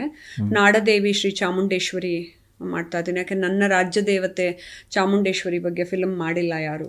ಸೊ ಅದು ನನಗೆ, ನಾನು ಅವಳನ್ನ ಚಿಕ್ಕ ವಯಸ್ಸಿಂದ ಪೂಜೆ ಮಾಡ್ಕೊಂಬಂದಿದ್ರಿಂದ ಅವಳು ನನಗೆ ಗೋಚರಿಸಿ ಅದನ್ನು ಹೇಳಿದಾಳೆ. ಈಗ ನಂದು ಆಜಾದ್ ಭಾರತ್ ರಿಲೀಸ್ ಆದ ತಕ್ಷಣ ಚಾಮುಂಡೇಶ್ವರಿ ಮಾಡ್ತೀನಿ. ಇನ್ನೊಂದು ಹಿಂದಿ ಫಿಲಮು ಭರತವರ್ಷೆ ಭರತಖಂಡೆ ಅಂತ ಮಾಡ್ತಾ ಇದ್ದೀನಿ. ಅದ್ರ ಜೊತೆಗೆ ಇದು ರಾಜಕೀಯವಾಗಿ ಅಂದ್ರೆ ನನ್ನ ಕೆಲಸ, ನನ್ನ ದೇಶದ ಕೆಲಸ ನಡೀತಾನೆ ಇರುತ್ತೆ. ನಾನು ಹಠ ಮಾಡಿ ಡಿಮ್ಯಾಂಡ್ ಮಾಡಿ ಕೇಳೋದು ಕೇಳ್ತೀನಿ. ನಾನು ಬೇರೆಯವ್ರು ನನ್ನ ಬಂದು ಹಿಂಗೆ ಸೆಲೆಕ್ಟ್ ಮಾಡಿ ಕೊಡ್ಲಿ ಅಂತ ಕಾಯಲ್ಲ ಸರ್. ನಾ ಮಾಡ್ತೀನಿ ಕೆಲಸ, ನನಗೆ ಕೊಡಬೇಕು, ಅರ್ಹತೆ ಇದೆ ಕೊಡಬೇಕು. ನಾ ಮಾಡಿ ತೋರಿಸ್ತೀನಿ. ನಾ ಏನೋ ತಗೊಂಡ್ಬಿಟ್ಟು ನಿಮಗೆ ಆಮೇಲೆ ನಾನು ಸೋಂಬೇರಿ ಥರ ಕೂತ್ಕೊಳ್ಳೋದು ಹತ್ರ ಎಲ್ಲ ಮಾಡೋದೇ ಇಲ್ಲ. ನಾನು ಸಿನಿಮಾ ಕ್ಷೇತ್ರದಲ್ಲಿ ಒಂದಷ್ಟು ಸಮಸ್ಯೆಗಳಾಗ್ತವೆ, ಕಾಲೆಳೆಯವರು ಇದ್ದೇ ಇರ್ತಾರೆ. ಸೊ ರಾಜಕಾರಣ ಕೂಡ ತುಂಬಾ ಸುಲಭ ಅಲ್ಲ. ಇಲ್ಲಿ ನಿಮ್ಮನ್ನ ತೇಜೋವಧೆ ಮಾಡಿರೋರು ಇದಾರಾ? ತುಂಬಾ ಜನ ಇದ್ದಾರೆ. ಬಟ್ ಆದ್ರೆ ನನ್ನ ಎಲ್ಲರೂ ತುಂಬಾ ಇಷ್ಟಪಡ್ತಾರೆ. ಮೇಡಮ್ ನೀವು ತುಂಬಾ ಚೆನ್ನಾಗಿ ಕೆಲಸ ಮಾಡ್ತೀರಾ, ಯಾವ ಕೆಲಸ ಕೊಟ್ರು ನೀವು ಒಂಥರ ಧರ್ಮನಿಷ್ಠೆ, ನಂದು ಕಾರ್ಯನಿಷ್ಠೆ, ಅದೆಲ್ಲ ನಿಷ್ಠೆ ವಹಿಸಿ ನೀವು ತುಂಬಾ ಡೆಡಿಕೇಟೆಡ್ ಆಗಿ ಮಾಡ್ತೀರಾ. ಮತ್ ನಾನು ಎಲ್ಲಾ ಕಡೆ ಹಂಬಲ್ ಆಗಿರ್ತೀನಿ, ತುಂಬಾ ಆಟಿಟ್ಯೂಡ್ ತೋರ್ಸೋದು, ನಾನು ಬಿಸಿಲಲ್ಲಿ ಹೋಗಲ್ಲ, ಹಿಂಗ್ ಹೋಗಲ್ಲ, AC ಬೇಕು, ಹಂಗೆಲ್ಲ ಇಲ್ವೇ ಇಲ್ಲ. ಆಮೇಲೆ ಎಲ್ಲಾ ಕಡೆ ಟ್ರಾವೆಲ್ ಮಾಡಿದ್ರು ನಂದೇ ಖರ್ಚು ವಹಿಸ್ಕೊಂಡೆ ನಾನು ಹೋಗ್ತೀನಿ. ನನ್ಗೆ ಯಾರೋ ಇನ್ನೊಬ್ರು ಸ್ಪಾನ್ಸರ್ ಮಾಡ್ಬೇಕು. ಸರ್, ಒಂದ್ ಕಡೆ ನಾನು ಮಹಿಳೆಯರಿಗೆ ಅದನ್ನೇ ಹೇಳೋದು, ಮಹಿಳೆ ಇಂಡಿಪೆಂಡೆಂಟ್ ಆಗಿದ್ದಾಗ ಮತ್ತೆ ಅವಳ ದುಡ್ಡನ್ನ ಅವಳೇ ದುಡ್ಕೋತಾ ಇದ್ದಾಗ ನನ್ಗೆ ಇನ್ನೊಬ್ರು ಕೊಟ್ರೇನೆ ನಾನು ಇದೋಗಿ ಈ ಕೆಲಸ ಮಾಡ್ಕೊಂಡ್ ಬರೋದು ಅಂತ ಕಾಯಲ್ಲ. ನನಗಿದು ಚಿಕ್ಕ ವಯಸ್ಸಿಂದ ನನ್ನ ತಾಯಿ ಮತ್ತೆ ನನ್ನ ಸಾಕು ತಂದೆ ಇವರೆಲ್ಲ ಇದನ್ನೇ ಬೆಳೆಸಿರೋದು. ನನಗೆ ಇಂಡಿಪೆಂಡೆಂಟ್ ಆಗಿ ನನಗೆ ನಾನು ದುಡ್ಕೊಂಡ್ಬಿಟ್ಟಾಗ ನಾನು ಕೆಲಸಗಳನ್ನ ಮಾಡಿ ಇವಾಗ್ಲೂ ಕೂಡ ನಾನೆಲ್ಲ ಹೋಗಿ ಗೌರ್ಮೆಂಟ್ ಡಾಕ್ಯುಮೆಂಟ್ರೀಸು, ಅಡ್ವರ್ಟೈಸ್ಮೆಂಟ್ಸ್ ಆಗಿರಲಿ, ಇವೆಂಟ್ಸ್ ಆಗಿರಲಿ, ಅಥವಾ ಎಷ್ಟು ಪ್ರಾಜೆಕ್ಟ್ಗಳನ್ನ ಮಾಡಿನೇ ಕಷ್ಟಪಟ್ಟು ನಾನು ದುಡಿಯೋದು. ಎಲ್ಲೋ ಮೇಲಿಂದ ಹಿಂಗೆ ಉದ್ರು. ಯಾಕಂದ್ರೆ ಫಿಲಮ್ ಇಂದ ಬರೋದೇನಾಗುತ್ತೆ, 2 ವರ್ಷಕ್ಕೊಂದ್ಸತಿ ಯಾವಾಗ್ಲೋ ಫಿಲಮ್ ಮುಗಿದು ಎಲ್ಲ ಆದ್ಮೇಲೆ ಬರೋದು ದುಡ್ಡು. ಸೊ ನಾವು ಇಂಡಿಪೆಂಡೆಂಟ್ ಆಗಿದ್ದಾಗ ನಾವು ತಕ್ಷಣ ಏನೋ ಒಂದು 10 ಕೆಲಸ ಹೇಳಿದ್ರು ಪಟ್ ಅಂತ ಕೆಲಸ ಮಾಡ್ಕೊಂಡು ಹೋಗ್ತೀವಿ. ಅದಕ್ಕೆ ನಮ್ಮ ಈಗ ಆಫೀಸಲ್ಲೂ ಅಷ್ಟೇ, ನಮ್ಮ BJP ಆಫೀಸಲ್ಲಿ ಮತ್ತು ನನ್ನ ಹಿರಿಯರೆಲ್ಲರೂ ನನ್ನ ಅಪ್ರಿಷಿಯೇಟ್ ಮಾಡ್ತಾರೆ. ರೂಪಾಯಿಯರ್ ಅವ್ರಿಗೆ ಏನೇ ಕೆಲಸ ಕೊಟ್ರು ನಿಷ್ಠೆಯಿಂದ ಚೊಕ್ಕವಾಗಿ ಮುಗಿಸಿರ್ತಾರೆ, ಕರೆಕ್ಟಾಗಿ ಎಫರ್ಟ್ ಹಾಕಿ ಮಾಡಿರ್ತಾರೆ ಅಂತ ನಮ್ಮ ರಾಜ್ಯಾಧ್ಯಕ್ಷರು ತುಂಬ ಸತಿ ಹೊಗಳಿದ್ದಾರೆ.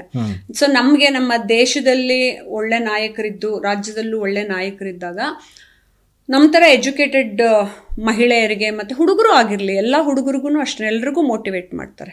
ನೀವು ಇದೆಲ್ಲ ಮಾಡ್ಕೊಂಬನ್ನಿ ಅಂತ ಹೊಸ ಟಾಸ್ಕ್ಗಳು ಕೊಡ್ತಾರೆ ನಮಗೆ. ಆ ಕೆಲಸಗಳೆಲ್ಲ ಮುಗಿಸ್ಬೇಕು. ನೀವು ವಿದೇಶದಲ್ಲಿದ್ರಿ, ಅಲ್ಲಿ ನಿಮ್ಮ ಸಾಕು ತಂದೆ ಒಬ್ಬರಿದ್ದು, ಅವ್ರ ಬಗ್ಗೆ ಹೇಳಿ. ರವಿ ರಾಜಗೋಪಾಲ್ ಅವರಂತ, ಗಾಯತ್ರಿ ರವಿ ಅಂತ ಅವ್ರ ವೈಫು. ನಾನು ಅಲ್ಲಿಗೆ ಹೋದಾಗ, ಅಂದರೆ ನಮ್ಮನೇಲಿ ನಾವು 3 ಜನ ಹೆಣ್ಮಕ್ಳಲ್ವಾ, ಸೊ ನನಗೆ ನಾವೇನಂದ್ರೆ ಚಿಕ್ಕ ವಯಸ್ಸಿಂದ ಫೈನಾನ್ಷಿಯಲಿ ನನ್ಗೆ ಯಾರೋ ದುಡ್ಡು ಕೊಟ್ಬಿಟ್ಟು ಬೆಳೆಸಿ ನೋಡ್ಕೊಳ್ಳಿ ಅನ್ನೋದಕ್ಕೆ ಎಕ್ಸ್ಪೆಕ್ಟೇಷನ್ ಇತ್ತು ಅಂತಲ್ಲ. ಆ ಥರ ನಮ್ಮಲ್ಲಿ ಜಾಸ್ತಿ ಪ್ರಾಮುಖ್ಯತೆ ನಾವು ಜ್ಞಾನಕ್ಕೆ ಕೊಡೋದು. ದುಡ್ಡು ನಾವೇ ದುಡ್ಕೋಬೇಕು ಅನ್ನೋದು, ನಾವೇ ಕೆಲಸ ಮಾಡಬೇಕು, ನಾವೇ ದುಡ್ಕೋಬೇಕು. ಅದನ್ನ ನಮ್ಮಮ್ಮ ಮೊದಲಿಂದ ಹೇಳ್ಕೊಟ್ಬಿದ್ದಾರೆ ಚಿಕ್ಕ ವಯಸ್ಸಲ್ಲಿ. ಸೊ ನಾವು ಸ್ಕೂಲ್ಗೆ ಹೋಗೋವಾಗ್ಲೂ ದುಡ್ಕೋತಿದ್ವಿ, ಕಾಲೇಜ್ಗೆ ಹೋಗೋವಾಗ್ಲೂ ಪಾರ್ಟ್ ಟೈಮ್ ಜಾಬ್ ಹೋಗ್ತಿದ್ವಿ. ನಾನು, ನಮ್ಮ ಅಕ್ಕ, ನನ್ನ ತಂಗಿ 3 ಜನ ನಾವು ಕಾಲೇಜ್ ಮುಗಿಸಿ ಪಾರ್ಟ್ ಟೈಮ್ ಜಾಬ್ಗೆ ಹೋಗಿ ಮನೆಗೆ ಬರ್ತಿದ್ವಿ. ಸೊ ಹಂಗೆ ಬೆಳೆದದ್ ರೂಢಿ ಆಗಿದೆ. ಸೊ ನನಗೆ ಅಮೆರಿಕಾದಲ್ಲಿ ರವಿ ರಾಜಗೋಪಾಲ್ ಅವರು ನನ್ನನ್ನು ಅಡಾಪ್ಟ್ ಮಾಡಿಕೊಂಡು, ಅವರು ನಮ್ಮಲ್ಲಿ ಸಮಾಶ್ರಯಣ ಅಂತ ಕರಿತೀವಿ, ಅಂದ್ರೆ ಶಂಕುಚಕ್ರ ಹಾಕೊಂಡು ದೇವ್ರ ಮುಂದೆ ನಮ್ಮನ್ನ ಸ್ವೀಕರಿಸೋದು, ಅದೆಲ್ಲ ಮಾಡಿ ನನಗೆ ಜ್ಞಾನದಲ್ಲಿ ನನ್ನನ್ನು ಬೆಳೆಸ್ತಾ ಹೋದ್ರು. So I am thankful to him. ಯಾಕೆ ಅಂತ ಹೇಳ್ತೀನಿ, ನನ್ನ ಎಂಥ ಕಷ್ಟಕರವಾದ ಸಿಚುವೇಶನ್ಗೆ ನಾನು ಸಿಕ್ಕಾಕೊಂಡ್ರು ನನಗೆ ಗೊತ್ತು, ನನ್ನ ಕಾಡಲ್ಲಿ ಬಿಟ್ಟರು, ಎಲ್ಲೋ ಬಿಸಾಕಿದ್ರು, ಅಥವಾ ನನ್ನ ಲೈಫಲ್ಲಿ ಪೂರ್ತಿ ಕೆಳಗೆ ಬಿದ್ದೋದ್ರು, ನಾನು ದೇವ್ರ ಎನರ್ಜಿನ ಇಟ್ಕೊಂಡು ನಾನು ಹೇಗೆ ಮತ್ತೆ ವಾಪಸ್ ಬರಬೇಕು, ಹೇಗೆ ಮತ್ತೆ ಒಂದೊಂದೇ ಸ್ಟೆಪ್ಪು ಮೇಲಕ್ಕೆ ಬರಬೇಕು ಅನ್ನೋದನ್ನ ಹೇಳ್ಕೊಟ್ಟು ಬಿಟ್ಬಿಟ್ರೆ ನಮ್ಮನ್ನ ನೋಡಿ ನಾವೆಲ್ಲಿ ಬೇಕಾದ್ರೂ ಬದುಕಬಹುದು. ಆಮೇಲೆ ಡಿಪ್ರೆಷನ್ಗೆ ಹೋದೆ ಅನ್ನೋದು, ಇನ್ನೊಂದು ಯಾವುದೋ ಒಂದು ಹೀಲಿಂಗ್ ಕೋರ್ಸ್ಗೆ ಹೋಗ್ತಾ, ಹಂಗೆಲ್ಲ ನಂಗೇನೂ ಆಗಲ್ಲ. No depression at all. ಯಾಕೆ ಅಂದ್ರೆ ನಾನು ಅಷ್ಟು ಬ್ಯುಸಿಯಾಗಿ ನನ್ನನ್ನು ನಾನೇ ಹುಚ್ಚಿ ಥರ ಕೆಲಸ ಮಾಡ್ತಾ ವರ್ಕೋಹಾಲಿಕ್ ಆಗಿದ್ದಾಗ ನಿಮ್ಗೆ ಡಿಪ್ರೆಷನ್ಗೆ ಹೋಗೋಕ್ಕೂ ಟೈಮ್ ಸಿಕ್ಕಲ್ಲ.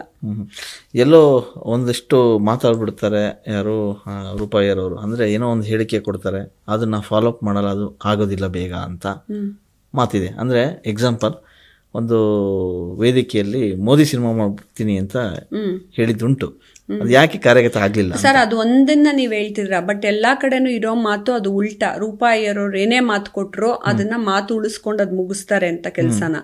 ಫಿಲಮ್ ಬಂದಾಗ ನೀವು ಆತರ ಫಿಲಮ್ ನಾವ್ ಎಷ್ಟೊಂದನ್ನ ಮಾಡ್ಬೇಕು ಅಂತ ಅನ್ಕೊಂಡಿರ್ತೀವಿ. ಫಿಲಮ್ ವಿಚಾರಗಳು ಅದೊಂಥರ ಕಲರ್ಫುಲ್ ಜೀವನ. ಅದು ಆಗದೇನು ಇರಬಹುದು, ನಂಗೆ ಪರ್ಮಿಷನ್ ಸಿಗದೆ ಇರಬಹುದು. ನಾವು PMOಗೆ ಸಂಜಯ್ ಬೌಸಾರ್ ಸರ್ಗೆ ಬರ್ದು ರಿಕ್ವೆಸ್ಟ್ ಮಾಡ್ಕೊಂಡಾಗ ಅವ್ರುಗಳು ಪರ್ಮಿಷನ್ ಕೊಡದೆ ಇರ್ಬೋದು. ಈಗ ಕೆಲವ್ರದ್ದು ಏನಾಗುತ್ತೆ, ಇವಾಗ ದಾರಾ ಬೇಂದ್ರೆ ಸರ್ದು ರಿಸರ್ಚ್ ಮಾಡ್ತಾ ಇದ್ದೀನಲ್ಲ ಪೂರ್ತಿ, ಸೊ ಎಲ್ಲ ಅವ್ರದ್ದು ಮಾಡಬೇಕು ಜೀವನ ಕಥೆ. ಯಾಕಂದ್ರೆ ಅವ್ರು ನನಗೊಂಥರ ರೋಲ್ ಮಾಡೆಲ್, ಅವ್ರು ನಂಗೆ ತುಂಬಾ ಇಷ್ಟವಾದಂತ ವ್ಯಕ್ತಿ. ಆತರ ಈಗ ಅನೇಕರದ್ದು ಚಿತ್ರರಂಗದನ್ನ ನಾವು ಕಮಿಟ್ ಆಗಿ ಬಿಟ್ಬಿಟ್ವಿ ಅನ್ನೋದು ಜೀವನಕ್ಕೆ ಒಪ್ಪಲ್ಲ. ಯಾಕಂದ್ರೆ ಎಷ್ಟೊಂದು ಅನ್ಕೊಂಡಿದ್ದನ್ನ ದೊಡ್ಡ ದೊಡ್ಡ ಪ್ರಾಜೆಕ್ಟ್ಗಳು ಹಂಗೆ ಆಗಬೇಕು ಅಂತಾರಲ್ಲ, ಅದನ್ನ ಬಿಟ್ಟು ನಾನು ಇದಕ್ಕೆ ಆಜಾದ್ ಭಾರತ್ಗೆ ಹೋದೆ. ಯಾಕೆಂದ್ರೆ ಒಬ್ಬರ ಜೀವನ ಕತೆ ಮಾಡ್ಬೇಕಾದ್ರೆ ಅವ್ರ ಪರ್ಮಿಷನ್ ತಗೋಬೇಕಾಗುತ್ತೆ, ಸುಮ್ಮನೆ ಮಾಡೋಕ್ಕಲ್ಲ. ಈಗ ಯಾವುದೋ ನಾನ್ ಫಿಕ್ಷನ್ ಓರಿಯೆಂಟೆಡ್ ಸಿನಿಮಾ ಮಾಡಿದ್ರೆ ಅದನ್ನ ಮಾಡ್ಕೋಬಹುದು. ಅದು ಬಿಟ್ರೆ ನಾನು ಎಲ್ಲೂ ಮಾತು ಕೊಟ್ಟು ನಾನು ತಪ್ಪಿಸ್ಕೊಂಡಿದ್ದೀನಿ ಅನ್ನೋದು ಇಲ್ಲಿ ತನಕಿಲ್ಲ. ಅನೌನ್ಸ್ ಮಾಡ್ಬಿಟ್ಟು ನಾನು ಪರ್ಮಿಷನ್ ತಗೋತೀನಿ ಅಂತಾನೆ ನಾನು ಅವಾಗ್ಲೂ ಹೇಳಿದ್ದು ಪ್ರೆಸ್ ಮೀಟ್ ಮಾಡಿದಾಗ. ಆಮೇಲೆ ಅಂತ ದೊಡ್ಡ ವ್ಯಕ್ತಿದು ಮಾಡ್ಬೇಕು ಪ್ರಧಾನಮಂತ್ರಿಗಳದ್ದು ಅಂದಾಗ ನಾನು ಸುಮ್ನೆ ಮಾಡಕ್ಕಾಗಲ್ಲ. ಅಂಡ್ ಆಲ್ಸೋ ಈ ಬಜೆಟ್ಗಿಂತ ಜಾಸ್ತಿ ಇನ್ಕ್ರೀಸ್ ಆಗತ್ತೆ ಎಲ್ಲವೂ. ಆಮೇಲೆ ಅದು ಹಿಂದಿಲೇ ಮಾಡ್ಬೇಕಾಗತ್ತೆ. ಪೂರ್ತಿ ಬೇರೆ ಬೇರೆ ಲ್ಯಾಂಗ್ವೇಜ್. ಈಗ ರೂಪಾಯಿಯರವರು ರಾಜಕೀಯದಲ್ಲಿ ಫುಲ್ ಫ್ಲೆಡ್ಜ್ ಆಗಿ ನಿಲ್ತಾರೆ. ಹೌದು. ಹಾಗಾದರೆ ಈ ಎಲ್ಲ ಕೆಲಸಗಳ ನಡುವೆ ರಾಜಕೀಯಕ್ಕೆ ಎಷ್ಟು ಟೈಮ್ ಕೊಡ್ತೀರಿ ಅಂತ? ಯಾಕಡೆ ಒಂದು ಕಡೆ ಸಿನಿಮಾ, ಇನ್ನೊಂದು ಕಡೆ ಆಧ್ಯಾತ್ಮ, ಇನ್ನೊಂದು ಕಡೆ ಹೋರಾಟ, ಇಲ್ಲೆಲ್ಲೋ ಅಲ್ಲ ಸಾಮಾಜಿಕ ಕೆಲಸಗಳು ಅಂತಂದ್ರೆ ಅವ್ರು ಯಾರೋ ಬರ್ತಾರೆ.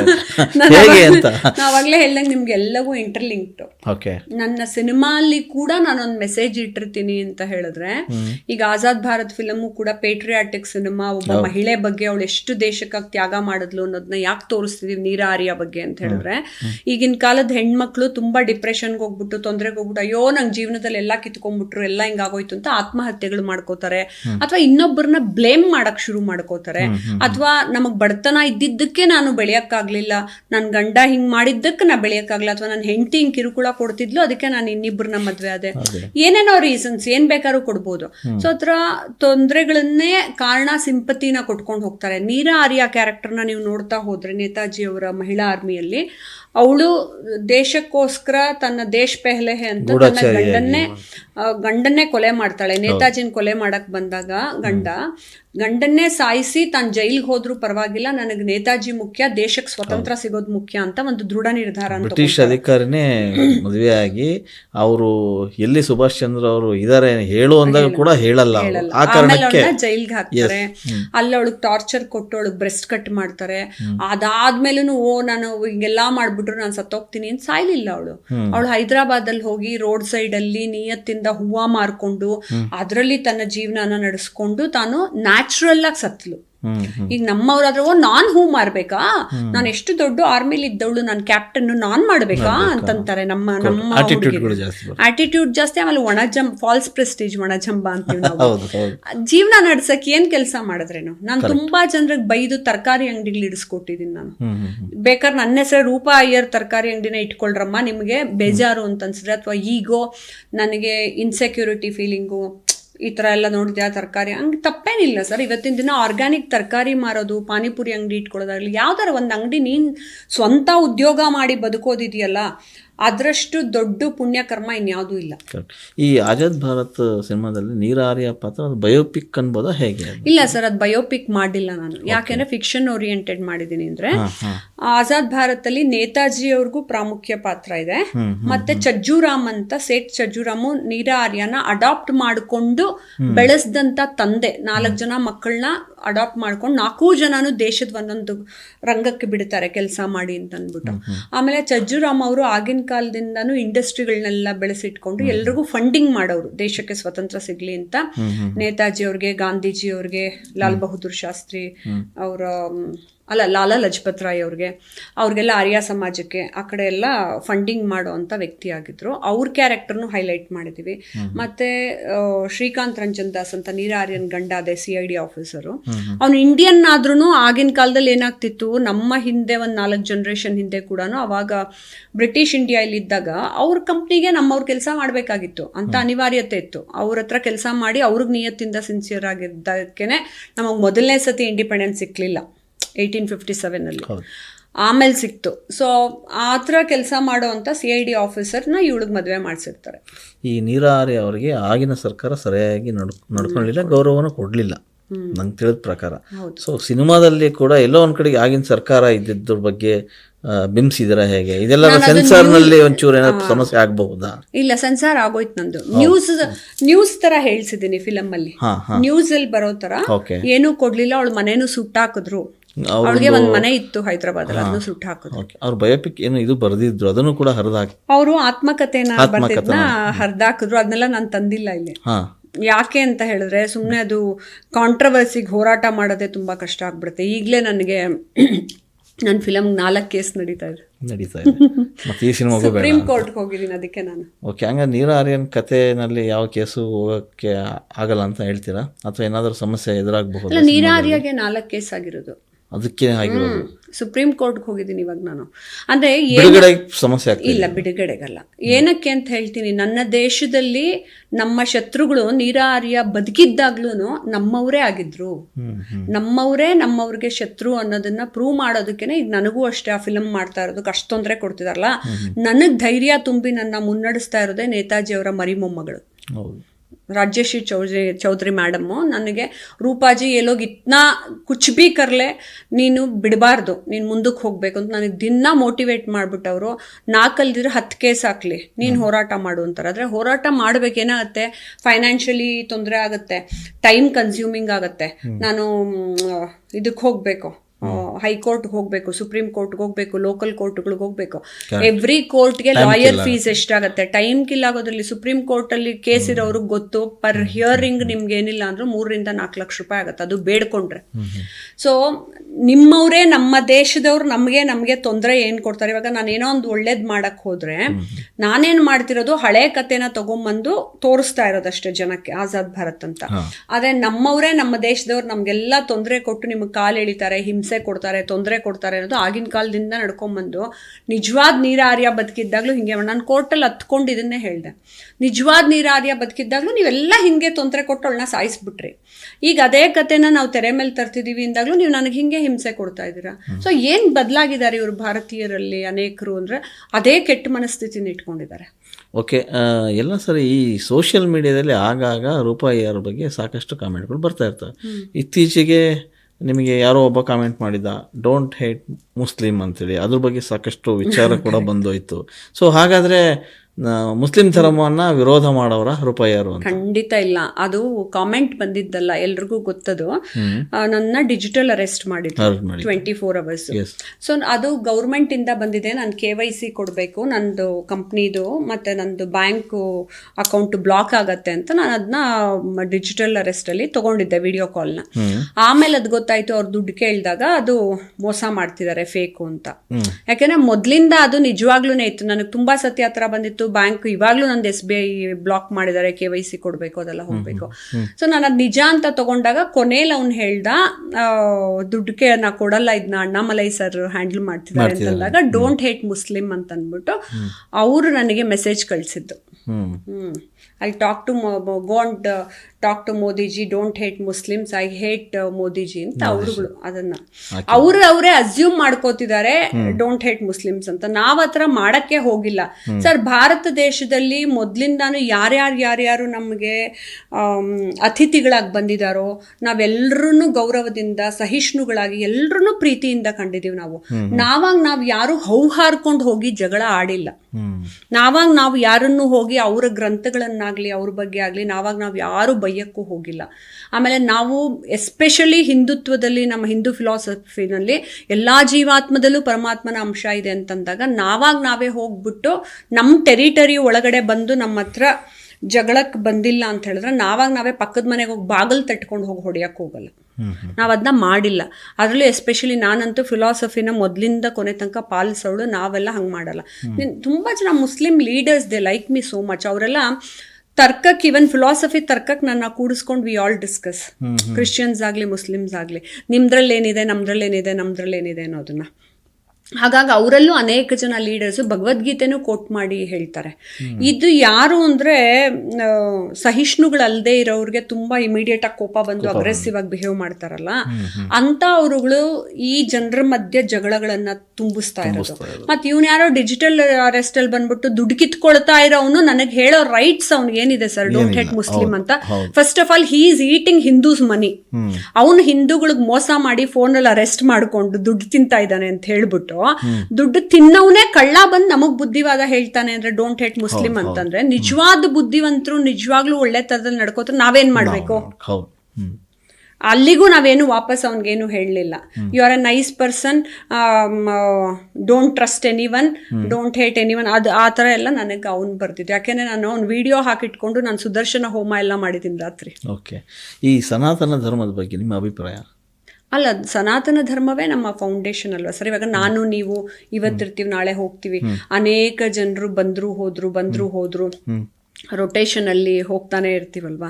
ಯಾರು ಬಂದ್ರು ಯಾರು ಹೋದ್ರು ಅದು ತಾನಾಗಿ ಸ್ಥಿರವಾಗಿ ಸನಾತನ ಧರ್ಮ ಅನ್ನೋದು ನೆಲೆಸೇ ಇರುತ್ತೆ. ಹೇಗೆ ಅಂದ್ರೆ ಸೂರ್ಯ, ಚಂದ್ರ, ಪ್ಲಾನೆಟ್ಸ್ ತನ್ನ ಪಾಡಿಗೆ ತಾನು ಬೆಳಗ್ತಿರ್ತವೆ, ತನ್ನ ಪಾಡಿಗೆ ತಾನು ಮಳೆಗಾಲ, ಚಳಿಗಾಲ, ಎಲ್ಲ ಕಾಲಗಳು, ಬೇಸಿಗೆ ಕಾಲ ತನ್ನ ಪಾಡಿಗೆ ತಾನು ಆಗ್ತಿರುತ್ತೆ. ನಾನು ಸತ್ತೋಗಿದ್ರು ಅದು ಕೇರ್ ಮಾಡಲ್ಲ, ನಾನು ಬದುಕಿದ್ರು ನನ್ನ ಕೇರ್ ಮಾಡಲ್ಲ. ಸೊ ಅದೇ ರೀತಿ ಜಾತಿಗಳಾಗಿರ್ಲಿ, ಜನರು ಏನ್ ಮಾಡ್ತಾರೆ ಅದೆಲ್ಲ ಆಗಲ್ಲ ಸರ್. ಫೈನಲಿ ನಮ್ಮ ಕರ್ಮ ಕೌಂಟ್ ಆಗುತ್ತೆ ಅಷ್ಟೇ. ನಾನು ಸತ್ತಾಗ ಕಠೋಪನಿಷತ್ ಪ್ರಕಾರ ನನ್ನ ಜೊತೆಗೆ ಹೋಗೋದು ಕರ್ಮ ಅಷ್ಟೇ, ಆ ಕೌಂಟ್ ಒಂದೇ ಹೋಗುತ್ತೆ ಹೊರತು ಇವರು ಬ್ರಾಹ್ಮಣರೇನ್ರಿ, ಇವರ ಗೌಡ್ರ, ಇವರು ಮುಸ್ಲಿಮ್ಸಾ, ಇವ್ರು ಅಂತೇನು ಬೂದ್ಗನಡಿ ಹಿಡ್ಕೊಂಡು ನೋಡೋದೇ ಇಲ್ಲ. ಅವ್ರು ಒಂದು ನೀವೊಂದು ಪದ್ಧತಿ ಮನೇಲಿ ಫಾಲೋ ಮಾಡ್ತೀರಾ, ನಾನೊಂದು ಮಾಡ್ತೀನಿ, ಅವ್ರೊಂದು ಮಾಡ್ತಾರೆ. ನಮ್ಮಗಳಲ್ಲೇನೆ 3 ಥರ 10 ಥರ ಇದೆಯಲ್ಲ. ಆಮೇಲೆ ಇವನ್ ಜಿಯೋಗ್ರಾಫಿಕಲಿ ಕಾಶ್ಮೀರಿ ಪಂಡಿತರೇ ಬೇರೆ ಮಾಡ್ತಾರೆ, ನಾವು ಸೌತ್ ಅವರೇ ಬೇರೆ ಮಾಡ್ತೀವಿ, ಆ ಕಡೆ ಈಸ್ಟ್ ಅವರೇ ಬೇರೆ ಮಾಡ್ತಾರೆ. ಸೊ ಅದು ಹೇಳಕ್ಕಾಗಲ್ಲ, ನಮ್ಮ ಪದ್ಧತಿ ನಾವು ಆಚಾರ ಪದ್ಧತಿಗಳನ್ನ ಮಾಡ್ತೀವಿ. ಬಟ್ ಫೈನಲಿ ಎಲ್ಲರೂ ಸಾಯ್ಬೇಕಾ? ಫೈನಲಿ ನಮ್ಮನ್ನೆಲ್ಲ ಮನುಷ್ಯರು ಅಂತ ಇಲ್ಲಿ ಬಿಸಾಕಿದ್ದಾಗ ನಮ್ಮ ಕರ್ಮ ಒಂದೇ ಕೌಂಟ್ ಆಗೋದು ಸರ್. ಆಮೇಲೆ ನಾವು ಹೆಂಗ್ ಟ್ರೀಟ್ ಮಾಡಿ ಜನಗಳನ್ನ ಹೇಗ್ ಬಿಹೇವ್ ಮಾಡ್ತೀವಿ ಅನ್ನೋದ್ರ ಮೇಲೆ ನಮ್ಮ ಕರ್ಮ, ಮತ್ತೆ ನಾನು ಧರ್ಮದಿಂದ ನಡ್ಕೊಂಡ ಅನ್ನೋದಷ್ಟೇ ಇದಾಯ್ತು. ಎಲ್ಲರೂ ಊಟ ಮಾಡ್ತೀವಿ, ಆದರೆ ನಾವು ಕಿತ್ಕೊಂಡು ತಿಂದು ಊಟ ಮಾಡಿದ್ವಾ ಅಥವಾ ನಾನೇ ದುಡ್ಕೊಂಡು ತಿಂದು ಊಟ ಮಾಡಿದ್ನ ಅನ್ನೋದು ಮ್ಯಾಟರ್ ಆಗುತ್ತೆ. ನಿಮ್ಮ ಜೀವನದ ಆದರ್ಶ ವ್ಯಕ್ತಿಗಳಂದ್ರೆ ಯಾರು? ಮೊದಲು ಕೃಷ್ಣನಿಂದ ಶುರುವಾಗುತ್ತೆ. ನೀವು ಎಷ್ಟೋ ಜನ ನನ್ಗೆ ಅದನ್ನು ಕೇಳ್ತಾರೆ, ನೀವು ಅದ್ ನೋಡಿಲ್ವೇನೋ ಕಾಮೆಂಟ್ಸು, ನೀವು ಫಿಲಾಸಫಿಲಿ ಆಧ್ಯಾತ್ಮದಲ್ಲೆಲ್ಲ ಇದ್ರೆ ಯಾಕೆ ಡ್ರೆಸ್ ಮಾಡ್ಕೋತೀರಾ, ಯಾಕೆ ಕಲರ್ಫುಲ್ ಆಗಿರ್ತೀರಾ ಅಂತಾರೆ. ಅಂದ್ರೆ ಇವರೆಲ್ಲ ಏನ್ ಪೆದ್ರ ಬುದ್ಧಿವಂತರ ಅಂತ ನಂಗೆ ಗೊತ್ತಾಗಲ್ಲ. ದೇವಾನು ದೇವತೆಗಳು ಫಿಲಾಸಫಿಲೇ ಇರೋದು, ಅವ್ರೇನಾಗರೆ ಎಲ್ಲ ತ್ಯಾಗ ಮಾಡ್ಬಿಟ್ಟು ಹಿಂಗೆ ಕೂತಿರ್ತಾರ ಸರ್? ಎಲ್ಲಾ ದೇವರುಗಳನ್ನು ತುಂಬಾ ಬ್ಯೂಟಿಫುಲ್ ಆಗಿ ಡ್ರೆಸ್ ಮಾಡ್ಕೋತಾರೆ. ನನ್ನ ರೋಲ್ ಮಾಡಲು ಕೃಷ್ಣ ಮೋಸ್ಟ್ ಬ್ಯೂಟಿಫುಲ್ ಆಗಿ ಡ್ರೆಸ್ ಮಾಡ್ಕೋತಾನೆ. ಅದ್ರ ರಾಧೆ ತಗೊಳ್ಳಿ, ಲಕ್ಷ್ಮಿ ತಗೊಳ್ಳಿ, ಪಾರ್ವತಿ ತಗೊಳ್ಳಿ, ಎಲ್ಲರೂ ಬ್ಯೂಟಿಫುಲ್ ಆಗಿ ಡ್ರೆಸ್ ಮಾಡ್ಕೊಂಡೇ ಇರೋರು. ಸೊ ಅದು ಜೀವನದ ಚೈತನ್ಯ, ಮತ್ತೆ ನಮ್ಮನ್ನ ನಾವು ಹೇಗೆ ಚೈತನ್ಯ ಭರಿತರಾಗಿ ನಾವು ಸಮಾಜದಲ್ಲಿ ರೆಪ್ರೆಸೆಂಟ್ ಮಾಡ್ಕೋತೀವಿ ಅಂತ ಅನ್ನೋದು. ಸೊ ನನಗೆ ಕೃಷ್ಣನಿಂದ ಶುರುವಾಗುತ್ತೆ. ಆಚಾರ್ಯರಲ್ಲಿ ಎಲ್ಲರೂ ನನಗಿಷ್ಟ. ಶಂಕರರು, ರಾಮಾನುಜರು, ಬಸವಣ್ಣನವರಾಗಿರಲಿ, ಮತ್ತು ಅಕ್ಕ ಮಹಾದೇವಿ ಆಗಿರಲಿ, ಮೀರಾ ಆಗಿರಲಿ. ಕವಿಗಳಲ್ಲಿ ನಂಗೆ ದ ರಾ ಬೇಂದ್ರೆ ಅವ್ರು ತುಂಬ ಇಷ್ಟ, ಕುವೆಂಪು ಅವ್ರು ಇಷ್ಟ, ಎಲ್ಲರೂ ಇಷ್ಟ. ಬಟ್ ದ ರಾ ಬೇಂದ್ರೆ ಅವರ ಜೀವನದ ಅಷ್ಟು ಕಷ್ಟದ ಕಥೆಗಳಲ್ಲೂ ಅವ್ರು ಎಷ್ಟು ಸಿನ್ಸಿಯರಾಗಿ ನಿಂತಿದ್ರು ಅನ್ನೋದು ನನಗೆ ನನ್ನ ಲೈಫಿಗೆ ಎಷ್ಟೋ ಪಾಠ ಕಲಿಸಿದೆ. ಅದ್ರ ಜೊತೆಗೆ ನಂಗೆ ನಾಲ್ವಡಿ ಕೃಷ್ಣರಾಜ ಒಡೆಯರು ತುಂಬ ತುಂಬ ತುಂಬ ಇಷ್ಟ. ಒಂದು ಲೈಫ್ ಟೈಮಲ್ಲಿ ಎಷ್ಟೆಲ್ಲ ವಾಣಿವಿಲಾಸ ಸನ್ನಿಧಾನ ಅವರು, ಲಕ್ಷ್ಮೀ ಅಮ್ಮಣ್ಣಿ ಅವರು ಕೂಡ, ಮತ್ತು ಇವರು ಕೂಡ ಎಲ್ಲ ಎಷ್ಟೆಲ್ಲ ಕೆಲಸಗಳನ್ನು ಮಾಡಿಬಿಟ್ಟು ಹೋಗಿದ್ದಾರೆ ನನ್ನ ದೇಶಕ್ಕೆ, ನನ್ನ ರಾಜ್ಯಕ್ಕೆ ಅನ್ನೋದು ತುಂಬ ಖುಷಿ ಕೊಡುತ್ತೆ. ಆ ರೀತಿ ಅನೇಕ ಜನರಿದ್ದಾರೆ. ಚಿ ಉದಯಶಂಕರ್ ಅವರು ತತ್ವಗಳಾಗಿರಲಿ. ನಾನು ಪುಟ್ಟ ಹುಡುಗಿ ಆಗಿದ್ದಾಗ ನನಗೆ ಫಿಲಾಸಫಿ ಬುಕ್ಸ್ ಸಿಗ್ತಿರ್ಲಿಲ್ಲ. ಅನೇಕ ಹಾಡುಗಳನ್ನ ನಾವೇನು ಕೇಳಿಸ್ಕೋತಿದ್ವೋ ಅದು ನಮ್ಮ ಜೀವನ ಬದಲಾಯಿಸ್ತಾ ಹೋಯ್ತು. ಅಲ್ಲಿಂದಾನೇ ನನಗೆ ಫಿಲಾಸಫಿ ಇಂಟ್ರೆಸ್ಟ್ ಎಲ್ಲ ಶುರುವಾಯ್ತಲ್ವ. ನಮ್ಗೆ ಯಾರು ಕೊಡ್ತಿದ್ರು ಬುಕ್ಸು? ಓದು, ನೀ ಕೂತ್ಕೊಂಡು ರಾಮಾಯಣ ಮಹಾಭಾರತ ಓದು ಅಂತ. ಸೊ ಆ ರೀತಿ ನನ್ಗೊಬ್ಬೊಬ್ರು ನನಗೆ ಆದರ್ಶವಾಗಿ, ಈಗ ಅದೇ ನನ್ನ ಗುರು ಸಮಾನರಾದಂಥ ರವಿಯವರು ನನಗೆ ಆದರ್ಶ ವ್ಯಕ್ತಿ. ನಮ್ಮ ಅಮ್ಮನೇ ನಂಗೆ ಆದರ್ಶ ವ್ಯಕ್ತಿ. ಒಬ್ಬ ಮಹಿಳೆಯಾಗಿ ಅವ್ರು 3 ಜನ ಹೆಣ್ಮಕ್ಳನ್ನ ಸಾಕಿದ್ರು. ಆ ಥರ ತುಂಬ ಜನ ಇದ್ದಾರೆ. ಓಕೆ, ಕನ್ನಡ ಚಿತ್ರರಂಗ ನೀವು ಕಂಡಂತೆ ಈಗಿನ ಸ್ಥಿತಿಗತಿ? ಈಗ ಕಮರ್ಷಿಯಲಿ ಹಿಟ್ಟಾಗಿ, ಫೈನಾನ್ಷಿಯಲಿ, ವಾಣಿಜ್ಯ ಮಟ್ಟದಲ್ಲಿ ಚೆನ್ನಾಗಿ ನಡ್ಕೊಳ್ತಾ ಇರೋದು ನಮಗೆಲ್ಲ ಹೆಮ್ಮೆ ಕೊಡುತ್ತೆ.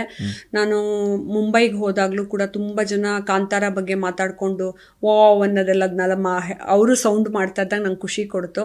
ಅದೇ ರೀತಿ KGF ಫಿಲಮನ್ನು ಒಳ್ಳೆ ಹೆಸರು ಮಾಡಿತ್ತು ಎಲ್ಲ ಕಡೆನೂ. ಈಗಲೂ ಮಾಡ್ತಾರೆ. ಅಂದರೆ ನಮ್ಮ ಕನ್ನಡಿಗರು ಎಷ್ಟು ಚೆನ್ನಾಗಿ ಒಂದೊಂದೇ ಹೈಯರ್ ಲೆವೆಲ್ಗೆ ಹೋಗಿ, ಹೇಗೆ ಮೋದಿಜಿ ಇಡೀ ಪ್ರಪಂಚಕ್ಕೆ ಹೋದಾಗ ನಾವು ಭಾರತೀಯರು ತಲೆ ಎತ್ತಿ ಹಿಂಗೆ ಓಡಾಡೋ ಹಾಗೆ ಮಾಡಿದ್ರು, ಅದೇ ರೀತಿ ನನ್ನ ಕನ್ನಡ ಚಿತ್ರರಂಗದ ಚಿತ್ರ ಇಲ್ಲಿಂದ ಹಿಡಿದು ಅಲ್ಲಿ ತನಕ ಡೆಲ್ಲಿಗೆ ಹೋದ್ರೂ ಕೂಡ ಕನ್ನಡ ಚಿತ್ರದ ಬಗ್ಗೆ ಮಾತಾಡ್ತಾರೆ ಅಂದಾಗ ಅದೊಂದು ತುಂಬಾ ಹೆಮ್ಮೆ ಮತ್ತೆ ಖುಷಿ. ಎಲ್ಲ ಒಂದ್ ಕಡೆ ಕನ್ನಡ ಚಿತ್ರಗಳಿಗೆ ಮೋಸ ಆಗ್ತಿದೆ ಅಂತ ಅನ್ಸಲ್ಲ? ನಾನು ನಿಮ್ಗೆ ಅದನ್ನೇ ಹೇಳಕ್ ಬಂದೆ. ಏನಾಗತ್ತೆ, ಈ ತರ 2 ಫಿಲಂ ಗೆಲ್ತು, 3 ಫಿಲಂ ಗೆಲ್ತು ಅಂತ ಪಾಪ ಎಲ್ರೂ ಗೆದ್ದು ಬಿಟ್ರು, ಎಲ್ರು ಶ್ರೀಮಂತರಂತಲ್ಲ. ನಾವೆಲ್ಲೇ ಹೋದ್ರು ನೀವು ಬಿಡ್ರಿ ಫಿಲಂ ಇಂಡಸ್ಟ್ರಿಯವರು ಎಲ್ಲ ಇರುತ್ತೆ ಅಂತ ಅನ್ಕೊಂಡ್ಬಿಡ್ತಾರೆ. ನಂದೆ ಖಂಡಿತ ಇಲ್ಲ ಸರ್ ಅಂತೆ. ಈಗ ವಯೋವೃದ್ಧರಿಗೆ ಕಾರ್ಡ್ ಕೊಡಿಸೋದು ನೆಕ್ಸ್ಟ್ ವೀಕ್ ಮಾಡ್ತಾ ಇದ್ದೀನಿ ನಾನು. ಅದನ್ನ 70 ವರ್ಷದ ಮೇಲ್ಪಟ್ಟವ್ರು. ನಾನು ಅಂದೆ ಸರ್ ಖಂಡಿತ ಇಲ್ಲ. ಬೆರಳೆಣಿಕೆ 5 ಹೀರೋಗಳು ತುಂಬಾ ಶ್ರೀಮಂತರು ಇರ್ಬೋದು, ಒಂದು 2-3 ಹೀರೋಯಿನ್ ಪಾಪ ಶ್ರೀಮಂತರು ಇರಬಹುದು, ಮತ್ತು ನಿರ್ದೇಶಕರು, ನಿರ್ಮಾಪಕರೆಲ್ಲ ನೀವು ಎಲ್ಲ ನೋಡಿ ಸರ್, ಹಿಂಗಿರೋರು ಹಿಂಗ್ ಬರ್ತಾರೆ. ಮತ್ತೆ ಟೆಕ್ನಿಷಿಯನ್ಸ್ಗಂತೂ ಎಷ್ಟೋ ಜನಕ್ಕೆ ಹಾರ್ಟ್ ಪ್ರಾಬ್ಲಮ್, ಎಷ್ಟೋ ಜನಕ್ಕೆ ಕಿಡ್ನಿ ಪ್ರಾಬ್ಲಮ್ಮು, ಎಷ್ಟೋ ಜನಕ್ಕೆ ಡಯಾಲಿಸಿಸ್ ಮಾಡ್ತಾ ಇದ್ದಾರೆ. ಸೊ ಅದಕ್ಕೆ ಈಗ ಗೌರ್ಮೆಂಟ್ದೆಲ್ಲ ಲಿಸ್ಟ್ ತಗೊಂಡ್ಬಂದಿದ್ದು ನಾನು. ಸೆಂಟ್ರಲ್ ಸ್ಕೀಮ್ಗಳಲ್ಲಿ ಆಯಾ ಊರುಗಳಲ್ಲೇನೆ ಡಯಾಲಿಸಿಸ್ನ ಫ್ರೀ ಮಾಡ್ತಿದ್ದಾರೆ. ಸೊ ಅದಕ್ಕೆ ನಾನೇನ್ ಮಾಡ್ತಾ ಇದ್ದೀನಿ, ಚಿತ್ರರಂಗದವ್ರಿಗೆ ನನಗೆ 2 ಹಾಸ್ಪಿಟ್ಲ್ ಕೊಡಿ ಸಾಕು. ನಾನು ಯಾರಿಗೋ ಮನೇಲಿ ಹಾರ್ಟ್ ಅಟ್ಯಾಕ್ ಆಯ್ತು ಅಂದ್ರೆ ತಕ್ಷಣ ಓಡ್ ಹೋಗ್ಬಿಟ್ಟು ದೊಡ್ಡ ಹಾಸ್ಪಿಟ್ಲ್ ಕರ್ಕೊಂಡು ಹೋಗ್ಬಿಡ್ತಾರೆ. ಆಮೇಲೆ ನನಗೆ ಫೋನ್ ಮಾಡ್ತಾರೆ, ಮ್ಯಾಮ್ ಇಲ್ಲಿ ಸೇರಿಸಿದೀವಿ, ಇಷ್ಟು ಲಕ್ಷ ಆಗ್ಬಿಡಿದೆ, ಬಿಲ್ಲು ಕಮ್ಮಿ ಮಾಡ್ತಾರೆ. ನಂಗೆ ಹಂಗಾಗಲ್ಲ. ಆಯ್ಕೆ ಈಗ ಒಂದು ಸೆಮಿನಾರ್ ಮಾಡಿಸ್ತಾ ಇದ್ದೀನಿ ಚಿತ್ರರಂಗದ್ದು, ನಿರ್ಮಾಪಕರು, ನಿರ್ದೇಶಕರು, ವಾಣಿಜ್ಯ ಮಂಡಳಿ ಅವರೆಲ್ಲ ಸೇರಿಸ್ಬಿಟ್ಟು ಅವ್ರಿಗೆ ಈ ಡಿಪಾರ್ಟ್ಮೆಂಟ್ ಇಂದಾನೆ ಒಂದು ಸ್ಪೀಚ್ ಕೊಡಿಸ್ತಿದ್ದೀನಿ. ನಿಮ್ಗೆ ಈ ಸ್ಕೀಮ್ಗಳು ಫ್ರೀ ಇದೆ, ಮತ್ತೆ BPL ಅವ್ರಿಗೆ 5 ಲಕ್ಷದ ಮೇಲ್ಪಟ್ಟಿದೆ, APL ಅವ್ರಿಗೆ 1.5 ಲಕ್ಷದ ತನಕ ಬರುತ್ತೆ. ಮತ್ತೆ ನಿಮ್ಗೆ ಎಲ್ಲೆಲ್ಲಿ ಯಾವ ಹಾಸ್ಪಿಟ್ಲ್ಗಳು ಮ್ಯಾಂಡೇಟ್ರಿ ಮಾಡಿ 2 ಕೊಡ್ತಾ ಇದೀವಿ ಫಿಕ್ಸ್ ಮಾಡಿ. ಸೊ ನೀವು ಅಲ್ಲಿ ಹೋದಾಗ ಕಲಾವಿದರಿಗೆ ಮತ್ತೆ ಫಿಲಮ್ ಇಂಡಸ್ಟ್ರಿ ಅವ್ರಿಗೆ, ಮೀಡಿಯಾ ಅವ್ರಿಗೆಲ್ಲ ಪ್ರಯಾರಿಟಿ ಕೊಟ್ಟು ಅಡ್ಮಿಟ್ ಮಾಡ್ಕೋಬೇಕು. ಇವ್ರು ಏನ್ ಮಾಡ್ತಾರೆ ಗೊತ್ತಾ, ಯಾರಿಗಾರ ಹಾರ್ಟ್ ಅಟ್ಯಾಕ್ ಆಗಿದೆ ಅಂದ ತಕ್ಷಣ ಪ್ರಯಾರಿಟಿ ಕೊಡಲ್ಲ. ಇಲ್ಲಿಂದ ಅಲ್ಲಲ್ಸು, ಅಲ್ಲಿಂದ ಇಲ್ಲಲ್ಸಿದಾಗ ನಮ್ಗೆ ಭಯ ಶುರು ಆಗಿರುತ್ತಲ್ಲ ಇವ್ರಿಗೆ ಸತ್ತೋಗ್ತಾರೆ ಅಂತ. ಅವಾಗ ಏನ್ ಮಾಡ್ತಾರೆ, ದೊಡ್ಡ ಹಾಸ್ಪಿಟ್ಲಲ್ಲೇ ಅಡ್ಮಿಟ್ ಆಗ್ಬಿಟ್ಟಿರ್ತಾರೆ ಪಾಪ. ಅವಾಗ ಏನು ಮಾಡ್ತಾರೆ, ಅವರು ದುಡ್ಡು ತಗೊಳ್ಳೋದಕ್ಕೆ ಒಂದು ಪ್ಲಾನ್ ಮಾಡ್ಕೊಳ್ತಾರೆ. ಇವಾಗೆಲ್ಲ ಅದು ಬಿಸ್ನೆಸ್ ಆಗ್ಬಿಡಿದೆಯಲ್ಲ ಸರ್.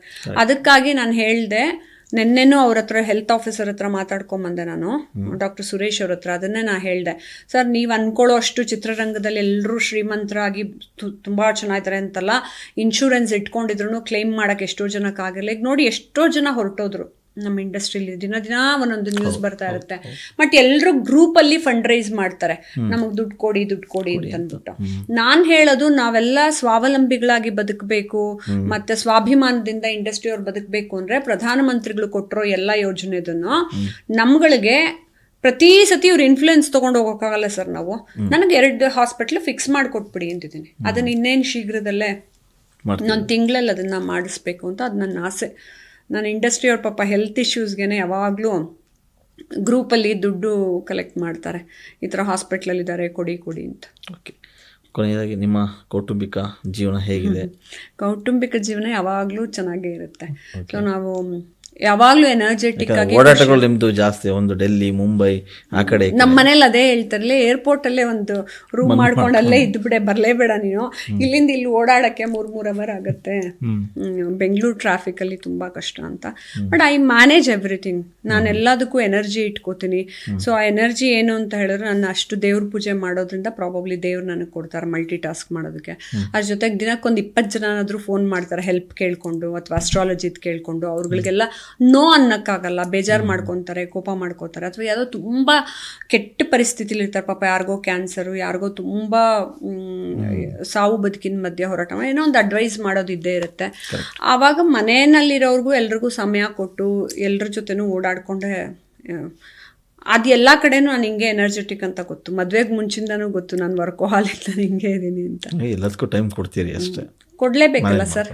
ನಾನು ಐ ಮ್ಯಾನೇಜ್ ಟೈಮ್ ಟೇಬಲ್ಲೇ ನನಗೆ ಬಹಳ ಮುಖ್ಯ. ಓಕೆ, ಈ ಮಕ್ಕಳ ಬಗ್ಗೆ ಹಿಂದೆ ಎಲ್ಲೋ ಮಾತಾಡಿದ್ದೀರಿ, ನನಗೆ ಒಂದು 4 ಮಕ್ಕಳು ಬೇಕು, ಬಾಡಿಗೆ ತಾಯಿ ಹುಡುಕ್ತಾ ಇದ್ದೀರಿ ಅಂತ. ಸಿಕ್ಕ್ರಾ? ಅದು ಸಿಗ್ತಾರೆ. ಟೆಕ್ನಿಕಲಿ ಅಂದರೆ ವೈಜ್ಞಾನಿಕವಾಗಿ ಡಾಕ್ಟರ್ಗೆ ಬಿಟ್ಟಿದ್ದೀನಿ ನಾನು ಅದನ್ನ ಮಾಡೋದಕ್ಕೆ. ನನಗೆ ಯಾಕದಿತ್ತು ಅಂದರೆ, ನಂದು ಟ್ರಸ್ಟಲ್ಲೇ 120ಕ್ಕೂ ಹೆಚ್ಚು ಮಕ್ಕಳುಗಳನ್ನ ನಾನು ಮೊದಲಿಂದ ಹೆಲ್ತ್ ಆ್ಯಂಡ್ ಎಜುಕೇಷನ್ಗೆ ಮುದ್ದು ಮಾಡಿಕೊಂಡು ನೋಡಿಕೊಂಡು ಹಾಗೆ ಬಂದು, ನನಗೆ HIV ಮಕ್ಕಳು ಅನ್ನೋದು ಬೇಜಾರಿಲ್ಲ. ಎಲ್ಲರೂ ನಾನು ತಬ್ಕೊಳ್ತಿದ್ದೆ, ಮುದ್ದು ಕೊಡ್ತಿದ್ದೆ, ಜೊತೆಲೇ ಇರ್ತಿದ್ರು ಎಲ್ಲ. ನಮ್ಮ ಮನೆಗೆಲ್ಲ ಬಂದು ಮಲ್ಕೊಳ್ತಿದ್ರು. ಮನೆಯವರೆಲ್ಲ ಭಯ ಪಟ್ಕೊಂಡ್ರು, ನಾ ಭಯ ಪಟ್ಕೋತಿರಲಿಲ್ಲ. ಅವರಾಗಿರಲಿ, ಜೈಲ್ ಖೈದಿಗಳ ಮಕ್ಕಳಾಗಿರಲಿ, ರಿಮ್ಯಾಂಡ್ ಹೋಮ್ ಮಕ್ಕಳುಗಳಾಗಿರಲಿ, ಅವರೆಲ್ಲ ನಾನು ಆಸೆ ಪಟ್ಟು ಬೆಳೆಸಿದವರು. ನನಗೆ ನಮ್ಮಮ್ಮನೇ 3 ಜನ ಮಕ್ಕಳನ್ನ, ಅಷ್ಟು ಬಡತನ ಇದ್ರು, ಅಷ್ಟು ಕಷ್ಟ ಇದ್ರು, ನಮ್ಮಮ್ಮ ಕಾರಣ ಕೊಡ್ದಂಗೆ, ಬೈದಂಗೆ, ಹೇಳ್ಕೊಳ್ದಂಗೆ, ದೇವರು ಕೊಟ್ಟಿದ್ರು ಬ್ಲೇಮ್ ಮಾಡ್ದಂಗೆ, ದೇವ್ರನ್ನ ಹಿಂಗೆ ಕೊಟ್ಬಿಟ್ಟ ಅಂತ ಆ ಥರ ಎಲ್ಲ ಹೇಳ್ದೆ ನಮ್ಮನ್ನೆಲ್ಲ ಬೆಳೆಸಿದ್ರು. ಆಮೇಲೆ ನಮಗೆಲ್ಲ ಏನು ಕೊರತೆ ಆಗಿದೆ ಅಂತಲ್ಲ ನೋಡಿ, ನನಗೆ ಹಂಗೆ ಕಷ್ಟಪಟ್ಟು ಬೆಳೆಸಿದ್ದಕ್ಕೆ ನಾನು ಇವತ್ತು ನೀಟಾಗಿ ದುಡಿದು ತಿಂತಿದ್ದೀನಿ. ಆಮೇಲೆ ನಾನು ಯಾವತ್ತೂ ತುಂಬ ಲೋ ಲೆವೆಲಲ್ಲಿ ಇರ್ತೀನಿ ಅಂತಲ್ಲ. ಯಾರೇ ಗಮನಿಸಿದ್ರು ರೂಪಾಯಿಯರು ಒಂದು ಸ್ಟ್ಯಾಂಡರ್ಡಲ್ಲಿದ್ದಾರೆ ಅನ್ನೋದನ್ನ ಅನ್ಕೊಂಡಿದ್ದಾರೆ. ಅದು ನಿಜಾನೂ ಕೂಡ, ಯಾಕಂದ್ರೆ ನಾನು ದುಡಿತೀನಿ. ನನಗೆ ಯಾವುದು ಪಿತ್ರಾರ್ಜಿತದಿಂದ ಬಂತು, ಹೊಲ ಬಂತು, ಗದ್ದೆ ಬಂತು, ಆಸ್ತಿ ಬಂತು ಅಂತಿಲ್ಲ. ನಂದೆಲ್ಲ ಸ್ವಯಾರ್ಜಿತದಲ್ಲೇ ನಾನು ಮಾಡೂ ಇಟ್ಕೊಂಡಿದ್ದೀನಿ. ಎಲೆಕ್ಷನ್ ಬಂದ್ರೆ ನಾನು 2 ಸೈಟ್ ಮಾರ್ಬಿಟ್ಟು ಎಲೆಕ್ಷನ್ ನಲ್ಲಿ ಖರ್ಚು ಮಾಡ್ಬೇಕು ಅಂತ ಎಲ್ಲದಕ್ಕೂ ನಾನು ನೀಟಾಗಿ ಪ್ಲಾನಿಂಗ್ ಅಲ್ಲಿ ಮಾಡಿ ಇಟ್ಕೊಂಡಿದ್ದೀನಿ. ಸೊ ಅದು ನನಗೆ ದೇವ್ರು ಕೊಟ್ಟಂತ ಆಶೀರ್ವಾದ. ಮತ್ತೆ ನನಗೆ ಕಷ್ಟದ ಜೀವನನ ಹೇಗ್ ನಡೆಸಬೇಕು ಅನ್ನೋದನ್ನ ಹೇಳ್ಕೊಟ್ಟಂತ ನನಗೆ ಪಾಠಗಳು ನನ್ನ ತಾಯಿ ಎಲ್ಲ. ಸೊ ನನ್ನ ತಾಯಿನೇ, ನಾವು 3 ಜನ ಹೆಣ್ಮಕ್ಳು, ಗಂಡ್ಮಕ್ಳು ಬಿಟ್ಬಿಡಿ, ಹೆಣ್ಮಕ್ಳನ್ನ 3 ಜನನ ಸಾಕಿದಾರೆ ಸಮಾಜದಲ್ಲಿ. ಆಗಿನ ಕಾಲದಲ್ಲಿ ನಮ್ಮಮ್ಮ ಇನ್ನೊಂದು ಮದುವೆ ಮಾಡ್ಕೊಳ್ಳಿಲ್ಲ, ಅಥವಾ ಯಾರನ್ನೋ ಇನ್ನೊಬ್ಬರನ್ನ ಲವ್ ಮಾಡ್ತೀನಿ, ಮಕ್ಕಳನ್ನ ಸಾಕಾಗಲ್ಲ, ಇನ್ನೊಂದು ಗಂಡಸ್ದೇ ಬೇಕು ನನಗೆ ಸಪೋರ್ಟ್ ನನ್ನ ಮಕ್ಕಳನ್ನ ಸಾಕಕ್ಕೆ ಅಂತ. She never gave reasons. ಅವರು ಟೀಚರ್ ಆಗಿ ದುಡಿದು ನಮ್ಮನ್ನ ಬೆಳೆಸಿದಾಗ ನನಗೆ 3-4 ಏನು ಸರ್, ನಾನು 5-6 ಅಲ್ಲ 10 ಸಾಕಬಹುದು. ಕರೆಕ್ಟ್. ಈಗ ದೇವ್ರು ನಮಗೆ ದುಡ್ಕೊಳ್ಳೋ ಕೆಪಾಸಿಟಿ ಕೊಟ್ಟಾಗ ನಾವು ಅದೇ ರೀತಿ ಸಂಸ್ಕಾರ, ಜ್ಞಾನ ಎಲ್ಲವನ್ನೂ ಕೊಟ್ಟು ಬೆಳೆಸಬೇಕು ಅನ್ನೋದು ನನ್ನ ಆಸೆ. ಅದಕ್ಕೆ ನಾನು ಅದನ್ನು ಡಾಕ್ಟರ್ಸ್ಗೆ ಹೇಳಿ ಬಿಟ್ಟಿದ್ದೀನಿ ಬೇಕು ಅಂತ. ಎಸ್, ಇಷ್ಟೊತ್ತು ರೂಪಾಯಿಯವರು ಸಾಕಷ್ಟು ವಿಚಾರಗಳನ್ನು ನಮ್ಮೊಂದಿಗೆ ಹಂಚ್ಕೊಂಡ್ರು. ಅವ್ರ ಹತ್ರ ಕೂತ್ಕೊಂಡ್ರೆ ಇನ್ನೂ 1 hour ಅಲ್ಲ 2 hours ಕೂಡ ಮಾತಾಡೋದು, ಅಷ್ಟೊಂದು ವಿಚಾರಗಳು ಅವರಲ್ಲಿವೆ. ಅದೇನೇ ಇರಲಿ, ರೂಪಾಯಿಯರ್ ಒಬ್ಬ ಸಿನಿಮಾ ನಿರ್ದೇಶಕಿಯಾಗಿ, ನಿರ್ಮಾಪಕಿಯಾಗಿ, ಅದಷ್ಟೇ ಅಲ್ಲ ಆ ಕಡೆ ರಾಜಕಾರಣಿಯಾಗಿ, ಹೋರಾಟಗಾರ್ತಿಯಾಗಿ, ಒಂದಷ್ಟು ಚಳವಳಿ, ಸಂವಾದ, ಹೀಗೆ 10 ಆಯಾಮಗಳಲ್ಲಿ ತೊಡಗಿಸ್ಕೊಂಡಿರ್ತಾರೆ. ಸೊ ಅವರೀಗ ಒಂದು ಹೊಸ ಹಿಂದಿ ಸಿನಿಮಾ ಕೂಡ ಮಾಡಿದ್ದಾರೆ. ಅದು January 2 ರಿಲೀಸ್ ಆಗ್ತದೆ, ಆಜಾದ್ ಭಾರತ್ ಅಂತೇಳಿ. ಆ ಸಿನಿಮಾದ ಮೇಲೆ ಸಾಕಷ್ಟು ನಿರೀಕ್ಷೆಗಳನ್ನು ಕೂಡ ಅವರು ಇಟ್ಕೊಂಡಿದ್ದಾರೆ. ಸೊ ಅದೊಂದು ಕೆಚ್ಚೆದೆಯ ಕ್ರಾಂತಿಕಾರಿ ಒಬ್ಬ ಸೇನಾ ಮಹಿಳಾ ಅಧಿಕಾರಿಯ ಪಾತ್ರ ಕೂಡ ಅವರು ನಿರ್ವಹಿಸಿದ್ದಾರೆ ಮತ್ತು ಮಾಡಿದ್ದಾರೆ. ಸೊ ಇಷ್ಟರಲ್ಲೇ ನೋಡೋಣ. ಮೇಡಮ್, ಇಷ್ಟೊತ್ತು ನಮಗೆ ಸಾಕಷ್ಟು ವಿಚಾರ ಹಂಚ್ಕೊಂಡಿದ್ದೀರಿ. ನಿಮ್ಮ ಈ ಸಿನಿಮಾ ಜರ್ನಿ ಕಲರ್ಫುಲ್ ಆಗಿರಲಿ ಮತ್ತು ರಾಜಕೀಯ ಜರ್ನಿ ಕೂಡ ಸುಖಮಯ ಆಗಿರಲಿ ಅಂಥೇಳಿ ನಮಸ್ಕಾರ. Thank you sir. ಎಲ್ಲ ಡಿಫ್ರೆಂಟ್ ಕ್ವೆಶನ್ಸ್ನ ಕೇಳಿದ್ರಿ. ಬೇರೆಯವ್ರು ಸಾಮಾನ್ಯವಾಗಿ ಒಂದೇ ಜರ್ನಿದು ಕೇಳ್ತಾರೆ, ನೀವೆಲ್ಲೋ ಹುಡ್ಕೊಂಬಂದೆಲ್ಲ ಡಿಫ್ರೆಂಟಾಗಿ ಕೇಳಿದ್ದೀರಾ. Thank you so much. ನನಗೊಂಚೂರು ಥಾಟ್ ಪ್ರಾಸೆಸ್ಗೆ ಕೆಲಸ ಕೊಟ್ಟು ಮೈಂಡ್ಗೆ ನೀವು ನನ್ನಿಂದ ಅದೆಲ್ಲ ವಿಚಾರಗಳನ್ನ ಹೊರಗೆ ತಂದ್ರಿ. Thank you so much. ಪಾಪ ನೀವು ಸಮಯ ಕೊಟ್ಟು, ಆಮೇಲೆ ಕನ್ನಡಿಗರಿಗೆ ಎಲ್ಲ ವಿಚಾರಗಳು ಮುಟ್ಲಿ ಅಂತ ನೀವು ಇಷ್ಟೆಲ್ಲ ಪ್ರಯತ್ನ ಪಟ್ಟು ಪಾಡ್ಕಾಸ್ಟ್ ಮಾಡ್ತಿದ್ದೀರಾ. ನಿಮ್ಮ TV ಚಾನಲ್ಲೂ ತುಂಬ ಚೆನ್ನಾಗಿದೆ, ನಿಮ್ಮದು ಆನ್ಲೈನ್ ಡಿಜಿಟಲ್ಲು. ಸೊ ಎಲ್ಲರೂ ಖಂಡಿತ ವೀಕ್ಷಕರ ಜೀವನನೂ ಕೂಡ ತುಂಬ ಚೆನ್ನಾಗಾಗಲಿ ಅಂತ ಈ ಮೂಲಕ ಹಾರೈಸ್ತೀನಿ. Thank you.